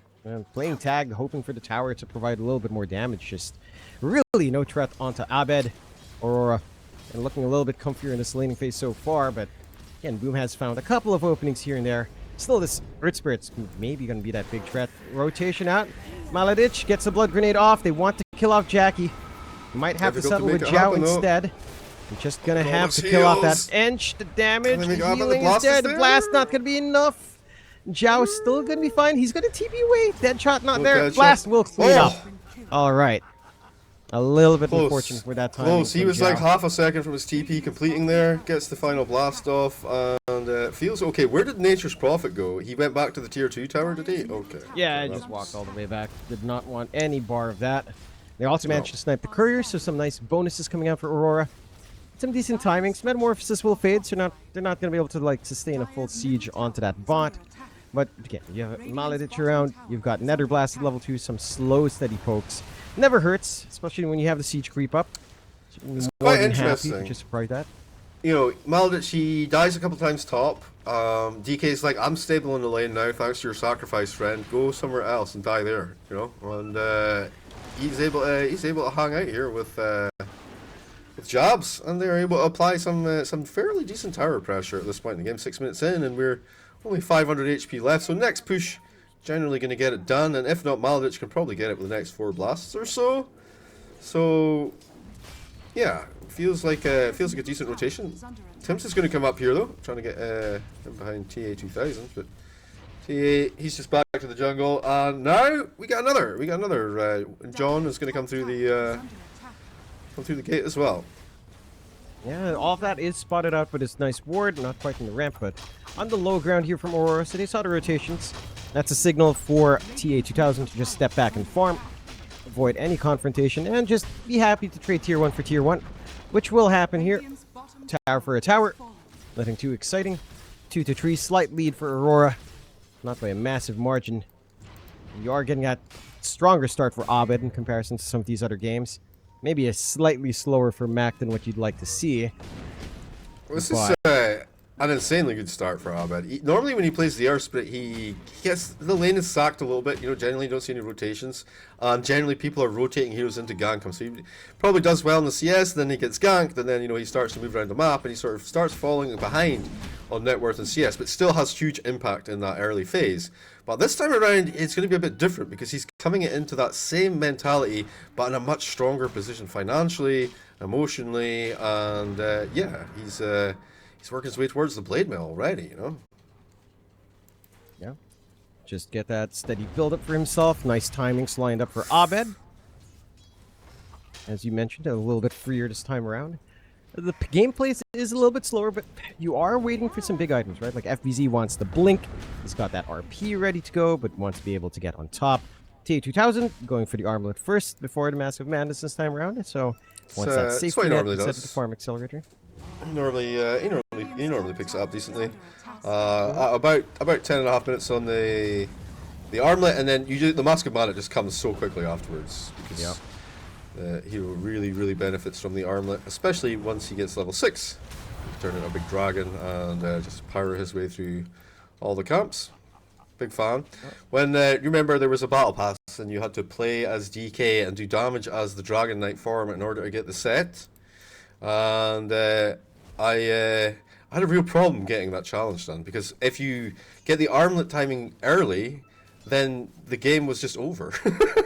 So you kind of had to artificially extend the game so you could spend time in dragon form and you know, and get enough damage. So like, but then the thing about DK in that era was he didn't really have late game legs. So if you extended the game too far, then you lost, and it didn't count if you lost because that was the old way. And yeah, so very familiar with this armlet situation on the DK. Yeah, did take me about 10 games to get it done, I think. I ended up with an insane DK win rate because of it, though, because just like closing game, you're begging your teammates, you know, all the towers are down, the racks are down, everything's down. You're like, please, just 3,000 more damage. Yeah, I remember all of those old missions. Those were always interesting. Great stun out onto Q. Mildly interesting as well, but not going to be able to follow through onto that quill for the Muerta. And back they go farming. You are, interestingly enough, barely ahead right now in TA 2000 and Jackie, but and maybe slower starts for the safe laners in comparison to elsewhere. Jabs off to an excellent start. Actually doesn't have to go for the pipe because the magical damage threat isn't as big. So he's just going to go standard TV. Going to try to scale Manta first. And that's going to lead to some good timings here for Jabs. And uncontested so far. Just have to see if this Gambit waiting for the blinks starts to pay off for Boom. You wanna try and have the extra tower pressure to come through on this hero because obviously you have the DK, you have the Pugna, so if you've got a Terror Blade able to do similar things, it feels good. Maladich, it's getting smoked on here. Yeah. I'm gonna go a little bit deeper, see if you can get the wraparound. Oh no. And this isn't the target they'd want, but it's a target you'd take. It's a freebie. You slash away. You get the tower as well. Eventually, they have to get the kisses out as well to kill, but hey, you find the kill, you scout forward with those kisses just a tad bit. Oh, they're gonna fight the smoke up from Abed. Well. TV. They're looking for the angle. I mean, they've got that fresh blade mail up on Abed. Again, Jabs is just ready to go. The Metamorphosis is ready, but not going to force the issue too hard. Here comes FBZ's blink on the courier, though. So now, things can get interesting now. Can get a little bit spicy for the side of Boom. Just need to look for the angle. Still collapsing on top of John Yu. Well, okay, so you trade your 5 for 5. It's fine. Your Pugna feeds, your Ench feeds, all good. Although maybe Maladich feeding twice in a row is not ideal, but Mac will actually just TP home. There's a lot of respect for that rotation in. Tim's also going to be allowed. Okay. So it's just the 5 for the 5. It's fine. No back-to-back that's for Maladich. No, it feels okay. The fear factor, as you say, realised the Terrorblade meta had just been popped and they were going to be rotating into his face, so Mac going to successfully bail out. Abed getting the information once again. Mac comes on up here. The tower pressure as well. Like, so while this is happening, FBZ is oh, they're actually going to come into the mid lane. Okay. Yep. Not going to be able to fully force out just yet. Did he have a smoke around? Not quite. It would be nice to get a good reveal from FBZ, but I believe he might have already been spotted under the creep wave. Arcane Rune up for Mac. Gonna be feeling nice to spam out the Swash and Shield Crash and maybe get that next Rolling Thunder up. And again, they've set up some nice forward vision here as well on Boom. A nice cliff ward already in that top jungle. You're buying some space out for Jackie, who is going for your typical Mjolnir. So accelerating that attack speed, still a ways off, but eventually going to make it there. At the very least, the Maelstrom is going to be up to accelerate. Sure. FBZ's littering the ground. Does have the courier pick up the branches eventually, but he was littering. Very bad, FBZ. Don't do that. What about taking these stacks over here? TK, the Dragon Form comes up, the Armlet. Mask of Madness, is it finished? Or is he just going to ignore the Mask of Madness time around and go for the Sanj and Yasha?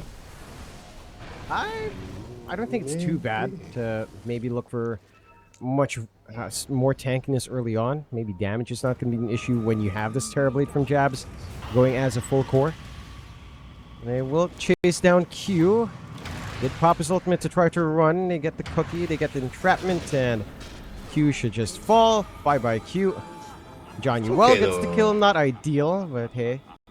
Making space for these Ancients to get taken down, and I think that's... it's not ideal for Q, but it's not terrible, and obviously, you know, TA2000 is going to get this other set of camp over here. Yeah, they still have the tier 1 tower bomb, so difficult to invade there without getting spotted out, without getting scouted out. They do want to consider challenging the 14-minute wisdom rune, though, do they? There's no way they're going Roche right now. That's not a thing. Nah. It's a little bit too far now for the 14-minute one, so looks like they will just settle with a 1-for-1. They're going to scan, they realize he's there, like, okay, there's definitely no point in even checking it afterwards. Yeah, maybe Jackie was thinking about just teleporting in, but... Yeah, that's exactly what it would have been. That's exactly what it would have been. And he's like, I'll just check.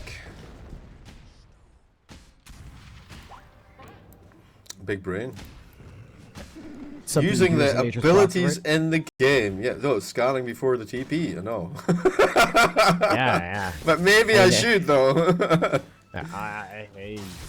You would hope, you know, down the line a little bit. It's a free thing.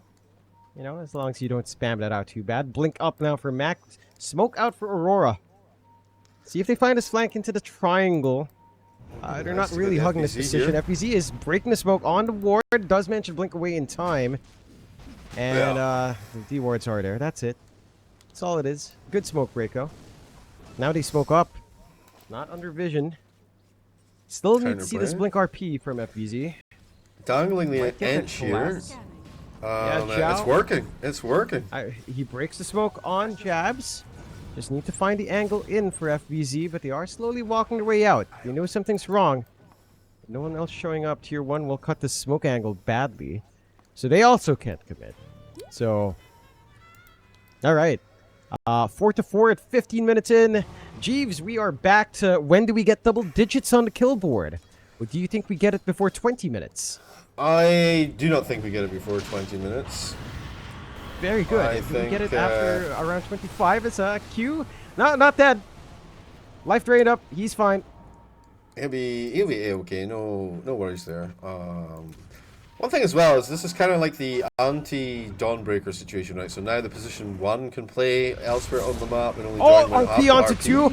No skewer Instant back. silence. Instant silence up, but they got the roll. Mac tearing them apart. FBZ falls. Q will fall along with Maladich. Can they find some core kills? So Mac forced to roll away from that engagement now. Swashing down as well. Abed keeping that magnetized refresh. Gets the kick off. Mac has nothing. Forced a cookie onto the high ground's good, but the magnetize still refreshes, and Mac trying to bottle through, not going to be able to kick it out. Aurora find the bigger trade with those core kills, Under attack. as Jackie's not interested until he gets more items up. Has fallen.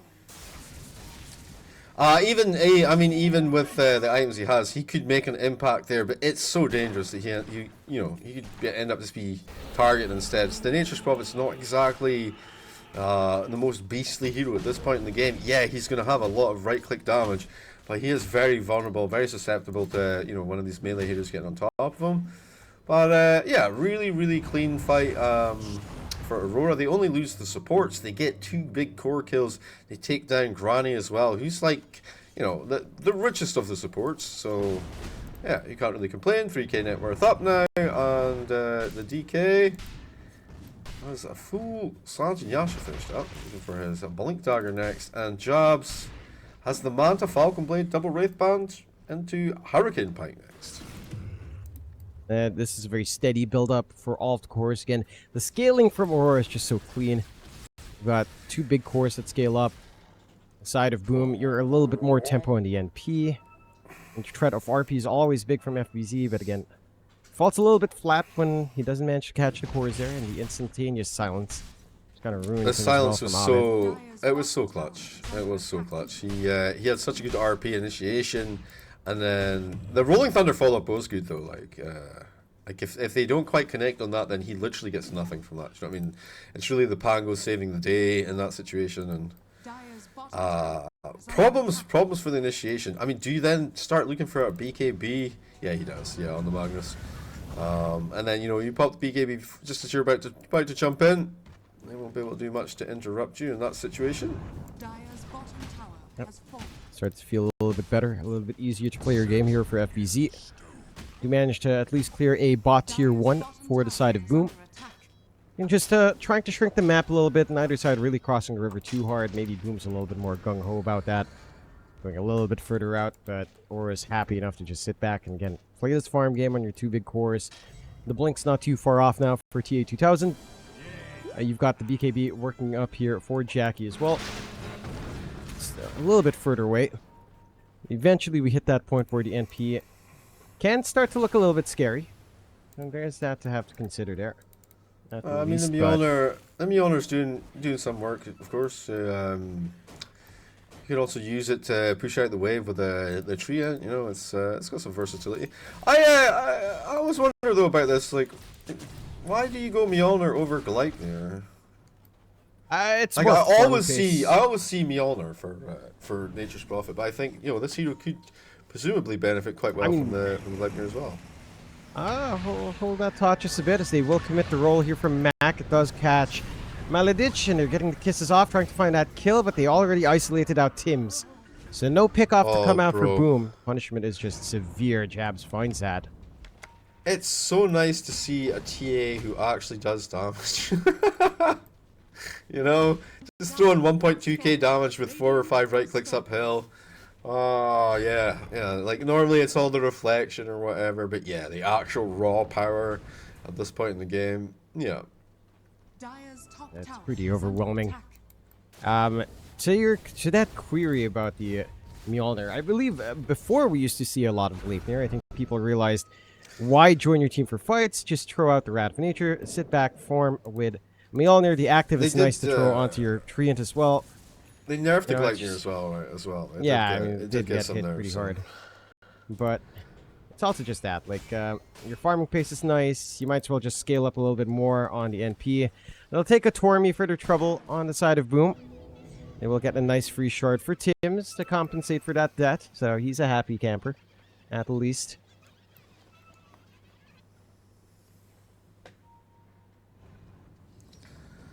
Best of 1. Less than 1k net worth difference. Did we get 10 kills before 20 minutes? We did not. Nope. 25 perhaps? Yeah, 100%. 100%? Alright. Next team fight. Yeah, you are on record, Jeeves, at 25. And who do you think? Aurora? Surely it's Aurora, right? They're 2 kills away. You would expect it to be Aurora. You would think that, you know, but it goes 10-9 for Boom. And 9 kills for... That's how it tends to go. Smoke out. FBZ and Tims. Will they connect on anything? I mean, RP kisses would be nice, perhaps. They've got Mac joining in now as well. Oh, bad, though. He will break the smoke because of his positioning, I think. They sort of know where he is, it seems like. Yeah, they've got a rough idea. They got it. Kind of shows itself. And I love this, so the rest of the boys are there. Yeah. They get the flank, they get the jump forward, roll onto John Uel. So the Enchantress will fall. Tims is holding a backline position. Can they find an angle in? FBZ gets caught out. Does not want to pop the BKB. Is starting to fall. Mac, though, cleaning in the back. The kisses aren't that great. Jackie TP'd in to die. His damage was good, but not good enough. As now Mac's going to be stuck with the Rolling Thunder ending. John Uel's the one that actually survives. And 7-10, Aurora do breach the double digits. Zhao, dead. They make it happen. And it's going to be an end for the Roche fight here. Yeah, it's just a little bit of an awkward setup there for Boom. And honestly, TA2000, he's hitting the stride with that Blink Dagger now. It was such a cool smoke as well, though, because, like, you know, they showed in the lane with Abed, and they're like, okay, he's there, maybe we can make the play, and then immediately, you know, they all just come charging forward, catch that back line. It was interesting that they went on Donnell first off, just because he's quite irritating to try and bring down, but it worked out in the end. I can't believe they got the Jackie kill, though. That's actually crazy, dude. He has his BKB and everything, so a little bit of vulnerability there, and it's actually Jabs who's top of the pass for net worth now. The real position 1, it seems like. 2k or a k and a half ahead of TA2000. In for their Tormy. Yep. Not gonna take too long to find this one. Nice little pickup. Free shard for Q. Well, no spell amp for Q, unfortunately. I don't think he's managed to really utilize the Pierce the Veil. But you're happy enough to get a freebie anyhow. 4k lead coming out for Aurora, and as this game scales on, man, again, you're running a very strong dual core on the side of Aurora, whereas the side of Boom, again, Jackie's gonna stop scaling at some point. Mac, you know, he gets kind of annoying, sure, but the damage doesn't scale up. FBZ could try to scale. He's trying to go back for the Ags, get that horn toss up, try to be disruptive. But it feels like if this Magnus doesn't get the RP, you really don't have the opportunities to clean up. Have you taken a peep at Q's items? Oh yeah, he's got that Midas. He could clear out the Treant. Yeah. Which is a good solution for it. Oh, I like that. Cheeky. Also get the scaling on, of course. Yeah. Because you want a little bit more DPS this time around. Because eventually there will be split push, tower push, and if you can just send your Muerta instead of having to send one of your big boys, that could be pretty good. And you could just TP and eat that creep, and then you know, Nature's Prophet's probably like, well, I'm going to TP out, you know. Yep. The comfiest of times for Jackie. Jackie's still set to finish his Witchblade into a Hurricane Pike now. A little bit more damage coming out with that Witchblade done. A little bit faster in the DPS with the projectile speed as well. FBZ just cutting creep wave, will TP home. And again, you maintain a stable 4K lead on Aurora. You're starting to hit these strides. Jabs is going back for the BKB. With that full Hurricane Pike done. Our Terrorblade hits like a truck. Absolutely. So does your DK, of course. Alright, maybe they start looking for this tower top. Okay. Maybe Maladich, you can just hit it from the side here without taking any damage. Don't want to give up too much information just yet. I don't want to say we're hovering here in the lane, but this illusion gonna do that for them. Yep. Well, it's a reflect. It's a conjure image technically. Slow and steady. Dabs doesn't want to put his position all too far forward. And the side of Boom, well, they're not fully committing to trying to stop illusion spam, I suppose. And the shard from Tim's does help a little bit, at the least. 70-11 still holding. A little bit far forward, a little bit isolated here, but the rest of the boys, it doesn't really matter because Radiant are, they're pushing lanes, they're trying to farm the other side of the map. They want to stay away from this, realizing that they're a little bit outgunned for now. Especially with the ages up on the Terrorblade. Oh, we'll try and contest, but they're already going to be gone, like, no problemo. They are. Dyer's courier has been killed. Oh, nice little snipe on Ovid's courier at the very least here for Tim's. A little bit of a boon. Not the biggest boon in the world, but hey, it's something. You take it. Aurora. Catch out Tim's. Atos is good. Deadshot does not connect. Glimmer Cape will save. Dust does connect in the end. TP away. No way to Tim's stop is fine. Very nice. We have a little bit of information about Mac's movement there, if they were watching the tower.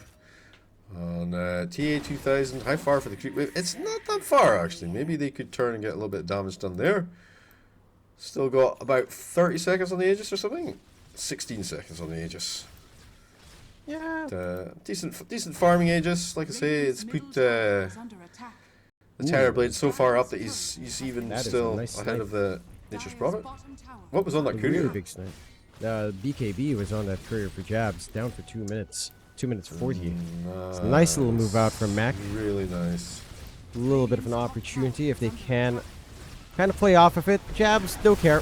And Age is still up for a little bit longer, not too long, but slow steady siege coming out. Tier 2 getting poked down. Same thing goes down bot. The Ironwood Treants doing work. Down to 229 HP on the bot tier 2. And Mac just keeps cutting that creep wave to ensure that the pressure keeps flying in. And we hit, again, equilibrium. 3k up, 2k up for Aurora. Lead is slowly slipping down, but not by a huge margin. Checking our graphs here, win probability is 50-50 at this point in time. Makes sense. I cannot fault. I mean, it makes sense. I feel like, though, if it drags on, it's less than 50-50, because, again, terribly DK. But it does seem to be giving Boom a lot of leeway for this RP threat as Maladich, goodbye. Yep. Did manage to get the Wisdom Rune, so hey, double wisdoms. Probably quite happy with that trade. Okay, you take 3 heroes to come over here. I mean, what did they use? They used Skewer and Power. There was nothing actually big used. Okay, not too shabby. But yeah, you get 3 heroes maybe in a slightly uncomfortable position. Roshan still going to be a good 2 minutes away though, and TA2000 has a BKB finished up, Defiant Shell and a Groovy Bow to work with. But yeah, Dragonlance getting delivered now. That makes sense. I was like, where did all this gold go? But, halfway through the Hurricane Pike. Yep. Steady. Not the biggest pick in the world, but hey, it's a stable option for TA2000. Maybe have some nice plays if you react fast enough to FBZ coming in. And dodge out the RP somehow. 1811, Jackie. I mean, he's finally going back to finish up that Witchblade into Parasma. Did go back for his own Hurricane Pike first. Does have that safety net. There's the Ags up for FBZ, so the Horn Toss ready to pull people back with a Skewer. See if they start to play around with that here. Doesn't feel like we've really seen too many RPs outside of that first one in mid. Right. And again. That's a good point, actually. I feel like maybe there's been one other one. But, yeah, just saving it for when the shit hits the fan. It's fair enough. And obviously, we are still... It's still a very, very low kill game. Only 11 kills for Aurora and 8 for Boom. But it is game 5. Both teams with literally everything on the line here. And it would be quite magical for Aurora Gaming to be able to overcome Boom after 2 losses. A little grab on Pugman. Back. Maledic still healing through, will get blown up, but they'll also trade Zhao out for this. Force staffed around, does get Ato's up, and Abed will be able to clean up. Meanwhile, FBZ is starting to get focused down by TA2000. Mac with a bad roll, bad angle to get stuck on, does manage to stun up Abed, but is forced to run away, TPing home now as well. You do still have the RP on FBZ, but a support for a support, that's all they're willing to commit on both sides. And they just go back and chill out. So very, again, not too crazy, not jumping the gun. Playing it patient on both sides here, Jeeves. I want to see a Hex. I don't know who builds it, but she has guard finished up her Spirit, by the way. Yeah, I think they need some sort of way to get some better control here. It's almost impossible to stick on top of this Pangolier unless you're ganking him. You've got the Blink Dagger on the Dragonite, so that is feasible if you know where he is. Yeah, I would like to see the Hex coming out at some point. 41 seconds for Roche to spawn, so he will end up spawning bottom here. No, Boom can set up, maybe just leave a treant down here. Of course, they spot out the TV illusion. So Aurora also managing to get some scouting out. Are smoked behind. This would be a very interesting fight. Again, RP still ready for FBZ. Smoke on smoke. Can they find the angle in? Aurora hanging behind here. Trying to get the flank into the Lotus Pool area. The scan is good though. Scan is very good from Boom. Just need to collapse in the right time at the right spot. Roll, Mac getting ready. Horn toss out. They find Q, but TA2000 does manage to get the Dragon Tail off onto FBZ. RP still held steady. Mac cleans up in the back on Maledic. So the 2 supports are down. Can you handle these cores? Buy back out from Maledic, trying to head back into this fight. As Jackie forced to go for the reset. Tim slowly being poked. Does manage to get the Glimmer Cape away. Mac with a triple. Gets a dieback straight up in Maledic. The cleanup is good. And that's all they wrote on Aurora. Boom. Overextended. Well, they catch Mac. Lagging a little bit behind there. And that does actually even everything out. But it makes this Roche more of an opportunity situation, perhaps. They did manage to persevere and have the Mortimer Kisses still up, so the RP could be dangerous still. But FBC away up top, and things kind of opened up here. I don't know if they even really want to kind of think about this Roshan right now. I guess Terrorblade has Metamorphosis available. He does. She wanted to sacrifice it for the objective.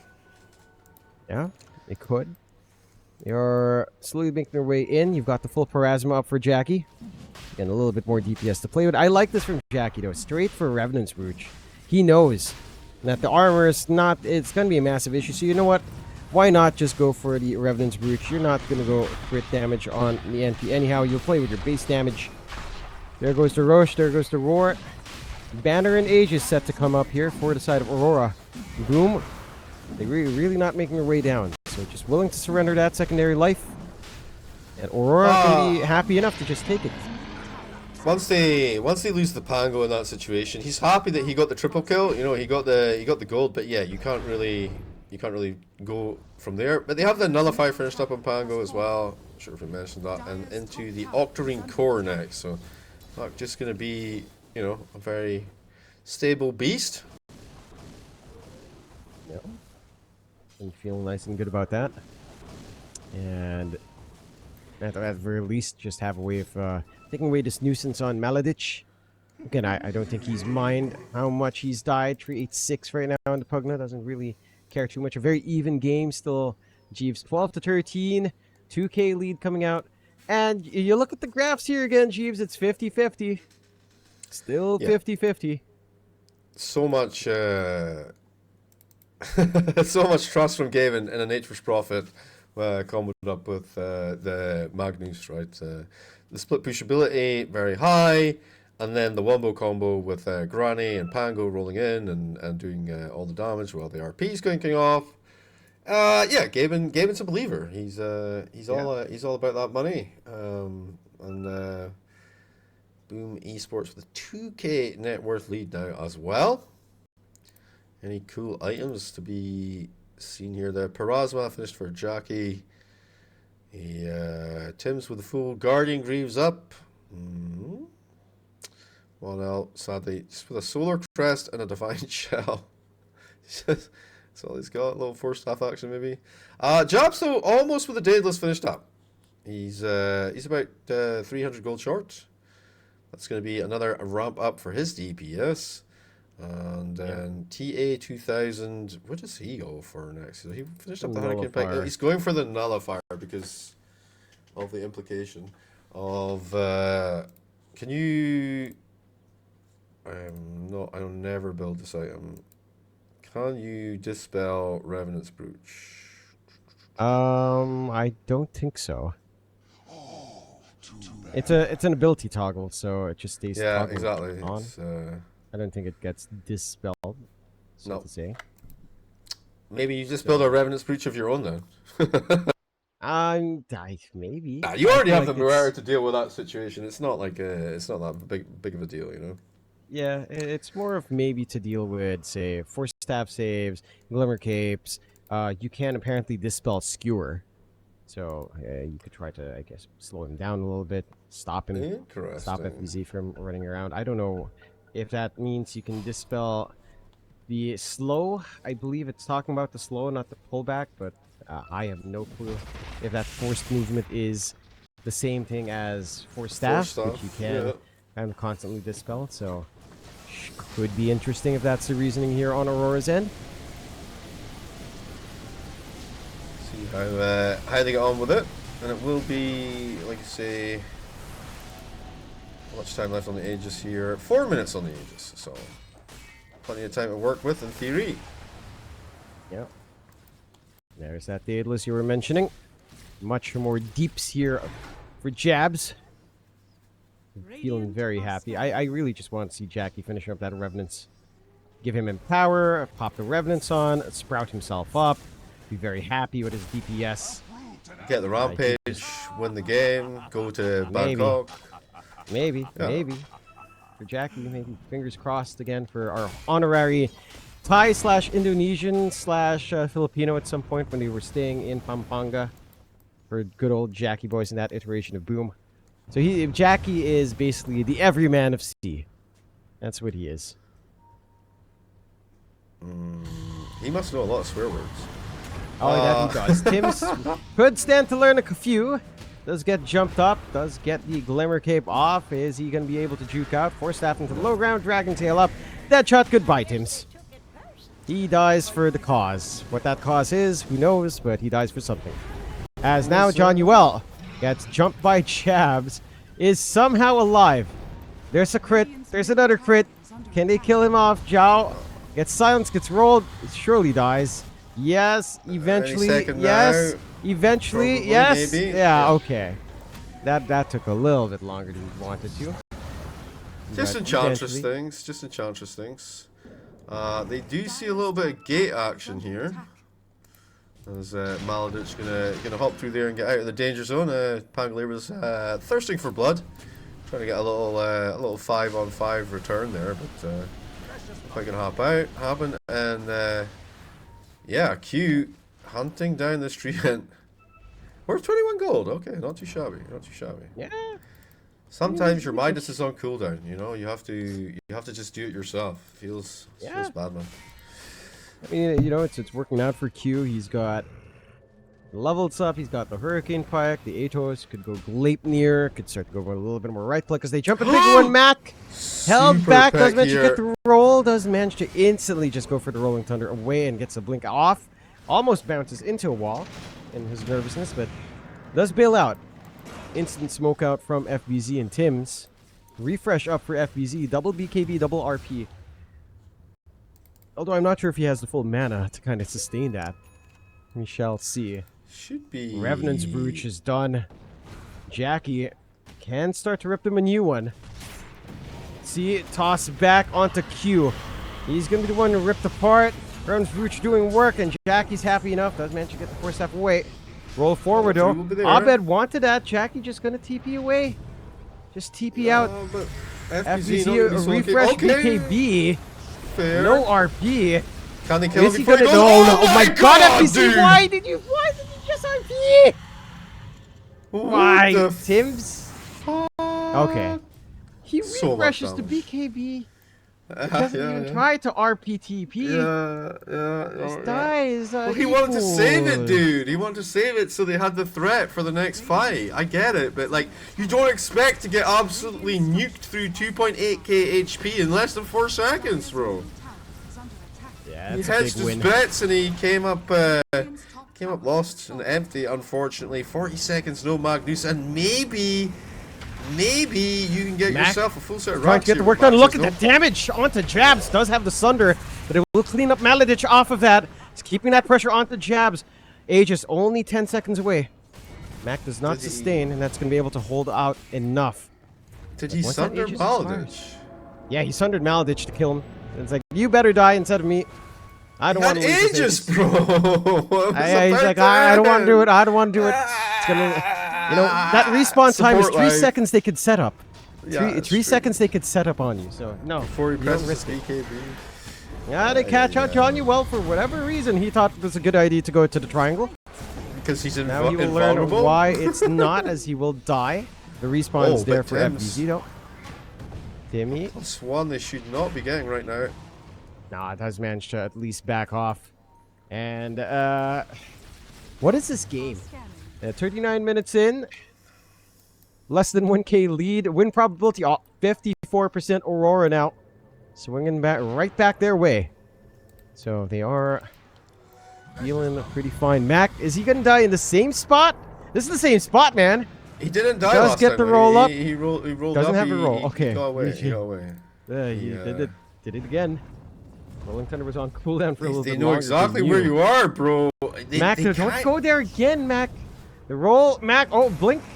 Roll. Don't roll this time. He's Out. got roll this time. What the hell is this? What is this? They really need to bring Q with them, dude. Like that was the whole point of this pick of the Muerta, is to make sure you get the calling down.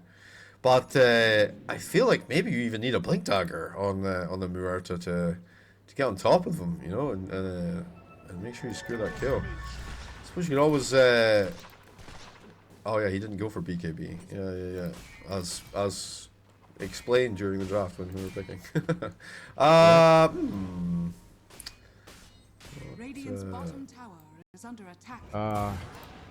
Well, you're gonna have FBZ's refresh coming off cooldown, double RP. If we will ever get the treat of an RP, as we haven't had one in at least 20 minutes, maybe 25 here. Eventually, He used Roshan's it. fully He pressed. used it before he used his refresher up top. He used the first RP. He did do it. did he? Okay. Yeah. Didn't fully notice that one. All right, fair enough. I'm like 55% sure. Well, I did see RP off cooldown before he pressed the refresh. He really went for it for the BKB. That's why I was shocked. If I recall things right from the past 10 minutes, as the smoke's here. Boom. Can they actually find an angle they'd want to play in? They do have forward Maybe. wards watching the lane, but there's also a sentry that spots the wards ASAP. Rather unfortunate for the side of Boom. And there you go. Jabs will see it. Take Tip care of the top. ward. Down they go. Smoke out from Aurora. Through their high ground. See if they can Okay. flank out from bot. Mac reveals himself yet again. Blinks away because he doesn't want to do the charade again. Aurora. I mean, they're gonna charade all right. Tim's with a quick blink to safety, but the follow-up will be there. Chunking Rolling in. forward Tim into still gets Atos. caught out. They get the chain stuns. Tim's going to fall. T2000 finds an extra for himself. And is there anything else to happen here? No. Nothing quite. So Aurora gets the pick off. You know, they're fine. They're happy. Jackie's farming up a storm. 32k net worth right now on the Nature's Prophet, going into the site of Vice. Very nice, very nice. Had actually got very lucky as well with a Mindbreaker pickup here. Just an absolute giga shot of DPS.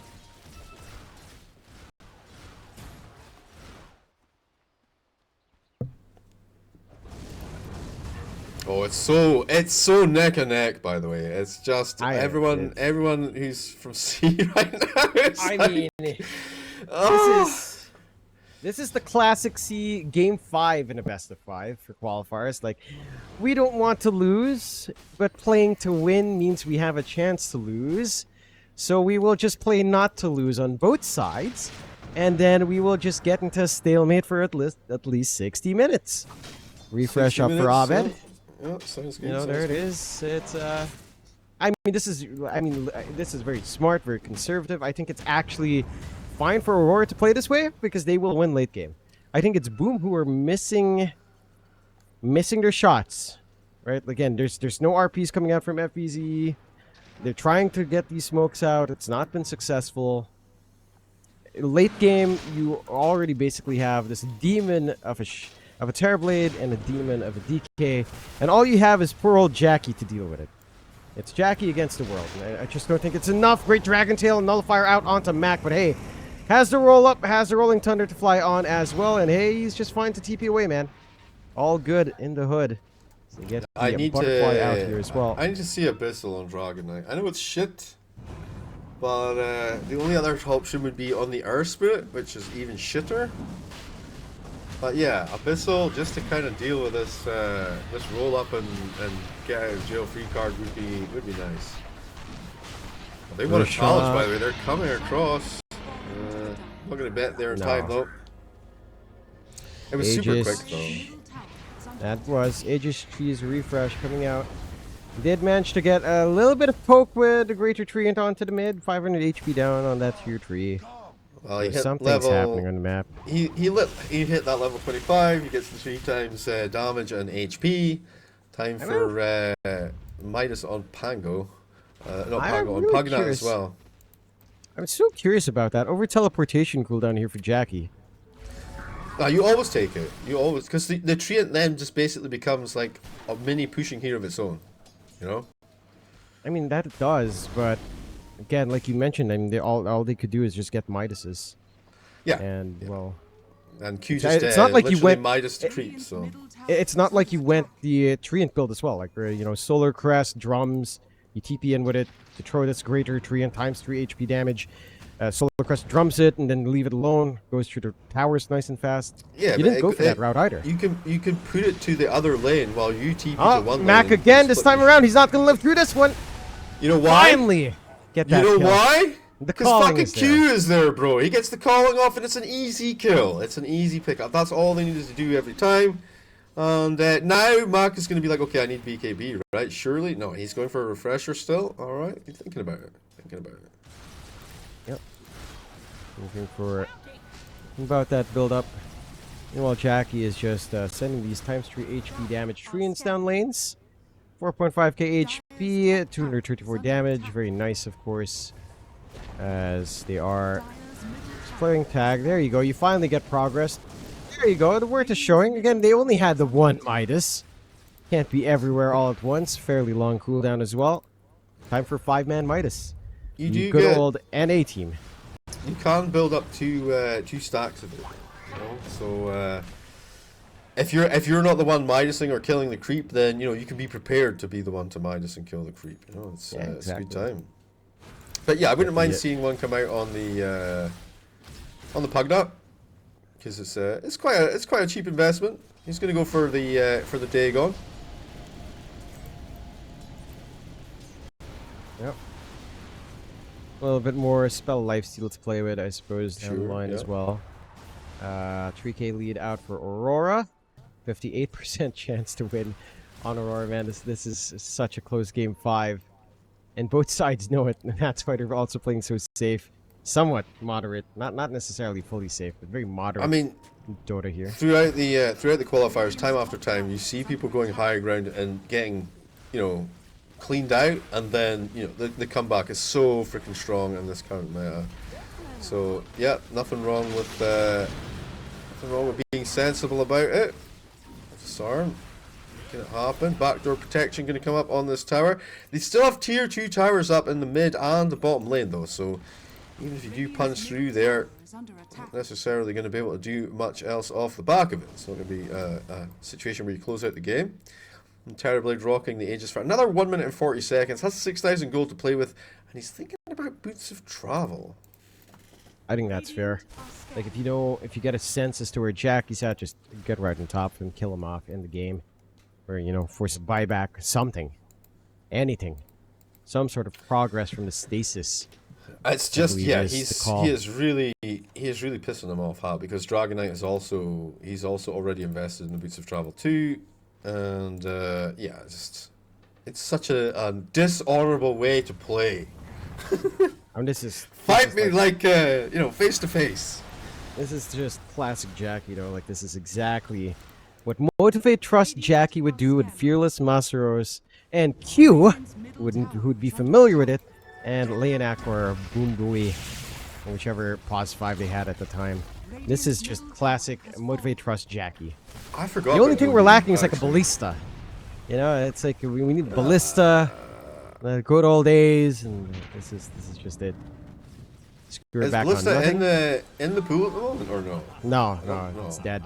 They got something cool for range though, right? I believe. On tier 5? I think all the cool stuff went tier 4. Right? Like, yeah, it's just you did get Magic Lamp back. And the Magic Lamp is the one I was thinking of. Yeah, Pirate Hat came back. Or didn't come back. Oh, Pirate look. Hat's still in, and Stygian Desolator's in. Wow, Jackie just couldn't even be bothered getting Curse of the Old Growth, because why would he when he's not even fighting? What a useless shard.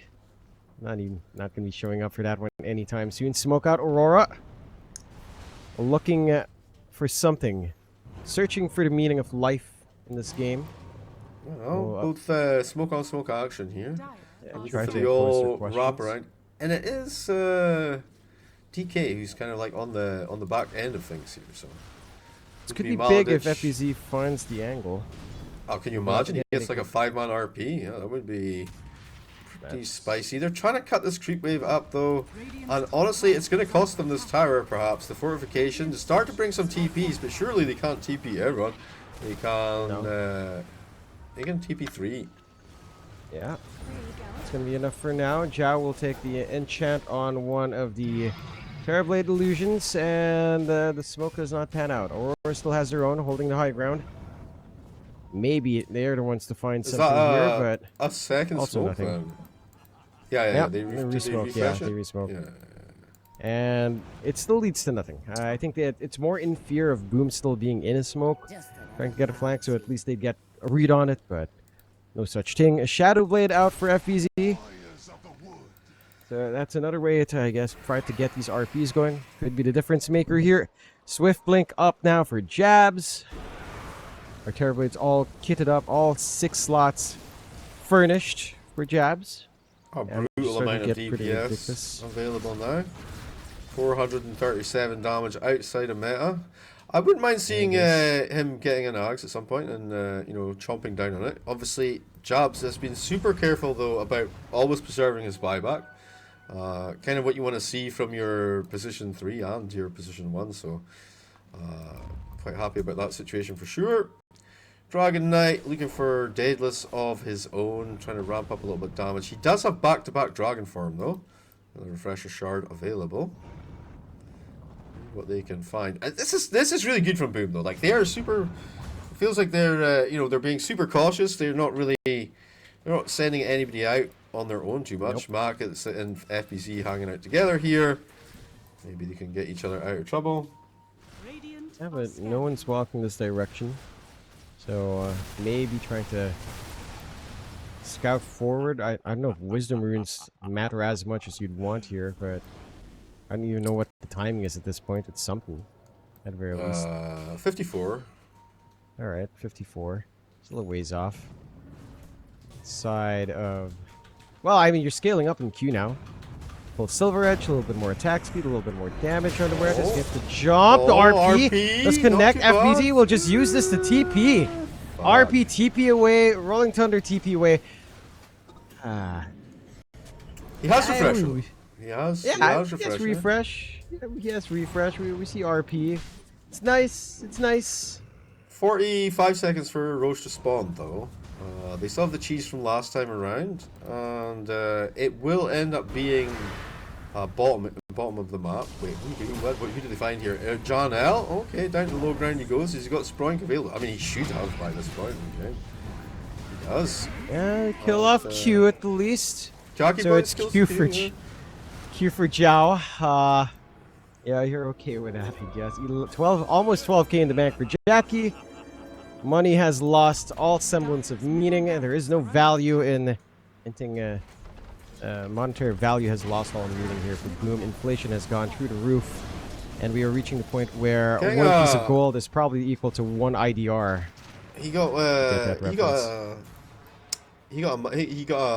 rocks out of that. This with the Treant continuing to apply pressure consistently, and feels a little bit bad, obviously. But yeah, Roshan is up. They'll go in now, and Aegis cheese, refresher shard, and Roshan's banner. Yeah, nice and steady for Boom. Finally taking a Roche themselves. Have that secondary life going. A refresh up on Tim's. Aegis for Mac as he's in the firing line. And they get the cheese out on Tim's as well. In fact, Tim's picking up all the garbage.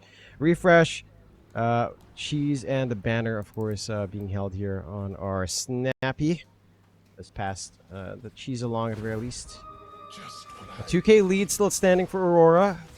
Win probability 53% Aurora's way. Oh really? Still Aurora favored even slightly, after the Aegis yeah. take there. Interesting. I mean, 56% now. It's it must not have included the Roche. Yeah, 52 now that the Roche is included. Yeah, 52. I mean, it's just down to the fact that these two scaling heroes for Aurora, I think Dota Plus has some confidence in it. I think that might be it overall. What the hell is Jackie doing? What is... Okay, he had a Sight of Vice in the backpack for some reason. He did eat his Moonshard, alright. So Moonshard eaten, all he lacks is an Ag's Blessing. Sure. Sight of Vice up for the NP. Great pickup, yeah. obviously super good for dealing with the Terrorblade, and even the DK will be vulnerable in this circumstance. Can't really get away if you're on the air split. There's going to be an insane amount of DPS that comes out on the back of these items that he's picked up, and also, you know, he's running the Revenant's Brooch, so not necessarily as vulnerable as he would be otherwise. If he can get a good clean catch though, Maladich running forward here, he sees FPZ, FPZ with the invis drop. FPZ is going to get caught out. Dragon Tail Stun is there, instantly bursted down. Has the buyback available, yeah. But that's a big kill for the side of Aurora to start things off. Maybe start to make some inways onto that high ground. Tim's is just ensuring bot is shoved in with the Greater Treant on hand. And Aurora would want more. They're cautious to not throw all their eggs in this. Jab starts with the illusions. Sure. Trying to rip away. Mac ready with that roll. Ready with the kisses on Tim's. Even Jackie actually sticking in this area. Get a buyback if possible here from the Magnus. Banner is up. These siege creeps will get the job done if you don't clear out this banner, and they will get the machine gun out. Dragon Tail Stun jumping in. Does not connect. They will kick back Januel to roll out. Mac looking for an angle in the middle. BKBs pop on. No easy cleans as the RP's out from FBZ, but I don't think he actually clipped anyone there. So the buyback not amounting to much yet. Does save the high ground for now. Refresh. RP still ready to go on FBZ. See if they'll find an angle to kind of make it work here. The uphill miss, bro. Yeah, it's a little bit nasty. It was the tower, man. One HP, one right click even from falling, and uphill miss is going to save it. Yep. You're happy with this, though. You got the buyback. No, I mean you got the buyback, right? That's what you wanted from that situation, and then your options are fake back and look for the gank once again, or I don't know, like what else on the map is there even that they can possibly look for? Not much. Yeah. Just wait for next Terrorblade Roche. Yes, pull back. Kind of sit out for a his bit more Aegis. farm, maybe. I don't know. Moonshard for Dragon Knight is his option. He still could get an axe, actually. That's kind of crazy he doesn't have it. Yeah, I mean, that damage is nice. The Black Dragon forms is still pretty sick. I don't mind Moonshard overall. He just buys it out. Why not? Yeah, I like the mobility, you know? That is true. And that free padding is quite good. Aurora, for their part, still hugging onto that triangle. And Boom, hugging their high ground. Again, they did manage to hold on to the refresh UC from FBZ. So Sure. if they wait long enough, double RP is still a possibility for sure. And that can be the threat. It's just a matter of getting that execution on Boom. That's a difficult part. Tower falls. Toss, horn toss onto 2. Does manage to get control. RP out. Get the chain stun. Jabs is gone. Has the buyback. Cleared out to tier 3. Abed now in no man's land. Gets blocked from his roll. Silences the refresh. Trying to roll out. Will be able to do so. And will TP home. Can they keep that chase? Can they find more? It doesn't quite look like it. And FBZ doesn't even start with the RP. Just a horn toss. Skewer back onto 2. Gets the job done. He did RP, didn't he? No, Yeah, he RP'd and then skewered them back, and then RP'd again once he refreshed. No? I think he... I'm fairly sure I mean, let's just check the recap to see if there's 2 RPs. No, you're one. right. There was only one. Yeah, he horn tossed, pulled back. Then Horn RP was toss on is cooldown. too We were saying it strong. right before. It was like he, 7 seconds or something, though, right? yeah, exactly. He just had to wait a little bit more, but the opportunity was there. Refresh RP, just ensure the kill's there. And Boom, blow the game open a little bit, but there's a sneaky flank here. Aurora from the rear. And they try to catch anyone out all by themselves. Whoa, FBZ would be a FBZ? mean one, but no, Mac manages to get the roll. The catch out Q instead. If they find Abed, this could be devastating. Does manage to roll away, but Mac's still on his tail. The sight of Vice will come in, but does not manage to block. Still gets a blink forward. Nice bash out from Mac. BKB pop from Abed. Will be able to roll out again. Trying to ninja gear away. Not gonna last for long. Abed rolling around in the cliff line. Cookie, anything? Any stun? Yes, the cookie connects. The stun is there. Abed's gone. Buybacks are still up. MKB up for Jiao. He's ready to scale as we're at 60 minutes here, Jeeves. Almost into those neutrals. Yeah, tier 5's coming out very soon. Could be a bit of a difference maker. Buybacks available though. Across the board for literally everyone except from FBZ. But Boom, you know, finally getting some coordination in the last couple of team fights. 19 to 21, the kill level at 60 minutes solo. Yep. But That's Southeast Asia for you sometimes. not really focused just yet on the. Oh, they send in the power tree in here. 5,000 HP on this bad boy. FBZ looking for a little skewer action. Not gonna happen. I'm surprised they're not just farming some neutrals here to get those tier 5s out. Yeah, I thought that would be the. You have tier 5s on Aurora. That's a sad part. You've got 2 Giants rings, one on Abed, one on TA2000. You've got Apex up for Jabs. Like, they're actually really happy. Like, these Giant rings make the game again so hard. Trying to get that burst play. Full on Mirror shield up for Acceptor up. FBZ is pretty good. That's a beautiful pickup for FBZ though. He's already quite slippery to deal with, and they got to deal with this mirror shield. Apex is a perfect time for Terrorblade, of course, and he gets the Acceptor eaten up as well.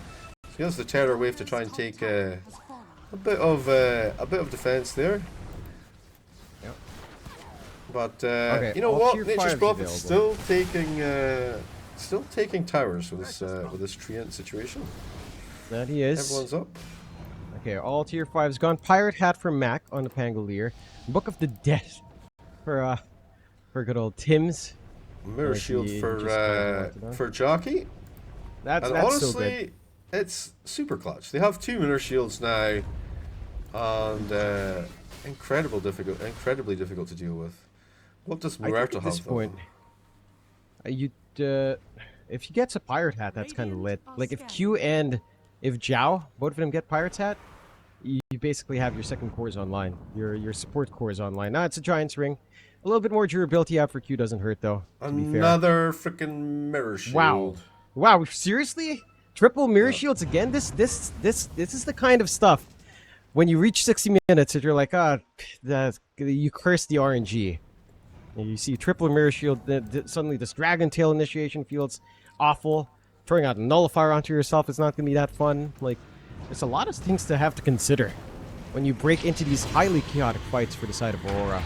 I think Boom is worried about. Get the jump, RP, just to hold him back. The damage starting to fly in. They are zoning out TA2000. Abed is a really tanky guy though. Does manage to roll away. So one RP, not quite enough from FBZ, as Jackie wasn't really willing to commit. It's just staying back, looking for that split push. And will continue to do so here. I'm going to put his dragon, his giant ring in there on the DK. He's rolling the smoke. I mean, it's so good. The giant ring on Earth is so good actually. Just given the way his kit works, you know, and how the giant string works as well. It's quite a fun outcome. 1 minute and 12 seconds for the next Roshan, by the way. And wait, maybe they could find FBZ here, or maybe FBZ. Look at this ginormous queue up on the high ground. Yeah. Oh, Dragon Tail onto Jackie. Mirror Shield reflects. Jackie still holding ground. Look at the damage with a Revenant's Brooch. Massive so far, but Jackie can't sustain. Jackie's gone.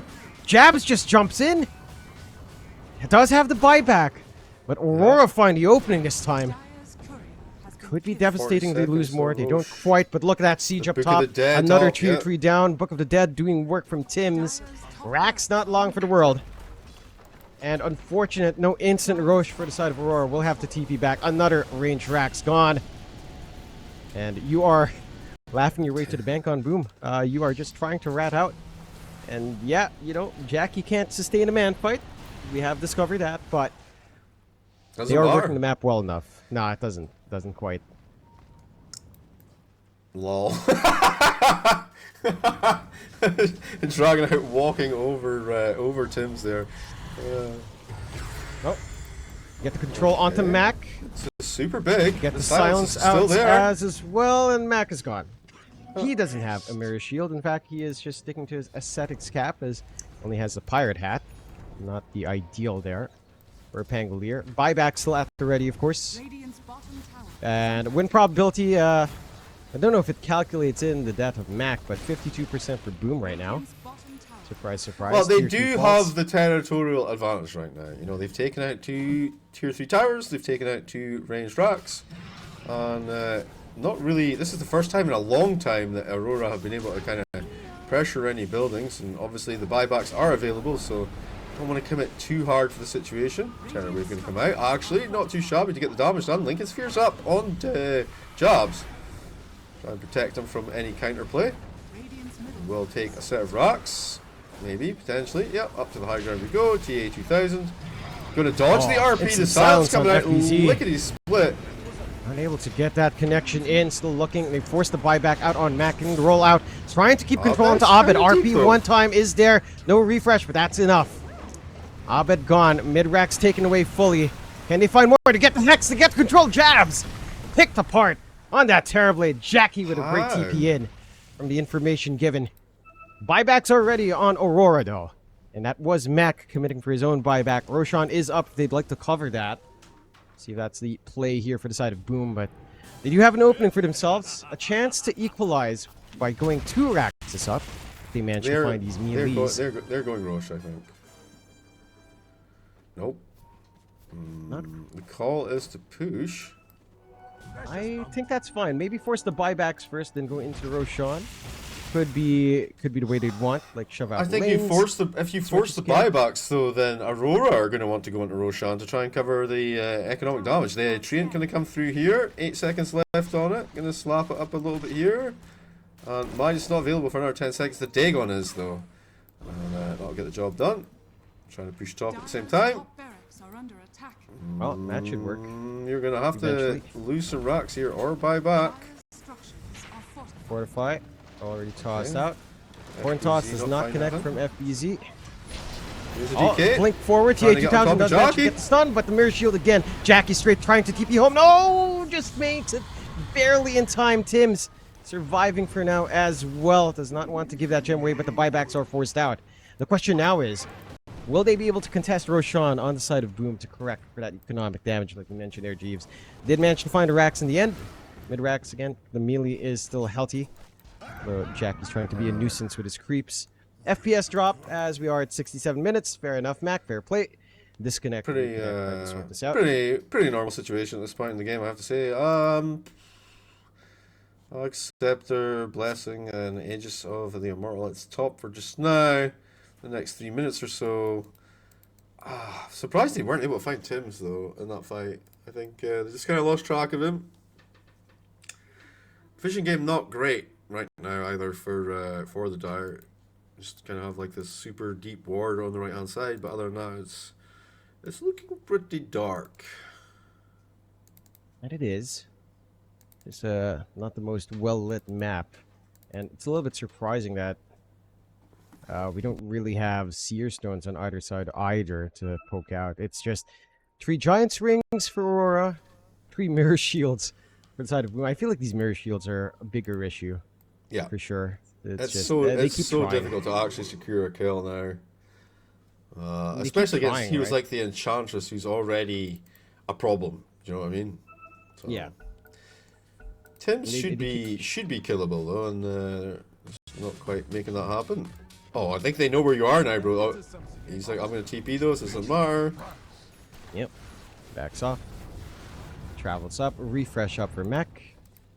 A little bit of a... What is that? A rebuy? What the hell is he doing?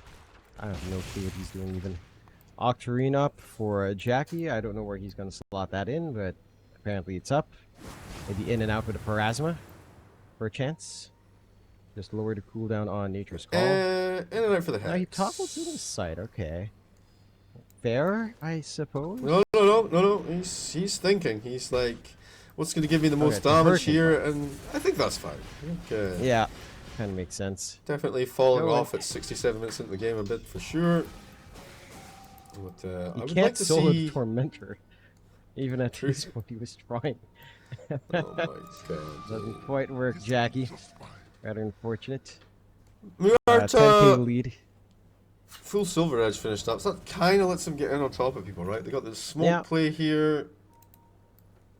Refresh. Their for lanes are jabs. so weak right now, though, because they don't Yeah. have the racks. You kind of have to completely address this. And the Aegis, of course, is top still. Another minute and a half. Miz. See what they Side can do. of Boom. Mark would getting be ready. the one who'd want to pick that one up. That he would be after committing buyback earlier on. Aurora are still trying to sneak out, and they still have to constantly correct this lane, so it's a very obvious smoke coming in here. Boom are pinging out. Jackie's not even in the area. In fact, Chow on you well. Smoke breaks. You want to go for that pesky ench first. Looks like the answer is maybe no. Probably not. The They problem might is have to anyhow. if you commit hard to John L, then guess what? You get RP'd, bro. Yeah, that's really it. It's space as well. Tim's is escorting the Book of the Dead down bot. I like Jackie that. is just staying in base and just sending creeps around, I suppose. Not even committing his body. Smoke out from Aurora still running, but they've given up that position top. You just kind of And- want to buy 5 minutes of time, you know, until your buyback comes off cooldown. Maybe you can take Roche to sort of secure things for the meantime, but honestly, just buy 5 minutes. But at this point in the game, it's a really difficult ask, you know. But it is. Q is in no man's land. Right behind. Could be sneaky here. He wanted to. 70 Right, minutes. okay, the curse Oh, snipe. fuck, Q they know exactly where he doesn't is. have TP. Can he get the vision? Not. Do manage to get the calling? oh, Do they have the Brave? damage alone? Kill off Mac. No. Roll is forced out. We'll be able to kill off Q, it looks like, and they will. Still the fight in the middle. RP. FBZ doesn't see the angle for it. Just kind of fake pumps there with a BKB. Q with Still have the buyback. one RP. Refresh is still available. Buyback forced out in Q. So much tension in the air. I Aurora and think Boom. he just kind of, I don't know, he's underestimating the capability of Jackie to TP in on top of him with a Revenant's Brooch and just murder him even in his form there. Like he had Invis, I think they didn't have, they have a gem, right? Over Yeah, on it's the on Tibbs. Snapfire, but I didn't think the snap was close enough. But maybe he Not was. quite. Yeah, he was. He was. Okay. He hit him with a Scatter Blast, so. Yeah, gem on the deck here, another one. John L has a gem as well, so. Just keep buying more gems, guys. Just keep buying them. Buy more gem, buy more time. 71 minutes in. 2 more minutes. Jackie 2 more is, minutes. Jackie is literally a dead end in terms of itemization. Refresh up now for TA2000. And Roshan is up, and that's what they'll go for. Aegis, Rosh Banner, Refresh Hard, Cheese. Let's go up here now. As Rosh will go. Smoke out Aurora. Can't really reasonably expect them to make it here on time. And they will pick up the items. Who gets Aegis? It's left there, guys. Mac will take it. No, it makes sense Bottles because his dropping buyback's around. still on cooldown for another minute and a half, so that's going to cover his buyback time. That it will. Not sure what he was juggling around on the ground. Looks like his dasher. I think he wanted to try and get this refresher shard picked up for the boys. Obviously, not much good to him, but 22 to 23. Reverse 3-2-2-2. That it is. Aurora with a smoke. Trying to see if they can add some more spice in here. They do have good forward vision. Hanging that cliff on the triangle. It's barely sees Johnny roll on the side. Cheese and Aegis though. Trying to land anything.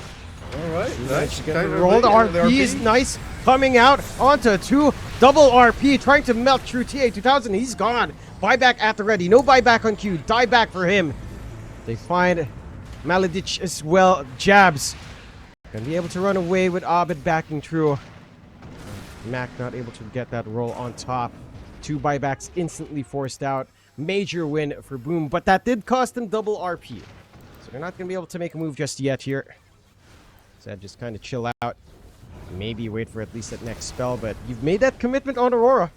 You don't have the Roche to back you up here for TA2000. Dire's middle barracks are under 12 seconds for Max buyback as well, so maybe they wait for this to be able to make the play. You have buyback available on the rest of the team, so even if you were to commit and get a full set of racks and lose some bodies, you still would be perfectly able to buy back and keep the defense going. Would. 40,000 net worth lead is generally considered about enough to go high ground, but after 70 minutes, I don't know about that one, Chief. Maybe you want a little bit more. It doesn't show the full story. Horn Toss does not connect an FBZ with a skewer back, but that siege is slowly committed. I mean, come on. 30 HP. Come on, someone just get a right click off. Send something in. Take that mid racks. Come on. But obviously, of course, Aurora will just punish you if you do come in.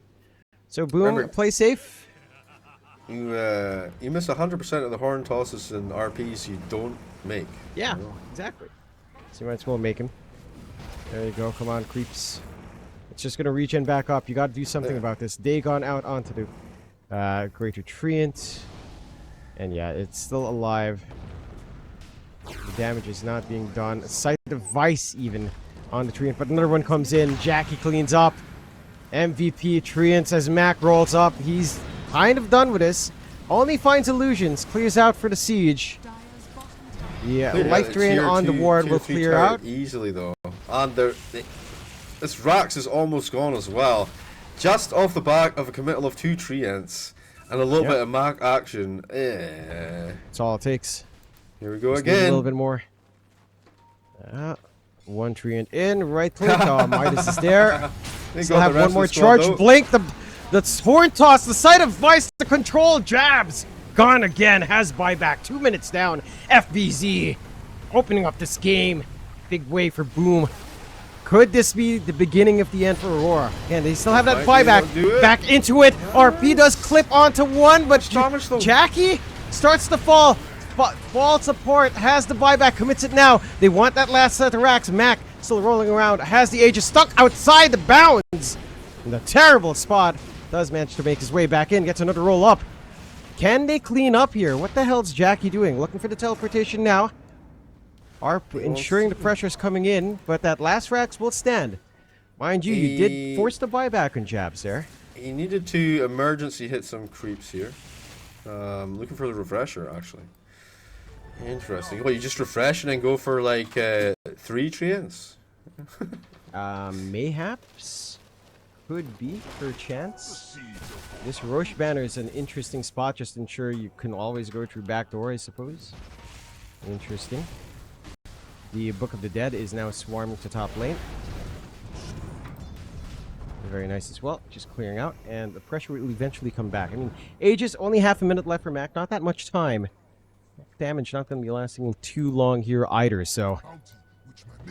Some openings, right? If Jackie dies, that could be game over. If Jabs dies, if anyone on Aurora dies, it is straight up possibly game over outside of Abed, who has his buyback ready. Yeah. So it's the danger zone now. 6.5 minutes of pain time for Radiant, and similar timers for Aurora. But honestly, I don't think Jobs is like the be-all end-all, but it kind of feels like maybe the Nature's Prophet is. He is 64,000 gold net worth, 17,000 gold in his pocket, just doing nothing. The last racks. They're getting kisses out. Mac ensuring that the racks can be cleared out, just bouncing around, causing havoc in the back, getting the attention away from anyone else. As John Uel will throw his body forward as well. The Greater Treant still alive. There we go. The Book of the Dead. Come on, rip it apart. Mega creeps are up. John Uel gets the job done. 77 minutes, 42k advantage for Boom, and Aurora could have this game slipping away from their fingers. The probability is pretty damn high, 70% win chance now for Boom. And what a journey for Boom, right? If they clean this up, if they find the ending to this game, losing the first 2 games into a reverse sweep. Like you said, Jeeves, that fatigue really sets in for Aurora after having to play in the lower bracket finals first. And Boom, I mean, to be fair, it's not like there were nice and easy games in the first 2 ones for Aurora. Maybe a little bit dominant for sure. But Boom were finding some ways to play. And now they just bring them into a slog fest of a game to really drag out that tiresomeness. Yeah, just drain them of the rest of their energy. I mean, you saw the script this morning, John. You kind of we looked it over. We thought it would be quite entertaining for the viewers, so that's how we decided to do it. And could have had a few more kills in this game, though. You know, I feel like it's been a very strategic sniping game, backwards and forwards. It's not really. Now they're hard committing a lot more though, which is kind of exciting for sure. Alright, buyback situation. Let's go. The Rolling Thunder presenting again. Just being chaotic again, trying to open up an avenue to send some Greater Treants onto the tier 4s. And it does provide some spit away. You've got the Ags up on Tim's just to be a little bit funky. He, of course, has his talents up, but unfortunately, because of the nerfs to Snapfire, poor Snap just feels awful. So, yep. mind Tim's not focusing he on is, that. He is throwing Book of the Dead creeps in, though. I like this. You know, like, you kill it afterwards, it does a little bit of damage. I mean, it tickles at this point for the chonky cores, but it still looks cool, I think. And it does. Nothing but siege for Aurora right now. They're just gonna have to. I just noticed there are 3 gems in the base for the side of Boom. Just 3 gems lined on the floor. No problem. Who needs them at this point? Just keep buying. You have the Book of the Dead. More gems, guys.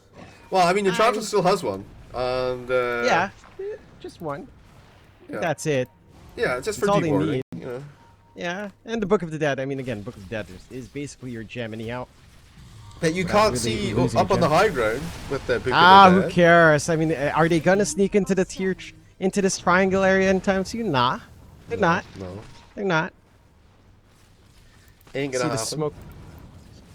Aurora need to find a way to take something outside, anything outside with this choke point of their high ground. I don't think you can until you find some kills, bro. And how do you find some kills when all they do is send waves of creep at you? What kind of tower defense edition of Defense of the Ancients? It does look like it. Feels like X-Hero Siege if you've ever played a game of one of those. way back when in old WC3 custom Kind of maps. feels a bit like Monkey Tower Defense, I'm not gonna lie. That one I have not touched, but all I remember from my X-Hero Siege days is that would be a 4-hour session with like 8 players on very slow broadband. Those were the days. Maybe that's why some pros love to play long games as well. They're like, guys, it's X-Hero Siege. Let's keep farming the waves. Let's build up. Let's go Imba. Then we go to the final boss. And then we finally end the game after 6 hours. Final bosses. They'll secure the Aegis for Jockey here. And it's because he doesn't have the buyback. They want to be able to try and make this final thrust up to the high ground. He's going to link up now. Why does he still use this TP scroll? Why? He has his level 30. He can just go in. He drops the Roche banner at TP's back. We drop it in the fountain. No, he dropped the Roche banner onto Tim's. I see. Then goes back to the fountain. I thought he went back to the fight. He's collecting everything. You know, he's like, I'm gonna leave my refresher shard here. There's an Ags if somebody needs it later on. You know. Abed, BKB popping an FBZ. The Ags to kick himself out, to roll into the sides, going into the edges of the map. Mac just rolling to be disruptive. TP in front here, a skewer back from FBZ is nice, but there's no follow through just yet. Can they find an angle out? TA2000 will just blink away. And all they're doing is trying to stop Jackie from sending some treants in. They are just playing Defense of the Ancients, and I am here for it. I mean, you have a 40k net worth lead and 2 cheeses and an Aegis. Stop being cowards and get in there and put the boot in. You know. Okay, you know, I mean, if you lose, you're on the back foot. You know, everything can go wrong in a flash. This is your ticket to Bangkok. This is the chance for Boom to come back onto a LAN after returning to sea. Right? They don't want to mess it up. They don't want Gary to drag them out for drinks one more time. Right? They can't afford it. Their livers, the damage is done. They can't take another night. It's not feasible. Gary, I mean, he's insane. He's got genetics that allows his liver to surpass any normal human level. Yeah. But that's just Gary. That's not the rest of the Boom Squad. He doesn't know that. Even if he does know, it doesn't matter to Gary that much. Probably not. No. All he wants is for his boys to have a good time. Cheer them up a little bit. And, you know, I think Boom would rather not go through the trouble. Just give Gary what he wants. Go back onto Bangkok. Back to LAN. And, of course, Aurora, I mean, you've got 2 Thai players. The Thai guys. How can you do this to them? No. Maybe you just pin your hopes on Savage. I want to have a look at CS, actually. Let's have a look at the last hits right now. Oh, okay. Just a casual 1.2k CS for Terrorblade and 1.165 for the Nature's Prophet. The Divine Rapier's up. Okay. Jabs. Feeling spicy. Here comes the commitment, though, onto those tier 4s. Johnny Wells had enough. Stone form on Abed to keep himself out. Tier 4 still set to fall. Look at it. Siege from Zhao. It's him. It's him just doing this work. Where's the focus onto him? The backline, they're forcing this fight outside. Johnny Wells just pushing while all of this happens. It's still gonna be fine. Jabs still holding up front. BKB will fade away. Buyback forced out on Abed. One more tier 4 left to fall. Zhao. And perfectly fine in the side. Octarine up for FBZ. A refresh not quite up yet. But they've gotten 1 tier 4 and another buyback. All buybacks off cooldown outside of Abed. You're lacking the gold on Melodich to have it fully up. But, Boom. They're smelling that blood in the water here slowly, Jeeves. Smelling the blood in the water? The blood is overflowing the pool, bro. It's been like this for the last 20 minutes. End the game! They can't just, I mean, there's an amp damage on the river. That could be pretty big. Maybe Jana, he just has enough and he gets a rapier of his own, you know? He's just like, fuck it. I'm going to go in there. I'm going to take this last tower. I'm going to take the base. Do what you want. Throw in your creeps, whatever. I'm committing. They can't kill me. Sure. You know, that could be the situation, you know. And level 30 pretty much on everyone. There's no like no stragglers, right? Q's still 27 actually. And he somehow is. And 26 there's on the been less action. You gotta love it when you can just hide and take comfort on your ancient. Q hugging that ancient for warmth, seeking some solace here as the night grows darker. I'm the ancient. Yeah, I mean, at this rate, we're all going to be very ancient by the time this game's over. 85 minutes in. I wonder if we can drag it out to 90 here, Boom. I was just clean give shaven Gary when this match Onko. started, yeah. Yeah, just give Gary Onko another reason to just have panic attacks while watching this game, or just mild anxiety. He's Wait got to for be the win. chilling right now. He's waiting for the boys to switch Oh, out. Back line initiation. Jabs FBZ gonna have a little straight play of in. his own. BKB comes FBZ out. manages to find that angle. Jabs still stuck in the middle. Not gonna be feeling the brunt of it just yet, but does get the stunts out now. Jabs slowly falling. Divine dropped on the ground. Instant buyback out. Pings onto the Divine. Does anyone really care to pick it up? In fact, yes, Jabs will. Jabs will care enough to pick it up. Buyback was there as well on John Uel. I feel like Aegis he does is expire not now. able to connect with this damage, though. It's not. It's really not panning out. Still has the BKB ready on Jabs. See if this smoke angle from Boom amounts to much. Refresh ready. Blink, Horn Toss, RP ×2 ready to go here for FBZ. You just need to find that opener. Last tier 4, not the healthiest in the world. Here it comes. Going only onto the illusion, not what FBZ would like here. Saved by the bell. Manta, Conjure Image, even still doing work at this point in the game. Pretty good. And it is. And it certainly is. Oh my See word. if... We're coming up on 90 minutes, but I'm sure the game will be over before then. Yeah, No. Well, probably. I mean, we are literally just one pick-off away. Abed move away or for FBZ. Abed or Jobs. Either. That's it. That's all you need. Either pick there. Why is Jackie still farming? To what ends are you farming, Jack boy? He may need to buy what more ends? gems, bro. I don't know. You know, he wants to get the Infinity Gauntlet finished up. I mean, that's true. Like 5 gems would kind of steal the cake, but they have to be 5 enemy gems. You Yeah. must understand, Fair, they cannot be fair, your fair. own team's gems. Fair. You got me there. That's You know what? He could be. Oh, there you go. BKB committed onto Q. buyback available though. Should be able to find that Muerta, although it does mention 4 staff away. Damage coming onto Mac. Not enough to burn him down. And Q. The Kiss is stuck in one spot. RP again in the side. Dragging back onto Jabs. He's gone. No buyback. He's out of this game. Can they clean up? TA2000 set to fall next. Still has his own buyback, but won't have the dragon form just yet. Onto that tier 4. Onto the rest of the kills. Aurora starting to fall apart. Maledicts is still fine. The tier 4's fall into the last set. Into the ancient RP onto Abed. He is set to fall. GG's called. Boom, reverse sweep to get back onto land. After spending some time in South America, after a little bit of a rough return to sea, Boom is back to the top of Southeast Asia, to heading into Bangkok. What a way